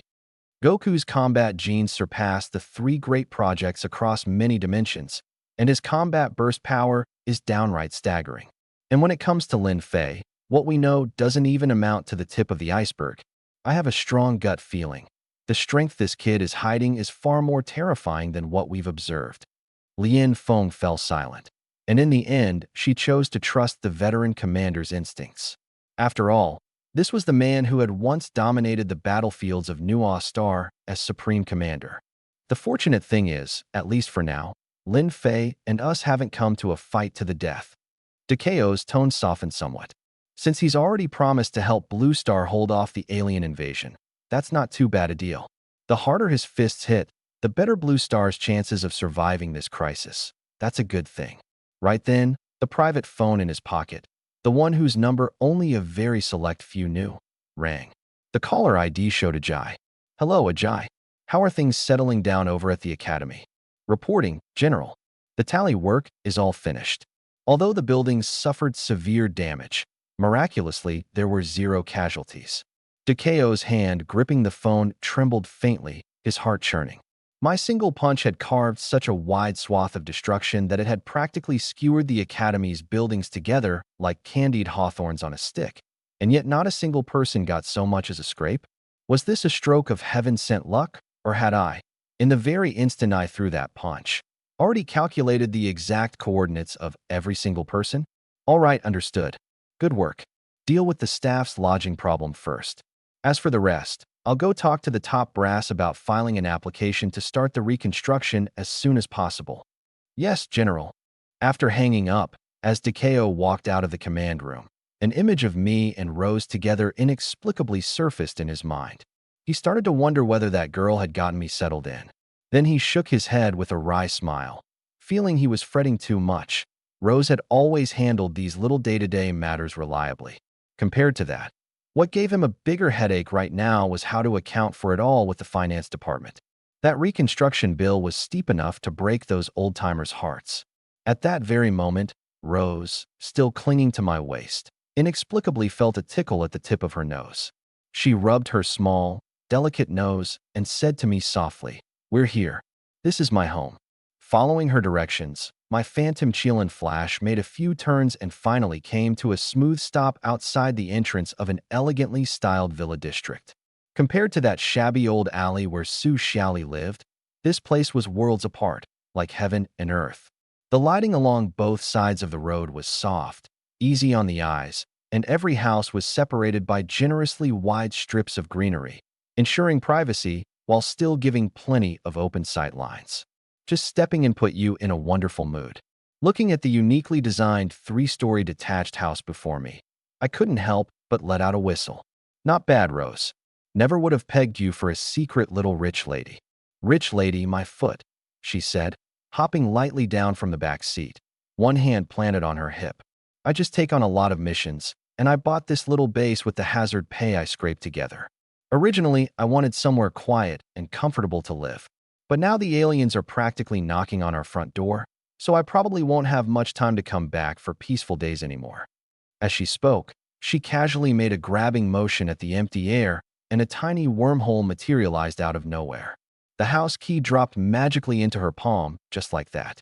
Even though she'd been staying at the academy dorm and hadn't come back in a while, and hadn't carried the key on her, for someone who commanded space-time technology, opening a door was nothing more than an algorithmic problem solved with a flick of the fingers. Tisk, TSK. That micro-wormhole tech of yours is an absolute godsend for everyday life and travel. Jealous? Want to learn it? She turned around, arched those slender, pretty eyebrows at me, and asked half-jokingly. Nah, I'll pass. I shook my head. I've got a feeling that smile of yours is up to no good. I'm afraid you'll sell me out, and I'll end up counting the money for you. Oomph. You're the one up to no good. Learn it or don't. See if I care. She said that with her mouth, but she was secretly scheming inside. A thought had indeed just flashed through her mind. Use the pretext of teaching me wormhole transport as an excuse to borrow this insanely cool phantom Qilin flash of mine for a couple of test rides. But on second thought, wormhole transport was a core secret of the Dino civilization, and here she was, willing to trade it away just to ride a motorcycle. Thinking about it that way, she instantly felt she was being incredibly generous, and it was this kid who didn't know how to appreciate a good deal. Fine, don't learn it then, she huffed with a proud little sniff. This lady can't be bothered to waste the effort teaching a dumb student like you anyway. The truth was, even if she'd genuinely been willing to teach me, my constitution simply couldn't learn it. My body had none of the dark dimension or the supercomputer that the god-tier civilizations relied on to survive, and my energy attributes were on a completely different track from dark energy. Our two power systems were like a chicken talking to a duck. There was just no way to play in the same sandbox. Click. She twisted the door open, and a faint, subtle fragrance wafted out from the entryway. She swiftly changed into her house slippers, then conjured a pair of disposable men's slippers from the void. I understood perfectly. This home had never kept any men's shoes. Because she was reclusive by nature and had no friends, and normally kept to herself, coming and going alone. Even her general of a father, Decao, had never once been invited into this private domain of hers. Come to think of it, I really was the first member of the opposite sex to ever set foot inside her home. At that thought, Rose's heart inexplicably skipped half a beat, and a trace of bashfulness she wasn't even aware of flickered through her eyes. She was even a little baffled now, wondering whether she'd been out of her mind back on the highway. How on earth had she ended up bringing me home as if in a daze? But at this point, it was too late for regrets. Besides, I really had left a deep impression on her. She couldn't very well let a war god-level being like me go stay in some windowless dive of a hotel, could she? What's more, once the academy was rebuilt, she'd have to move back anyway. This villa would just sit empty otherwise, so letting me stay here temporarily was actually a decent arrangement. I stepped into the living room in the soft, cushiony slippers and looked around. The decor was minimalist, with a strong sense of open space, spotlessly clean, the furniture arranged in an orderly way. One glance told you the owner was someone who kept a very organized life. Wouldn't have guessed it, Rose. Your place is actually this tidy. You've got good habits. What? In your eyes, a girl's room is supposed to be a garbage dump with clothes thrown all over the floor and snacks scattered everywhere. She shot me a big, exasperated eye roll. There's a housekeeper who comes regularly for deep cleaning. Even though I stay in the dorm most of the time, once in a while, when I'm in a bad mood, I'll come back here to hide out alone in peace and quiet. She casually shrugged off that stylish leather trench coat and hung it loosely on the entryway rack, revealing her exquisitely curved figure. All right, quit gawking around. Follow me upstairs. Your guest room is on the 3rd floor. I trailed after her up to the 3rd floor like a little tag-along. I live on the 2nd floor. The whole 3rd floor is yours for the next few days. Pick whichever room you like. I'm not that picky. I'll take this innermost one. It's quiet. I casually pointed to the room farthest from the stairwell. Sure, whatever you say. The room had originally been empty, without even a decent piece of furniture. I watched her sweep her slender hand through the air like a magician, and a bed frame, a mattress, brand new bedding and pillows appeared in the room one after another. Now I get it. I couldn't help but crack. If you opened a moving company, you'd probably put the whole city's labor force out of work. Get lost. Quit with the snide remarks. She glared at me. Take a look. Anything else you're missing? It's pretty perfect. Nothing missing for now. All right then, it's getting late. Go shower and get to bed early. I'm heading downstairs.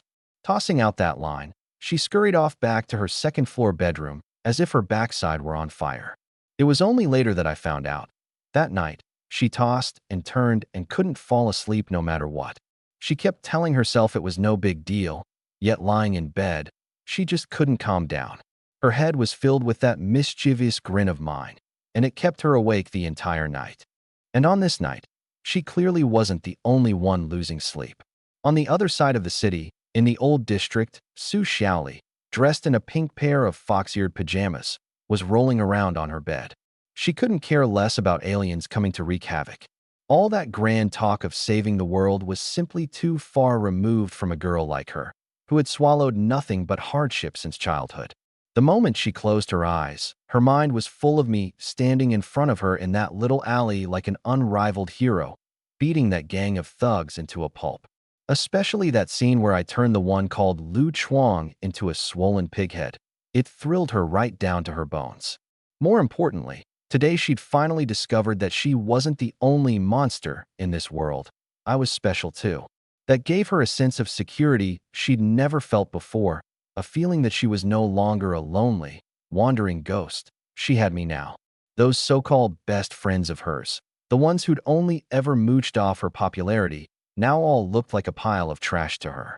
She hugged the pink cushion tight, her little face full of sweet daydreams. Even though there was still about a month before her rent was up, she was already itching to move out, wishing she could kick off cohabitation mode with me right away. Meanwhile, Rui Meng Meng, who normally just kept her head down and worked, was also tossing and turning, unable to sleep. In that cramped, shabby basement rental, she lay on her side on the hard wooden plank bed, her big, innocent eyes wide open, gazing at that clear sliver of moonlight outside the window. She had a feeling that her peaceful life had reached a turning point, and that the days ahead might be turned completely upside down. And that vibrant, energetic face of mine kept flashing uncontrollably through her mind. She thought of the natural, easy way I'd asked for her number, of how considerate I'd been, escorting Su Xiaoli home because I was worried about her getting back so late, and of that final image of me carrying Xiaoli off, vanishing into the night. She unconsciously gripped the old phone in her hand, its screen already a little cracked, and inexplicably began to hope in her heart, wondering when that screen would light up with a greeting from me. These girls' thoughts were relatively light and carefree. Dukeo and Ajay, on the other hand, were so busy they didn't even have a spare moment to sip water. Dukeo spent the entire night aboard the giant gorge explaining things to the top officials, nearly wearing his lips raw before he barely managed to convince them that Blue Star was facing an unprecedented crisis and got the special funds for repairing the academy approved. Ajay, meanwhile, led a crew scrambling through the rubble without a moment's rest, settling the frightened staff, and had to spare attention for dealing with that troublemaker Lu Chuang, who was still unconscious. That night, everyone was as busy as a wound-up machine, unable to stop for even a second. And so we come to the early morning of the next day. I was ambling down from the 3rd floor when I happened to catch Rose standing alone in the center of the empty 1st floor hall, speaking in a low voice into her communicator. No problem. Chief Do about a place for that Lin Fei to stay. I've already got it sorted out for him. But right now his pockets are cleaner than his face. No phone, no cash, no proof of identity, nothing. I could tell the person on the other end was old Do after witnessing my strange and formidable methods with his own eyes. Even exhausted as he was from last night's ordeal, my strategic weight in his mind had already risen to an irreplaceable level. That was precisely why old Do had eagerly dialed in first thing in the morning, his tone urgent as he asked after my situation. So that's how it is? After hearing his daughter's description, the same suspicion that had gripped Rose the night before instantly popped into old Do's head. Could such a preposterous fellow really be a genuine, homegrown human of Blue Star? But this general, weathered by so many hardships, didn't fixate too much on the details. All right, I've got a rough grasp of the situation. I'll instruct Ajay to expedite all those tedious follow-up procedures. Old Do, forget that for a second. Rose changed the subject. How far along is the restoration work at the academy? The funding documents from those big shots up top have been formally issued. The banner of reconstruction has already been raised again over the rubble. Even though restoring the academy to operation in the shortest possible time meant pouring in an astronomical sum, given last night's circumstances, old Do had still reported my awe-inspiring combat power truthfully, emphasizing that I currently stood in their camp. That line of reasoning had barely given those big shots something reassuring to hold on to. The approval process hadn't been smooth. It took endless spit and back-and-forth negotiating, but he'd managed to secure the authorization document at that night's emergency closed-door meeting. But right as the two of them were discussing serious business, my mouth got ahead of me. Hey, Rose, for lunch are we planning to hole up at home and order takeout? Or change clothes and go grab a bite out somewhere? The other end of the line instantly fell into an eerie silence. Rose, I say. Old Do's tone began to tremble faintly, his words brimming with hard-to-suppress shock. My ears aren't playing tricks on me, are they? That was definitely that Lin Fei kid's voice just now, right? Be honest with me. Are you at your own home right now? This. Two alluring blushes shot up across Rose's porcelain-white cheeks in an instant. She shot me a fierce glare, then hurried to cover for herself into the receiver. Old Do, where's your mind going? Lin Fei stayed at a hotel last night. It's exactly because he doesn't have a single coin in his pocket that he and I agreed to meet up today. I'm planning to take him out to solve his food and drink problem. Oh, so it was a false alarm. You scared me half to death. Only then did old Do let out a long breath, the heart lodged in his throat finally dropping back into place.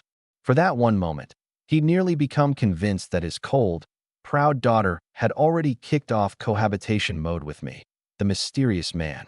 Though deep down he didn't object to the two of them developing things naturally, there was still a basic order to how things were supposed to go, and this pace was frankly a bit too fast for him as a father to handle. What's more, the shadow of an alien civilization's invasion now loomed overhead, and Blazing Sunstar had just sent over an official dispatch that fiery-tempered High Goddess Rena would be arriving on Blue Star tomorrow. Haha. Well, since you young people have things in common to talk about, spending more time together and getting to know each other better isn't a bad thing. Old Do shifted the conversation. But remember this, tomorrow, you absolutely must return to the academy on time. A trace of surprise slipped into Rose's tone. Does that mean we're finally about to formally begin gathering the super warriors scattered across the various regions? By her logic, this kind of lip-flapping recruitment work had never been her strong suit. Shouldn't that be the job of that professional errand runner, Ajay? Rose, do you still remember those alien visitors who came calling last time? I remember. They called themselves the Blazing Sun Civilization. The core consumables for our dark alloy armor and our massive supply of provisions, all of it, when you get down to it, was sponsored by them. Exactly right. Blazing Sun's High Goddess Rena will personally descend upon Blue Star tomorrow, carrying the friendship between our two worlds. When that time comes, you need to pull yourself together and come with me to the dock to welcome her. While you've still got a little free time today, go find a residence in the city center of a decent enough grade, reserved for Rena to stay in. So old Do had already received word of Rena's visit. The Academy had originally prepared a high-spec dormitory carefully arranged for this esteemed goddess. But thanks to my rampage last night, the entire Academy was now a construction site, and you'd be hard-pressed to find a single intact roof tile. They certainly couldn't have a high goddess who'd cross star systems to get here moved straight into some drafty temporary shack. Rena? My hearing was astonishingly sharp now, and even across some distance, I still clearly caught that name over the phone. I couldn't help but start doing the math in my head. Since that lively, jumpy light of the sun was about to arrive, then Yin, who stood at the side of the King of Gods, along with that gang of Tao-Tai henchmen running their slaughter contest, were probably all lined up and on their way too. You'd even have to add in that demon Queen Morgana, who would later turn Blue Star completely upside down. Even though the terrifying psychic energy dormant in my current body was equivalent to about 0.2 of a black hole, if I only maintained the standard armament form, I might not be able to firmly overpower Morgana. But if I activated the higher-tier Super Beast armament state, I ought to be able to go arm-to-arm with her. Only, taking strength at this level up against an ultimate archdemon on the order of the Grim Reaper Carl would probably still fall a bit short. But then again, I'd been in this world for not even a full 24 hours all told, and I could already wield this kind of might that steamrolled the current era. I really ought to be content. When it comes to being a person, the most important thing is knowing how to find joy within the strength you already have. Of course, feelings aside, the pace of boosting my psychic energy could absolutely not slacken. Think back to that fellow named Qilin Fei. Even bathed in the glory of the strongest talent across the 7 great universes.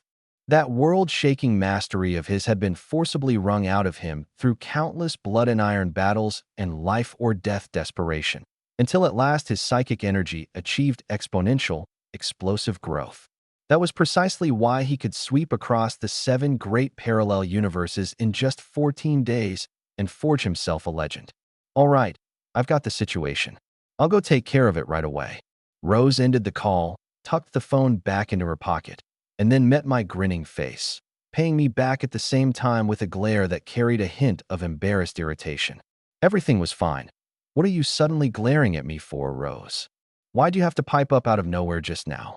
You nearly let old Dew's sharp instincts catch on that something was off. Huh. I blanked for half a second, then put on a knowing, teasing expression. Oh, so you're hung up about the two of us sharing a roof. These days, isn't living under the same roof a pretty ordinary thing? Rose immediately gave me a pretty eye roll, though her tone had unconsciously softened a touch. Quit running your mouth, and let's get going. Let's fill our stomachs first. After we eat, we'll swing by the mall and pick out a few decent outfits for you. And if you found last night's bedding and pillows uncomfortable to sleep on, we'll swap them for new ones today too. Plus all those little bits and pieces of daily necessities like toiletries. Listening to her, I understood perfectly. The 3-piece bedding set at home was passable for now, but at the end of the day, it was old stuff she'd hauled over with a micro-wormhole last night just to get the job done. Today she wanted me to personally pick out some pieces that suited my taste and had a softer, higher quality feel. Honestly, on any ordinary day, this cold, aloof goddess of an assassin would never waste her thoughts on trivial matters of daily life like these. After all, in her dictionary, there had never been an entry for attentively taking care of someone else. All these meticulous, thoughtful plans were the result of her lying against the sofa the whole night before, sleepless, turning it all over in her mind. Yes, last night, she hadn't been able to close her eyes at all.